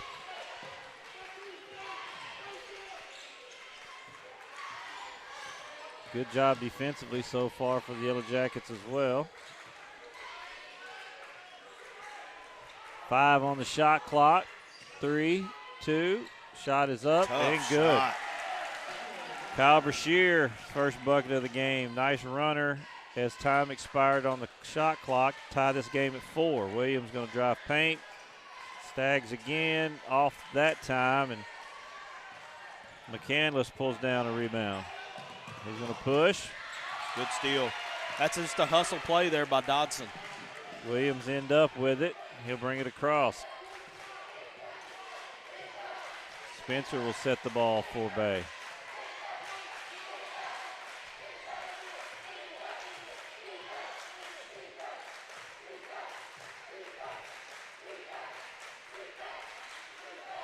Williams off the screen.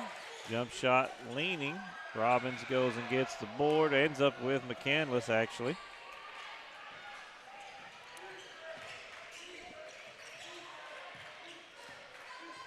So Cougars bring it across. Get set. 4-4. Still our score here.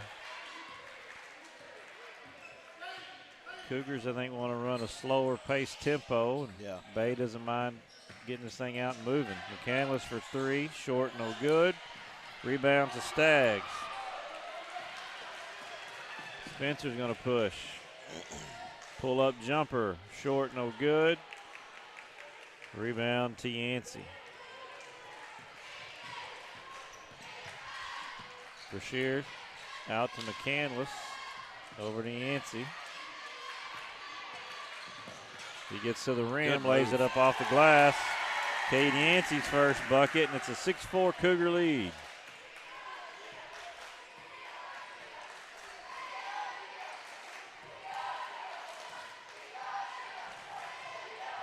Off the, dumps it to Staggs, blocked by Robbins. Good recovery there. Block. He was better that time. He just went straight up with it, and with that wingspan, it's almost impossible to get it over him.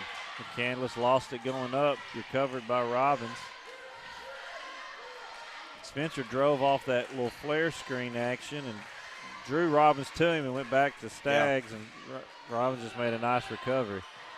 3 in the corner is way off, rebounded up and foul. Spray with the board, and he'll go back to the free throw line. They're going to get Staggs on the foul. His first, team's 4th of the quarter.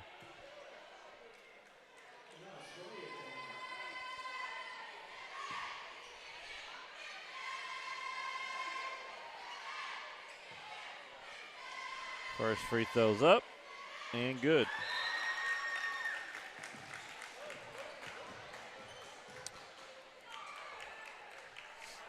Number 0, Caden Wiseman into the game for ICC.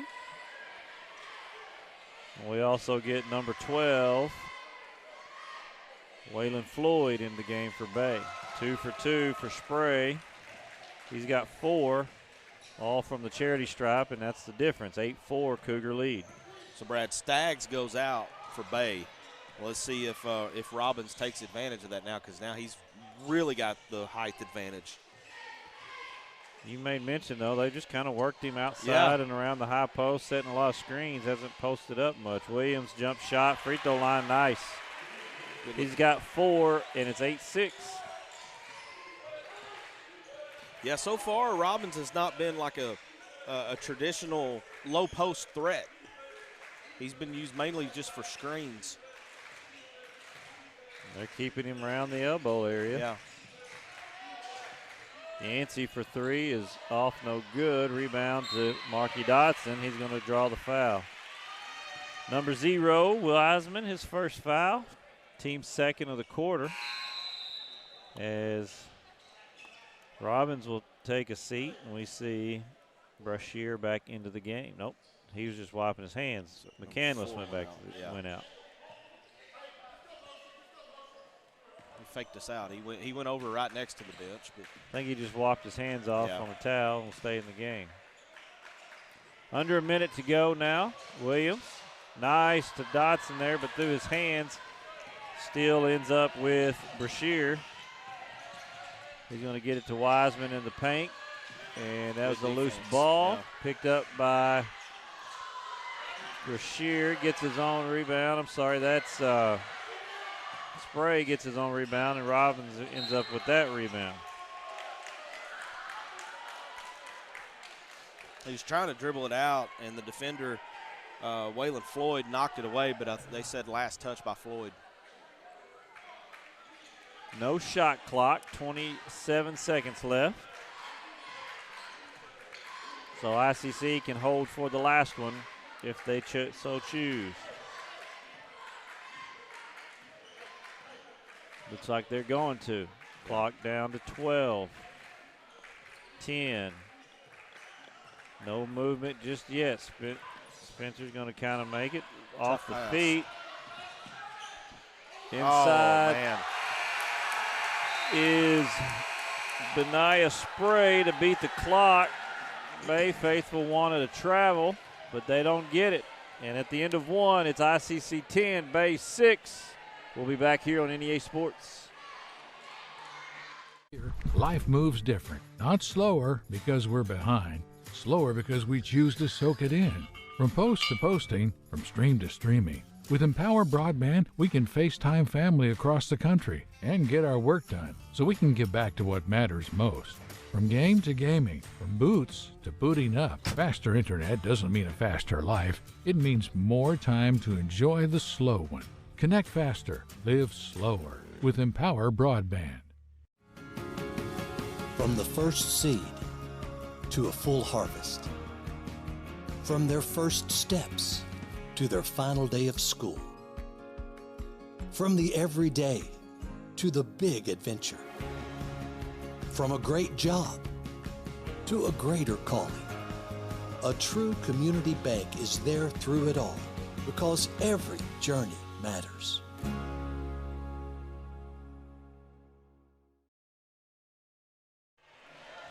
Back here at the 2A-2 Regional Tournament, Bill McCurley Gymnasium, Sloan Hendricks High School, ICC 10, Bay 6 in our final matchup this evening for the final spot in the semifinals and the final spot in the state tournament.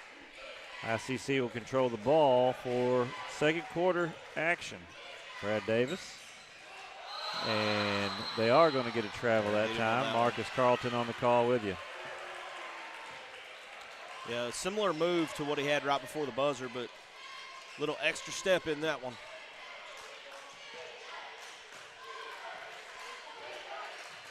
So McElwain gets it to Spencer.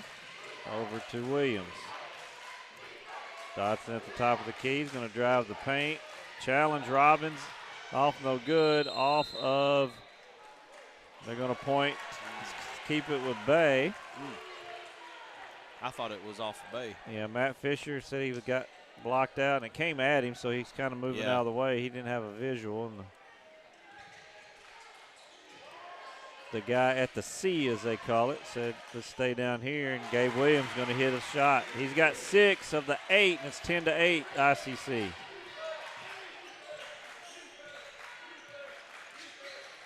Inside to Robbins. He's way short, rebounded by Floyd. And that's going to be a double dribble. So here comes McCandless back into the game. He'll replace Yancey.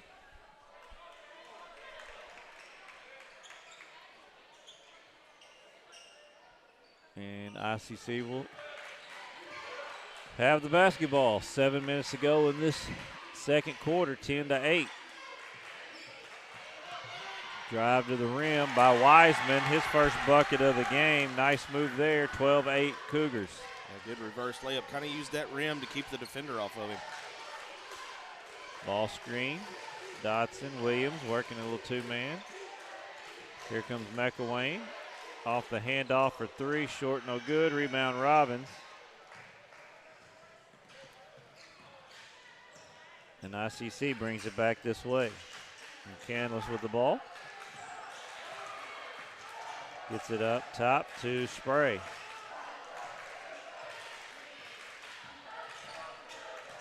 Hand off to Yancey. Wiseman up top. Shot clock at 12. Inside to Robbins, and he's going to be fouled by McElwain.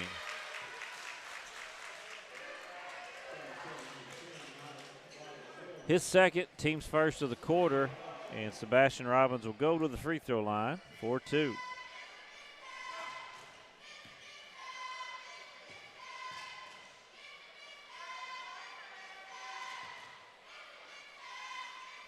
First one's off the back iron, no good. Luke Staggs makes his return. Gets Floyd a breather.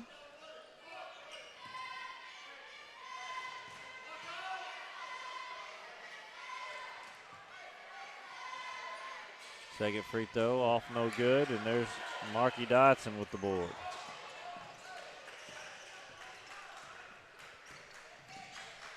And a reach-in foul on Yancey there.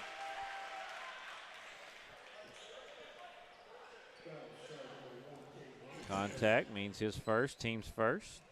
6:03 to go, second quarter, 12-8. ICC in a low-scoring affair so far. Kind of the theme of the night. Yeah. Unless you're Chandler Gathright. Yeah.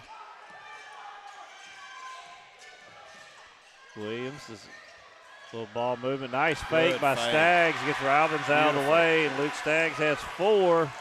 It's 12-10. Good ball movement, nice fake.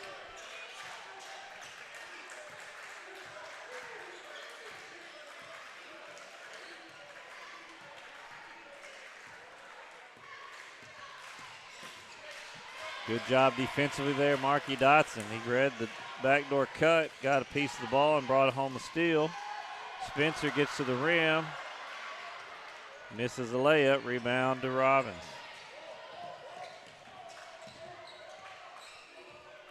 ICC back the other way as we approach 5 minutes to go in the first half in a 12-10 ball game. Cougars with the lead in the ball.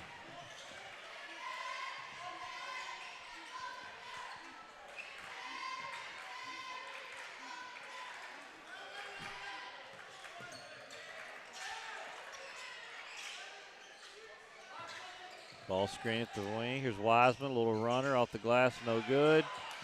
And Williams takes, Robbins kind of had it, and Williams takes it away from him. He gets the ball, and when he does, Coach Albrook calls timeout. So 30-second timeout, Bay. We'll take it with them. Be back here right after this.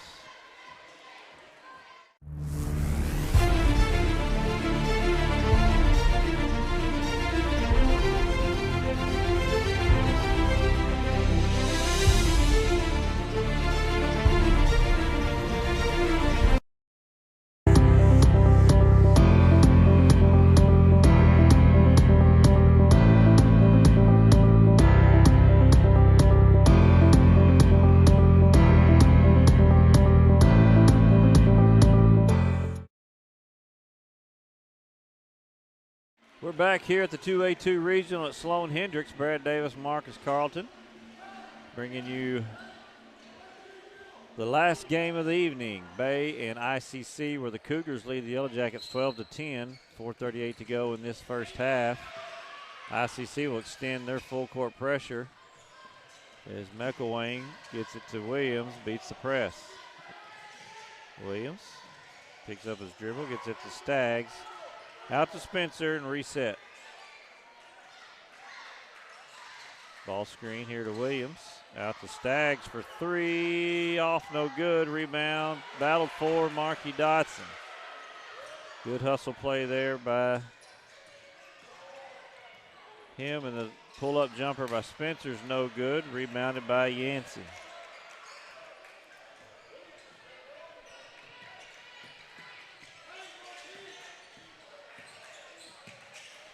Spray gets it to Robbins. Thought about it. To Brashear, out to Yancey.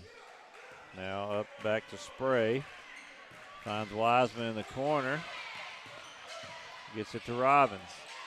Has it stripped away by Dotson, and Staggs ends up with it. You can't bring it down low if you're a big man.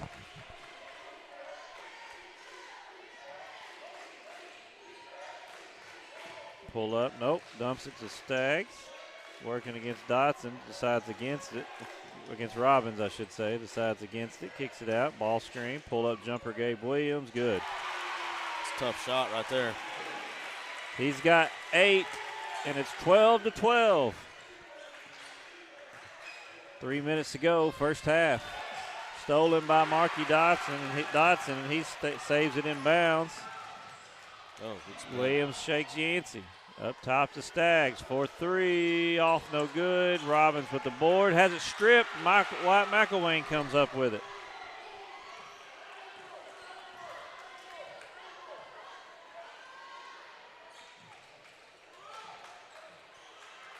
Brad, do you feel like maybe Bay would like to increase the pace on this game a little bit?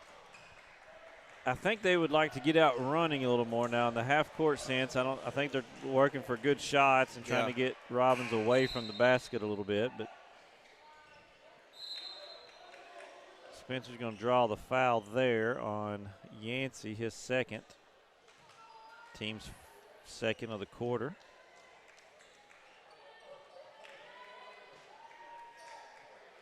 We may have a blood situation.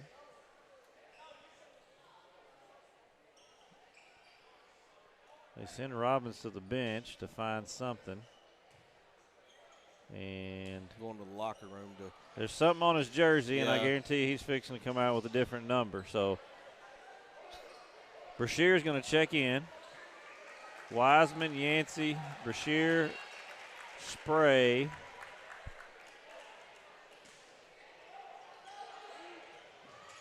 And McCandless, the 5 on the floor for ICC. Williams, Dotson, Spencer. Hunter Belcher checks into the game. And McElwain on the floor for the Yellowjackets. Williams gets to the rim and draws the foul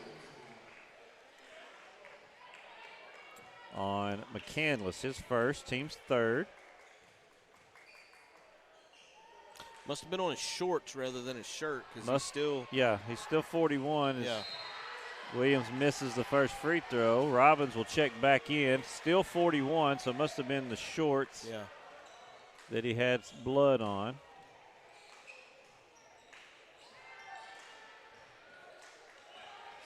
So Robbins is back into the game. Replaces Wiseman. Staggs came back after that free throw as Robbins came back in to offset the inside presence. Williams hits the second one, and Bay now leads 13-12.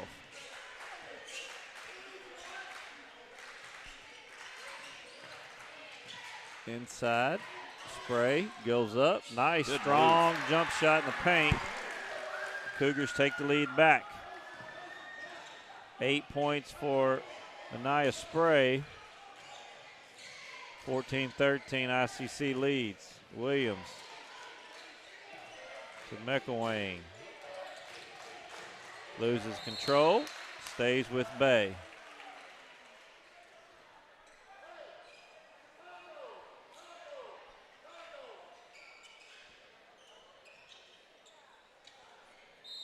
$17 is on the shot clock. 1:46 as Spencer stumbled. Got his balance back, so he didn't go back court. Williams working around the ball screen. Spin move, jump shot.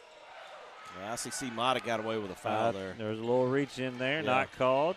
Coach Hallbrook wanted it. Robbins pulls down the rebound. 1:20 to go. 1 point game, 14-13.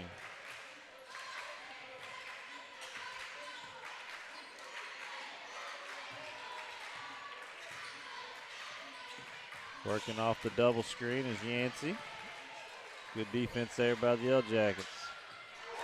But they swing it over to Braxton McCandless. He hits his first bucket of the game. It's a 3 and a 17-13 lead for ICC. Ball screen for McElwain. Gives it to Williams. Here comes Staggs to get him one. Dotson back out to Gabe Williams. 15 on the shot clock. 10. Dotson's going to drive. Staggs trying to clear him a lane. 3 on the shot clock. McElwain takes the shot, no good. Rebound to Brashear. Dangerous pass there. Gets it to McCandless. He's going to push the issue. Spray into the paint, no good. Rebound back to him. Kicks it out. Robbins from about 15. He's off. Dotson with the rebound, and he got it off, but no good. And that's the first half with your score. ICC 17, Bay 13. We'll be back here for the final half of basketball tonight on NEA Sports.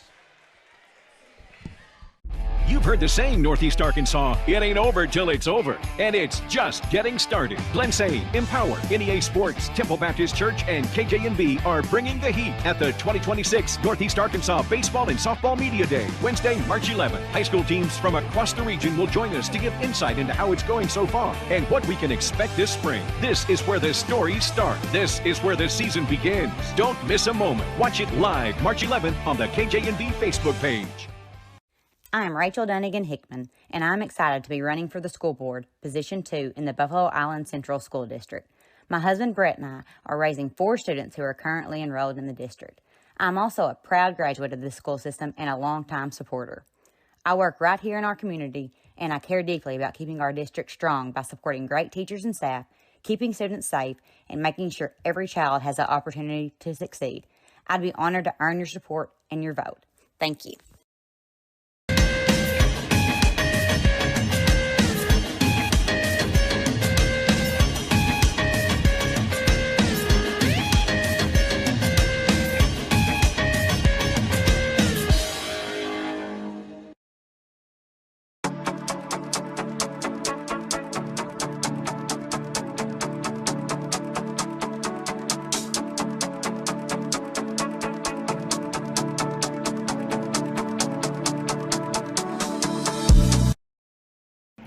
R&J Farms is a proud supporter of the Riverside Rebels and wants to wish the best of luck to both the boys and girls basketball teams this season. Go Rebels!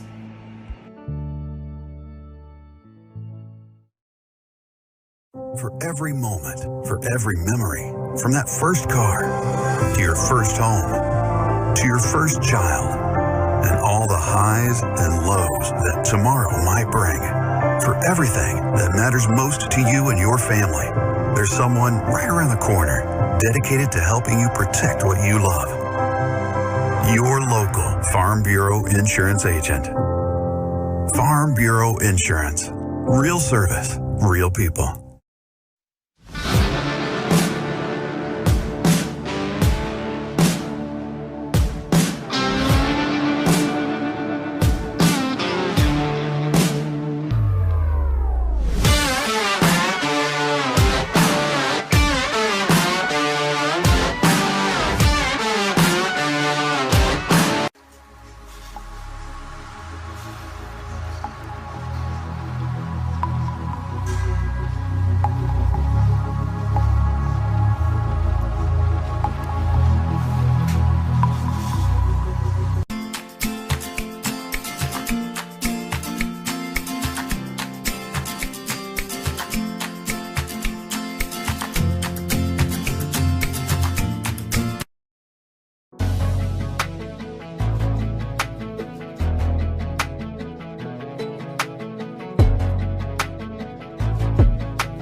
This season is built on the decisions you make now. From how you finance your inputs, choose the best seed variety for each field, or how much crop nutrition to apply. The right partner helps make decisions that click. Nutrient Ag Solutions. One partner, all in.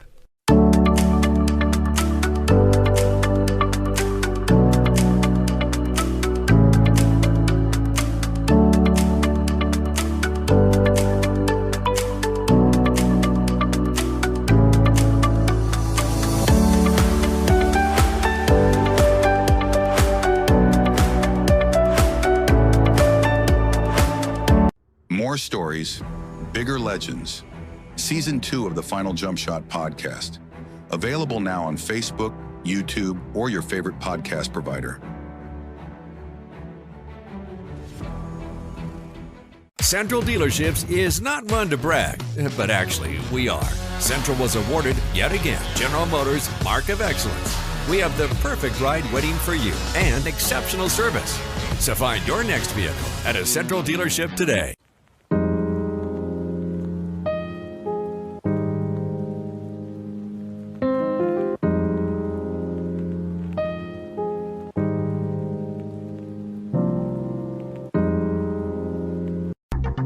Milligan Heating and AC works to serve the Northeast Arkansas community in meeting all of your HVAC needs. Give Justin Milligan a call at 870-243-2820. Whether it's your home or your business, Delta Glass is Northeast Arkansas's clear choice for superior glass products and services. Delta Glass is known for their internally produced insulated glass units, providing quick and precise replacements for most all windows. If you've just completed your dream home or a recent remodel, Delta Glass provides the most sought-after custom shower enclosures and mirrors in the industry. Storefront glazing can create an inviting professional atmosphere for any business facility. Delta Glass specializes in custom design and fabricated storefront systems for all sizes and styles.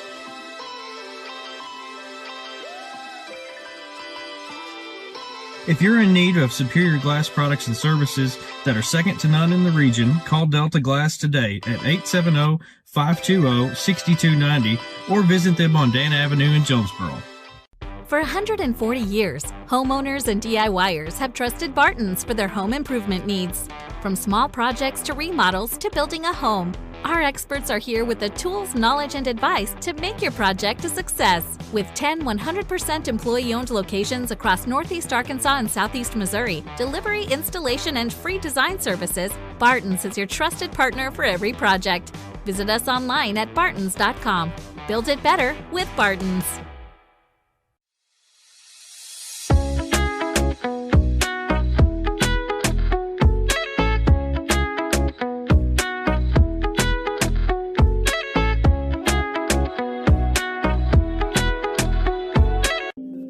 Lakeside Health and Rehab has one goal, and that's to provide effective patient care services to your loved ones. We are a group of healthcare professionals specializing in providing required rehabilitation and healthcare services to your loved ones. Lakeside Health and Rehab.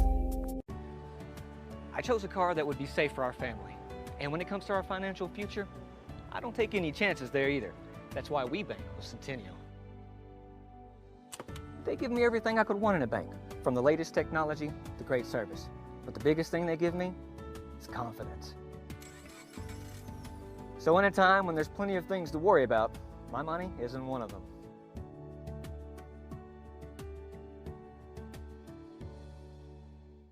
The Everett difference means we are committed to giving back to the communities we serve.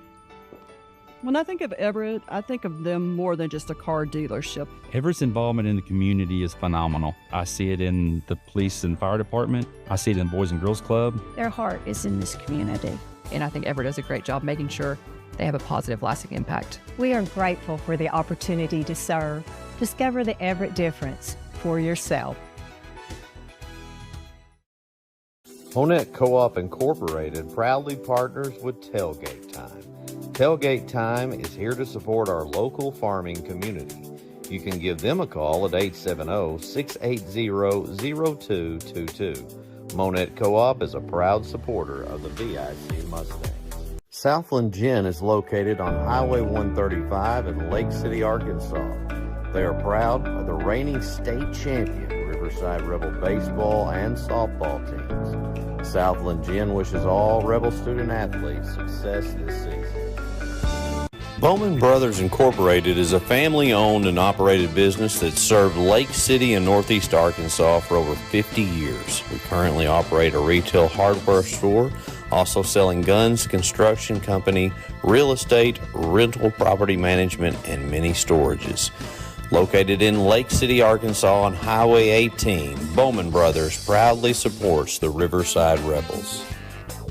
Newark Pharmacy proudly cares for Newark and many surrounding communities.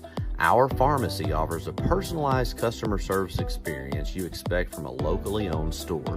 Be sure to download our pharmacy app. Use the app to manage your family's medicine, set medication reminders, and order refills. We offer a great gift department. We strive to carry a gift for any occasion, including birthday, wedding, anniversary, graduation, and all holidays. Newark Pharmacy says go Timberwolves. Back here at Sloan Hendricks High School at the 2A-2 Regional Tournament, Bay trailing ICC 17-13, but they control the opening possession of the second half. Brad Davis, Marcus Carlton, and Marcus, the theme of the night has been points are at a premium, and nothing's changed in this one. Well, and it's, depending on the game, it could be good defense or bad offense, however you want to look at it. McElwain's off there. Loose ball chased down by ICC, and they'll have their first possession of the second half. In this particular half, I thought both teams played pretty solid defensively. Yeah, I mean, I don't feel like there was a lot of bad shots taken. It's just shots didn't fall. Marky Dotson pulls down the board. Gabe Williams led Bay with 9 points in that one. Luke Staggs with 4. That makes 13, and that's what they scored. On the opposite side, Benaiah Spray with 8, leading ICC. Here's Williams, pull-up jumper, good. Make it 11 for him and a 2-point deficit, 17-15 Cougars.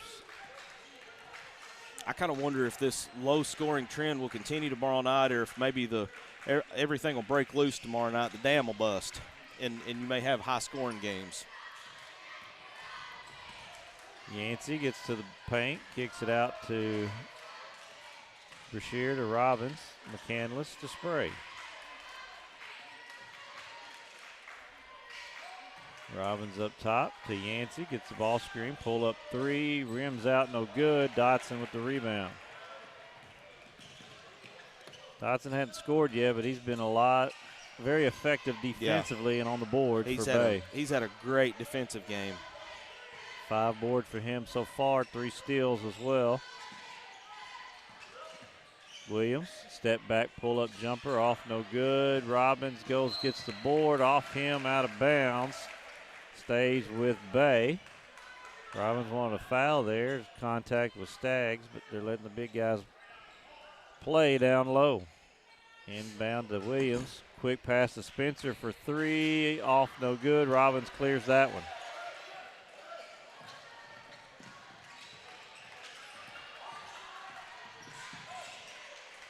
Six rebounds for Robbins, yet to score.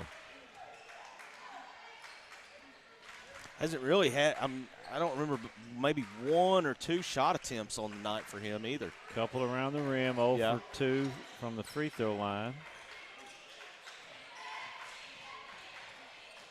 Good move. Brashear off no good. There's Dotson with his 6th board. And runs right into Spencer. Top of the key 3, off no good. Robbins clears the board.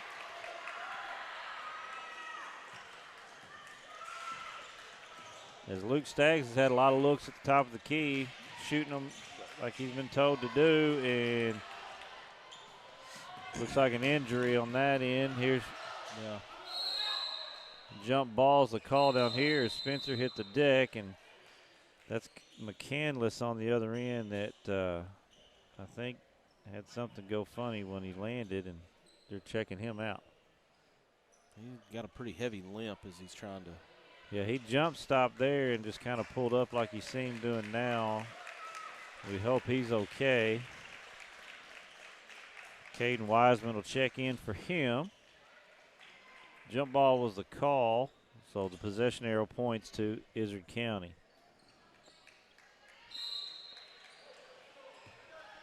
You know, Kate Spencer was on the ground down here. No foul call, no walk call. I would figure it'd be one of those, but they went jump ball, and ICC gets the ball. They've yet to score this half. Bay's got one bucket. 3 blocked by McElwain. That's a good foul block. on Spray.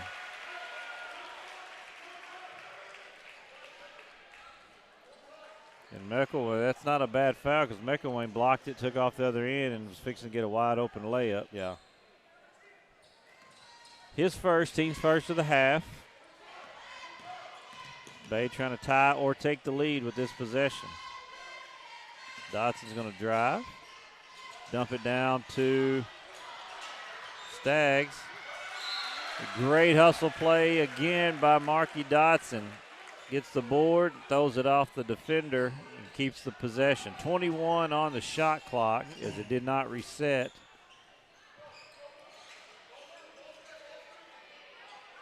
Ball screen to Williams.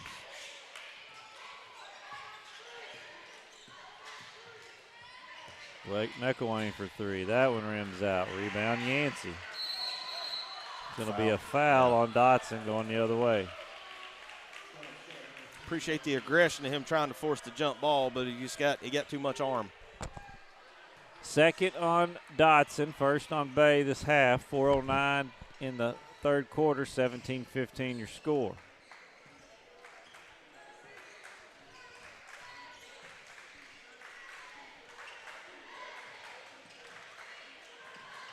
Three at the top of the key for Yancey's, off no good. Wiseman's going to pull down the board. Foul inside, and Wiseman's going to the free throw line. They're going to get Luke Staggs. Actually, take that back. 5, not 35. 5. Gabe Williams, his first, team's second. Wiseman at the free throw line, misses his first.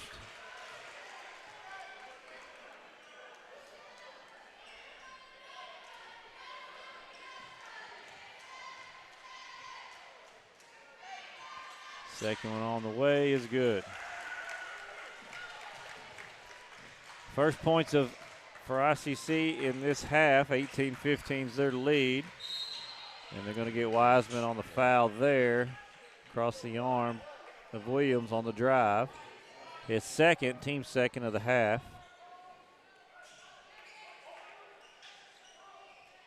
Inbound to Williams. Gets it to Dotson in the paint. Offside, McElwain.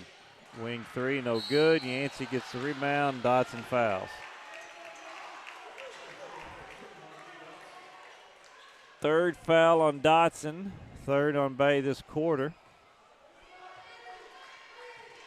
ICC ball. I'm looking over at the bench, Marcus, and McCandless is at the end of the bench, turned around the opposite way. Yeah, not a good sign. Stretching that leg out, or might have somebody looking at it.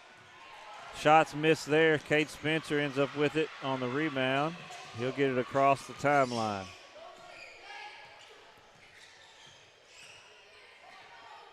Dave Williams gets the screen. Rejects it, goes back the other way to Dotson. He's going to drive. Staggs from about 12 feet is good. Dotson finds Staggs.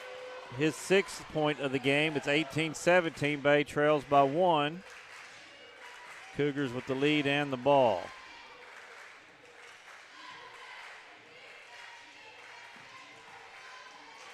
Curl cut by Robbins. There you go. He lays it in, his first field goal of the game, and he draws the and one opportunity on Staggs. That's what I've been waiting to see all night is the big man catching the ball down low and going to work. Second on Staggs, 4th on Bay this quarter. Chance for an and one. It's off, no good. Staggs with the rebound and a foul on Spray. Yeah, that's a – you know, you don't want to get on a kid for being aggressive, but that's just not a good play right there. His second. Third on ICC's quarter. Williams gets into the paint. Gets it to Dodson. He's going to challenge Robbins. It's off, no good. Challenge him again, draws the foul.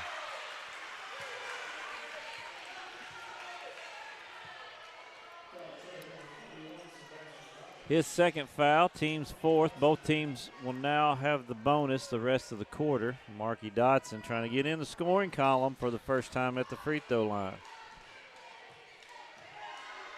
First one's up and good.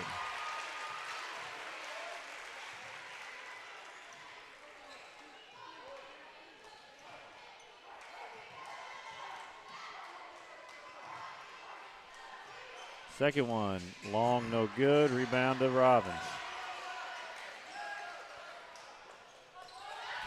McElwain deflected the pass, but Spray came up with it. Dodson's got to be careful. He's got three. 2 minutes left, third quarter, 2018 Cougar lead. 15 now on the shot clock. Brashear to the rim, blocked by Williams, rebounded by Staggs. Gets it to McElwain, to Dobson, pitches it out to Williams. He gets into the paint, step through, off the glass, no good. Rebound to Robbins, and a foul on Gabe Williams. Now we're seeing a little aggression out of Robbins all of a sudden. I don't know if something, somebody made him mad or what. Now we've got a little jawing going on between him and Gabe Williams, so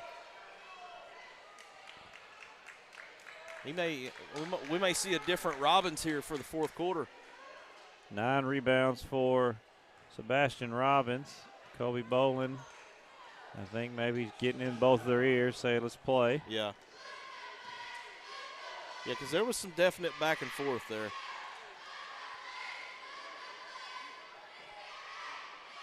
Fifth foul, so 2 shots for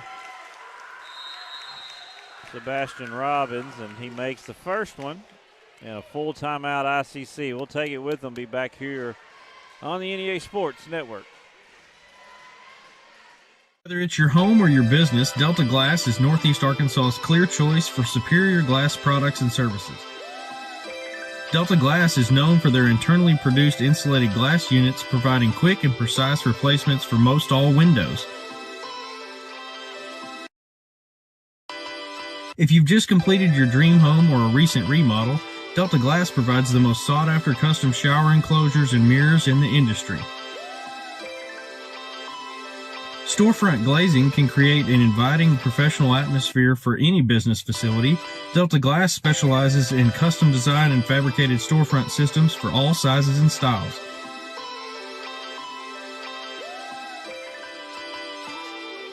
If you're in need of superior glass products and services that are second to none in the region, call Delta Glass today at 870-520-6290 or visit them on Dan Avenue in Jonesboro. Back here at Sloan Hendricks High School for the 2A-2 regional tournament on NEA Sports. Brad Davis, Marcus Carlton, as Sebastian Robbins has his second of 2 free throws forthcoming as ICC leads Bay 21-18. He said during the break, look down there, and Braxton McCandless has his shoe off. Miss on that one, rebound Staggs. He's got ice on that knee, his shoe's off. Doesn't look like he'll return tonight. I'd say his night is done. Williams going to reject the screen. Get it to McElwain. 15 on the shot clock here. Finds Staggs, pump fakes against Robbins. Gets it out to Spencer. 4-3 is good. Cade Spencer's first bucket of the game is a big one, and it ties this game at 21 with 1 minute to go in the third quarter.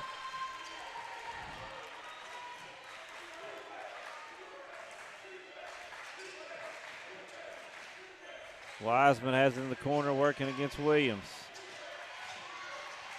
Ball deflected, picked up by Robbins. Deflected again, ends up in the hands of Yancey. A lot of contact there. Brashear is going to drive. Kick it out to Spray. 4 or 3 on the shot clock. 2. Going to get it up, and they're going to call a foul.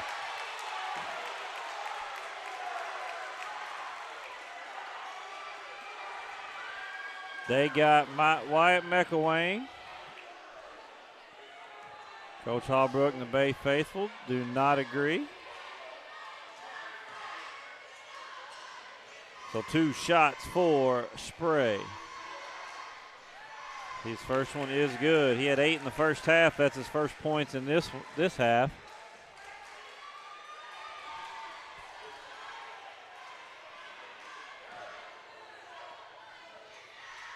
Second shot on the way. Gives ICC the lead back, 22-21. Make it 23-21. 10 points now for Benaiah Spray. Bay trails by 2 with the ball. No shot clock now as we have 20 seconds to go in this quarter. Ball knocked away by Yancey. Will stay with the Yellowjackets. That's great hustle by both guys right there.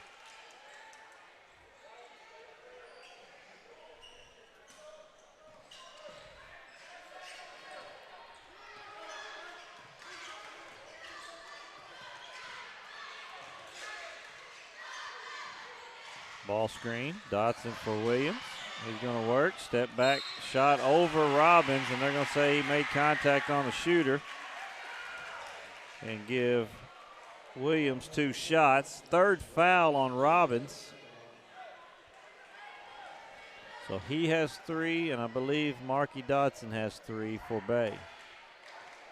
3.5 to go in the 3rd quarter. First free throw's up and rolls in. They hit every part of the rim and fell through. Hit a lot of it.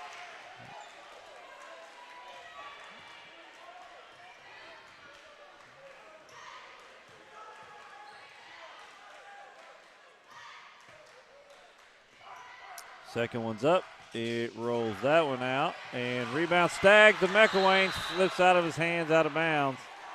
With 0.7 seconds left. They'll just inbound it and hold it. Not going to count. And at the end of 3, it's ICC 23, Bay 22. Should have a great finish to this one when we're back here on NEA Sports.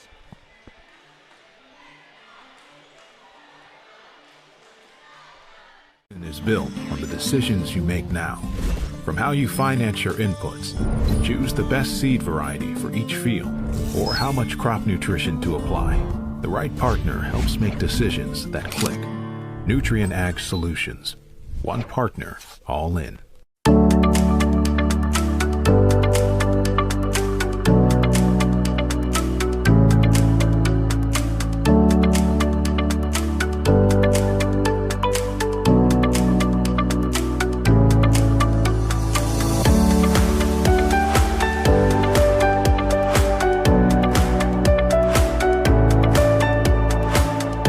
More stories, bigger legends.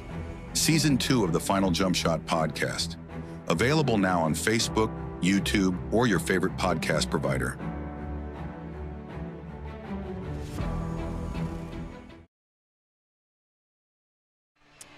We are back here at Bill McCurry Gymnasium, Sloan Hendricks High School for the 2A-2 regional tournament.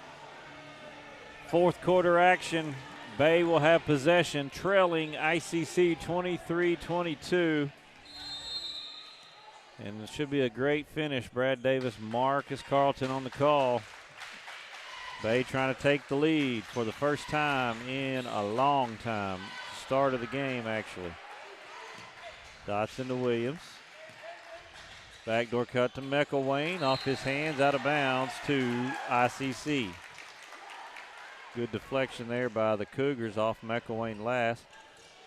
Marcus, I was kind of told, a little scouting report for the game, that ICC was very good defensively, has spurts of having trouble scoring. That seems to fit. That seems to fit. But I think Bay's been very good defensively as well and has had trouble scoring. So 2 good defensive teams battling it out here tonight for a chance to go to the state tournament and the semifinals tomorrow night, where Tuckerman awaits the winner. Well, we'd be remiss if we didn't point out that Bay's missing a big offensive weapon too. So yeah, they are, and that factors into their inability to score at times. Wiseman draws the foul on Staggs, his 3rd, team first to the 4th. First free throw's good. Caden Wiseman has 4 now.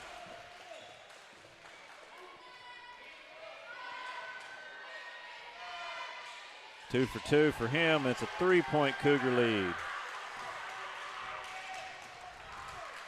By far the closest game we've had of the night, Brad. Really, of either day. Yeah, pretty much. Round completely. Dotson gets it to McElwain into the paint. Spin move back to Dotson. Tries to get it across the Stags. Knocked out of bounds by Brashear. Stays with the Yellowjackets. Izard County going to be without Braxton McCandless the rest of this one too, as he looked like a knee or a leg injury in that first or 3rd quarter, and he's on the bench, shoes off, iced up. It looks to be right over his knee from our vantage point. McElwain pumps, goes up, jump shot's good. His first bucket of the game, and it's 25-24 Cougar lead.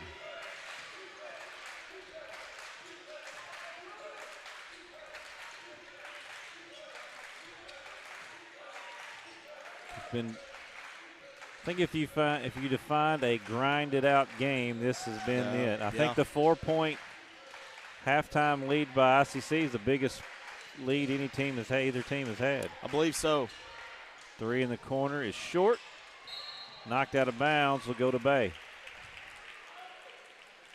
This is the first time I've seen ICC, but I get the feeling that they are a grinded out kind of team. Yeah, I think it's just that rock fight. It's not pretty to watch, but it's effective. Want to drag you into the mud with them. Yeah. Staggs thought about it. Hands off to Williams. Gets it to Dotson. He's going to get it back to Williams through his hands. Off him last and out of bounds to ICC.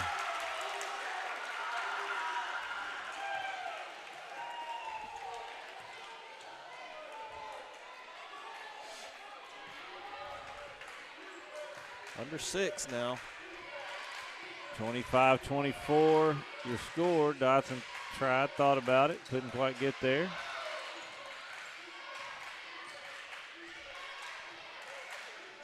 Spray's going to back up, work against McElwain. Gets the ball screen, works against Staggs, off no good. Rebound Dotson. He's going to push full court, get to the rim, lay it up and in. His first field goal of the game. And he gives the Yellowjackets their first lead since the opening minutes, 26-25. If they did lead, did they lead in the opening minutes? I don't think so. Maybe their first lead of the game. I think this is their first lead of the game. Miscommunication on the handoff, and the ball's back to the Yellowjackets. And it's going to be a timeout. Kyle McCandless and the Cougars. We're going to take it with them. Be back here on NEA Sports. Hard to get to the top.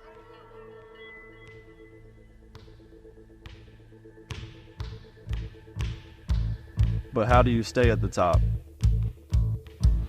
Hard work every day.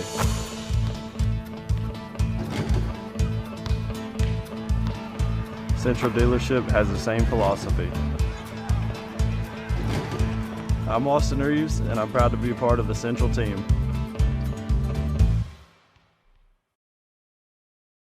Here at Sloan Hendricks High School for the 2A-2 regional tournament.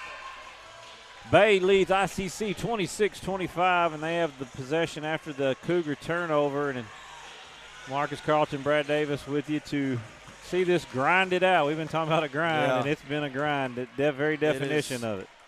It's a close game, and it's, like you said, it's a grind. It's not necessarily easy to watch, but, that's huge. He's been wanting one all night. He's about 0 for 5, and they set that up for him, and he knocked down no better time than now for Luke Staggs, and it's 29-25. That is a huge bucket for Bay. Spin move inside. They're going to get a foul there. McElwain reaching in, I believe. So Spray will go to the free throw line. Nope, they're going to say Stags, his fourth. Team's second. So that'll be something to watch here. 4:53 left, and that's 4 fouls on Stags. Two shots for Spray coming. First one's good.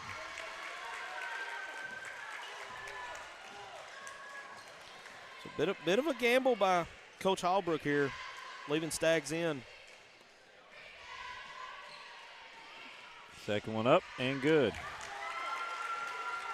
I guess you could say he trusts his guy. That's what we said earlier about Coach Thaxton. So for his guys at EPC, so I'll give the same respect to Coach Hallbrook. They're going to run it again for Stags, top of the key. That one's way off the mark and goes back to ICC. 29-27 score. I thought that one might have been partially blocked. May have been. They did come late flying off the screen. Yeah. But it went to ICC, so the officials did not see that. Yeah. Cougars trying to tie this one or take the lead. Inside to Spray. He's going to work against McElwain. Up and over the top is good. That's a good move. That's a good, solid post move right there. 14 for Benaiah Spray. We're tied at 29. Intensity's picking up a little bit, Brad. Absolutely. By far the best game we've had. Oh, through the hands of McElwain. That's about 3 or 4 instances where the ball's just slipped right out or through his hands. Yeah. Get him some of the rosin powder. Yeah. 4 minutes to go in this one. 29 all, I should say, in regulation. Don't put that evil on me, Ricky Bobby.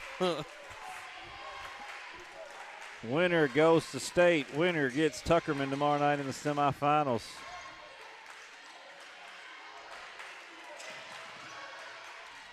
Gets rid of it. 9, now 8 on the shot clock. Three-pointer on the way is good. Kyle Brashear, his first 3. He's got 5, and it's a 3-point ICC lead. Now steal here, knocked away by Spray, stolen by Wiseman, other way, misses it. Spray, only one there to rebound, lays it in. Now we got another injured player.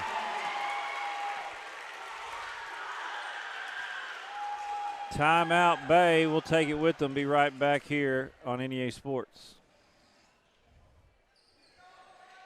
He's fine. Cramp. 140 years, homeowners and DIYers have trusted Barton's for their home improvement needs.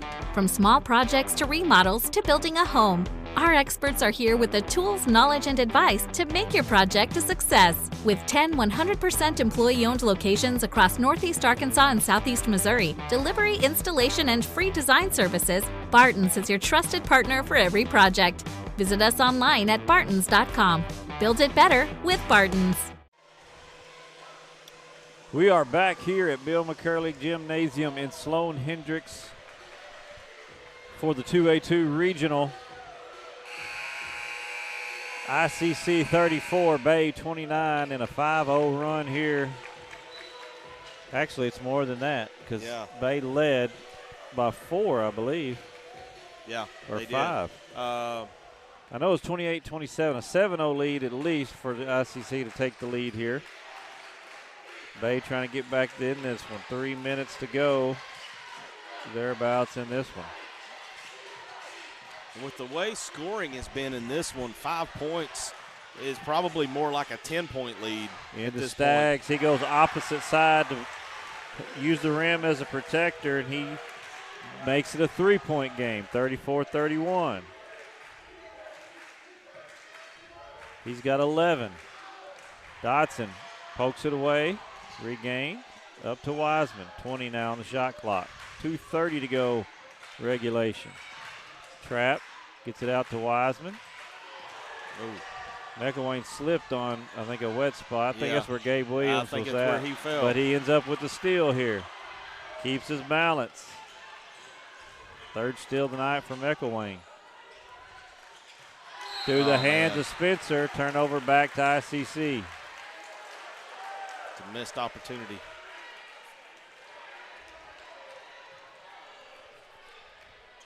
.212 to go.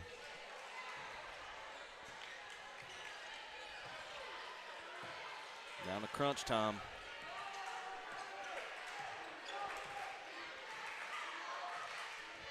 Two minutes. Pull up three by Spray over Stagg.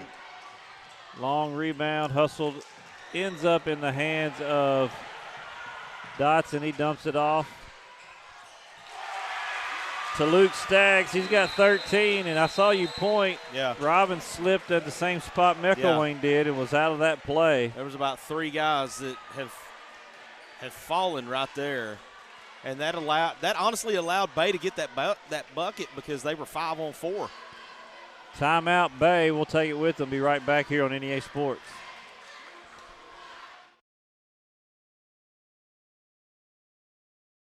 It's hard to get to the top.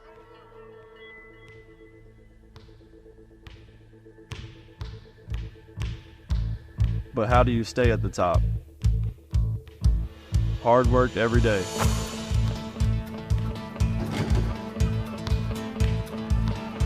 Central Dealership has the same philosophy. I'm Austin Reeves, and I'm proud to be part of the Central team.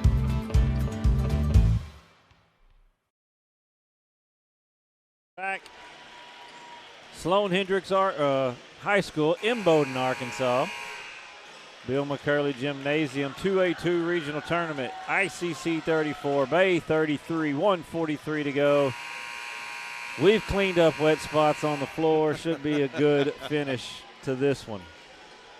Finally, a barn burner, as you said, during the break. ICC with the ball, 1 point lead. Into Robbins, back to Yancey, over to Wiseman.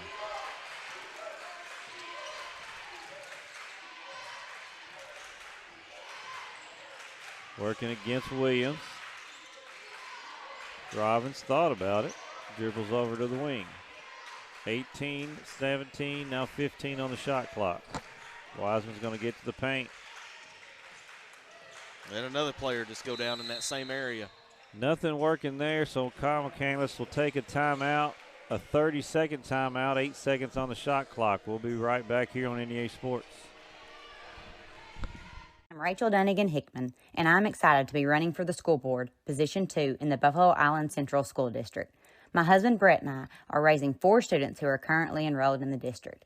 I'm also a proud graduate of the school system and a longtime supporter.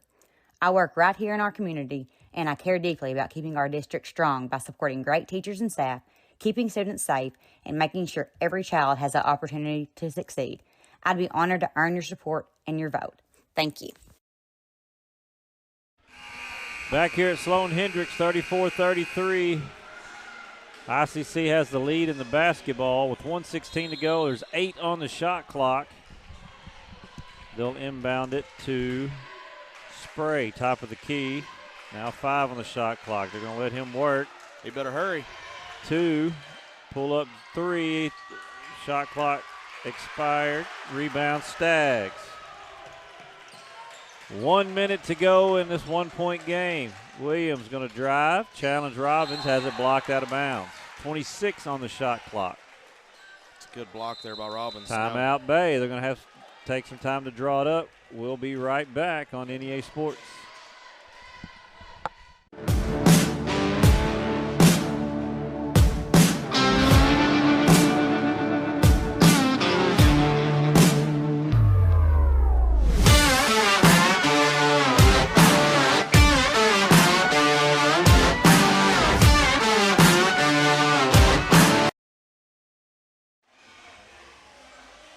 We're back here at Sloan Hendricks.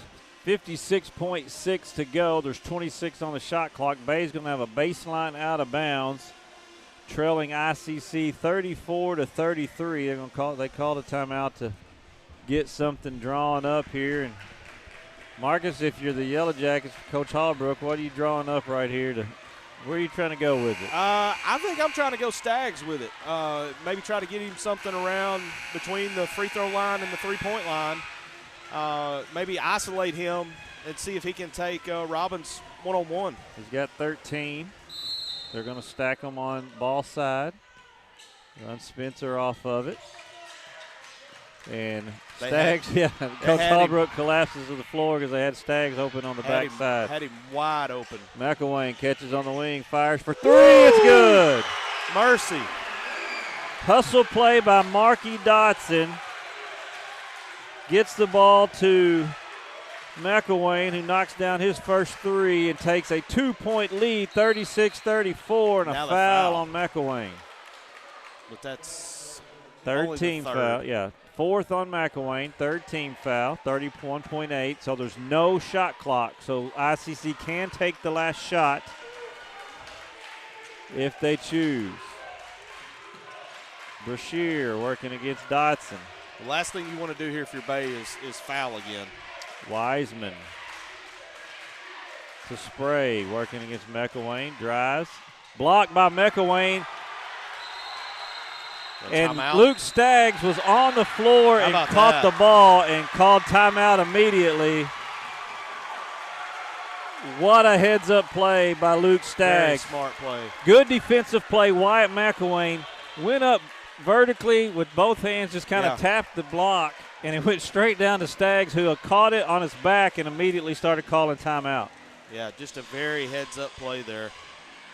So Bay will have the basketball, 15.1 second to go, up 36-34. And here's a big point, because if you're Israel County, you want to foul, but they have no fouls right now. They have not fouled this quarter, so they've got to foul 4 times. In 15 seconds. Yeah. So even with the fouls, all Bay has to do is get it in bounds and hold it. Yeah. And keep away. Milk 1 or 2 seconds at a time. Knock down a couple free throws when it comes time. This has been a grinded out. ICC's led the whole game, and then Bay's taking the lead here late. Yeah. How about the clutch three there by Bay? Huge shot. It was a loose ball chased down by Marky Dotson. And we've talked about how big and he's been, defensively and in those hustle plays all night. He picks it up, finds McElwain, and McElwain knocks down a huge three. So that took less than a second. We were at 15.1. Now we're 14-3. First foul on ICC this quarter. Wiseman's third. I got to go 4 more times. Into Dotson. Back to McElwain. Oh, now they're just running clock. And foul on Wiseman again. So you had a full 4 seconds come off there. They can't allow that much time. They've got a foul like they did the first time with less than a second elapsed. 10.3 to go. They still got to do it 2 more times. I mean, they may run out of time before they can get the 2 fouls. Fouled by Wiseman. That's going to be his 5th.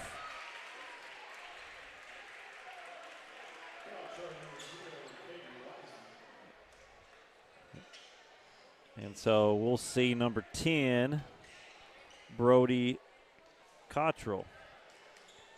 Cottrell or Cottrell. Apologies if it's wrong. I'm going to go with Cottrell. 9th grader into the game for ICC. And Coach McCandless is going to take the timeout. We're going to stay here. So 9.3 now to go. You got to foul twice. 2 more times. And you've got less than 9.5 seconds to do it. That's going to be tough. That's going to be really tough to get that and have any time left on the clock when they do shoot the free throws, because you got to figure it's going to take at least a second, maybe 2 seconds to foul each time. So that's going to take you down to about right around 5 seconds. I mean, it's doable, but it's – you're cutting it razor thin. You have zero margin for error at that point. And let's call it, let's say 6.3 base shooting 2. If they make both, it's almost, it kind of seals it. Yeah. Because you do not have time for 2 scores there. Well, in a 2-possession game. Let's say you miss the first one to make it second one, go up 3. Immediately, I mean, you can, if you're Bay, you can foul. There's that that time-old argument of, do you foul up 3?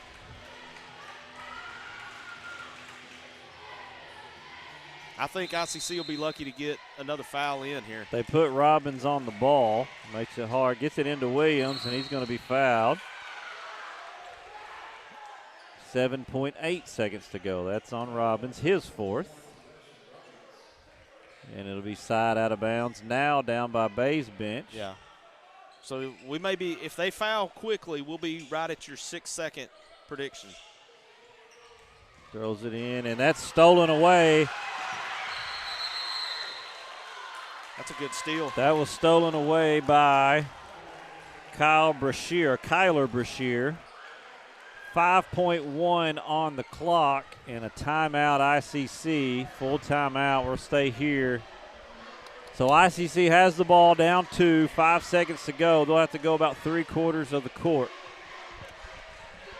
My guess is they'll try to get the ball in Spray's hands somehow. Yeah. And 5.1 is an eternity in this situation. You're going to have the ball close to half court. Do you go for the tie? Do you go for the win? I think you go for whatever is available in 5.1. You try to go. Yeah. You try to take what you got, and I think it'll be. Well, and so here's a question too.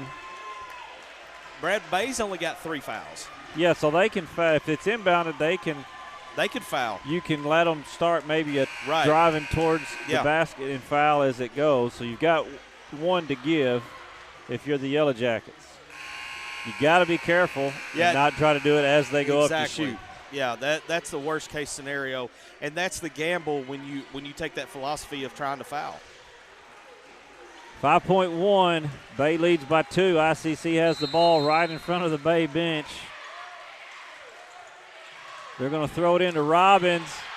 Knocked away by Dotson, picked up, long 3 on the way. Oh, my goodness! He hit it! Oh, my goodness! What a shot! Number 2, Kyler Brashear. He called game from about 35 feet. Wow. 37-36, the final. Kyler Brashear from about 35 feet.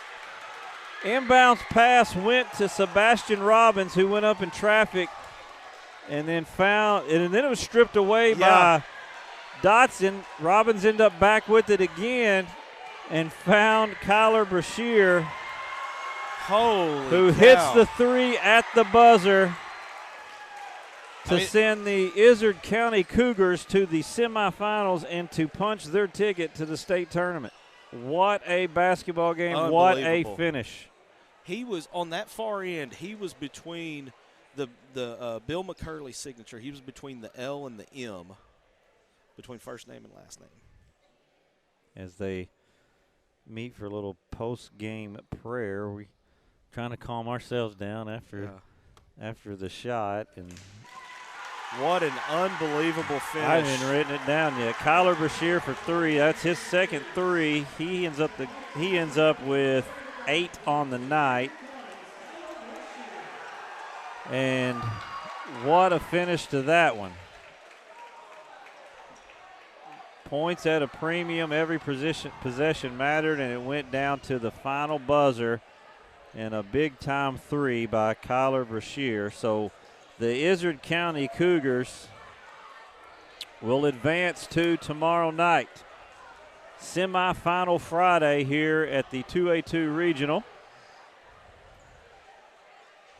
It'll start at 4 o'clock with the Sloan Hendricks Lady Greyhounds and the BIC Lady Mustangs tipping things off, followed by the Sloan Hendricks Greyhounds and the EPC Warriors in boys action at 5:30.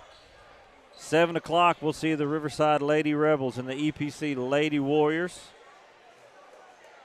And the nightcap, these Izard County Cougars turn around to face the Tuckerman Bulldogs, a familiar foe to them, as 3 of the 4 2A-2 boys teams and 3 of the 4 2A-3 girls teams make it to the semis and to the state tournament.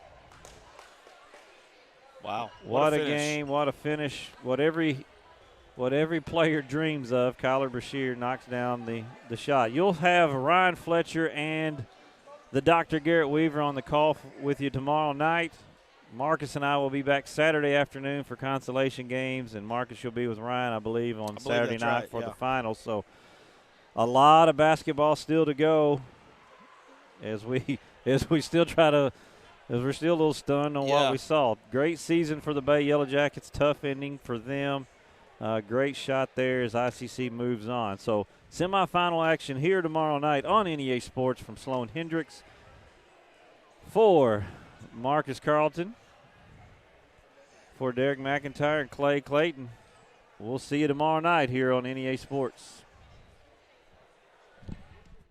You've heard the saying, Northeast Arkansas, it ain't over till it's over. And it's just getting started. Glensay, Empower, NEA Sports, Temple Baptist Church, and KJNB are bringing the heat at the 2026 Northeast Arkansas Baseball and Softball Media Day, Wednesday, March 11th. High school teams from across the region will join us to give insight into how it's going so far and what we can expect this spring. This is where the stories start. This is where the season begins. Don't miss a moment. Watch it live March 11th on the KJNB Facebook page.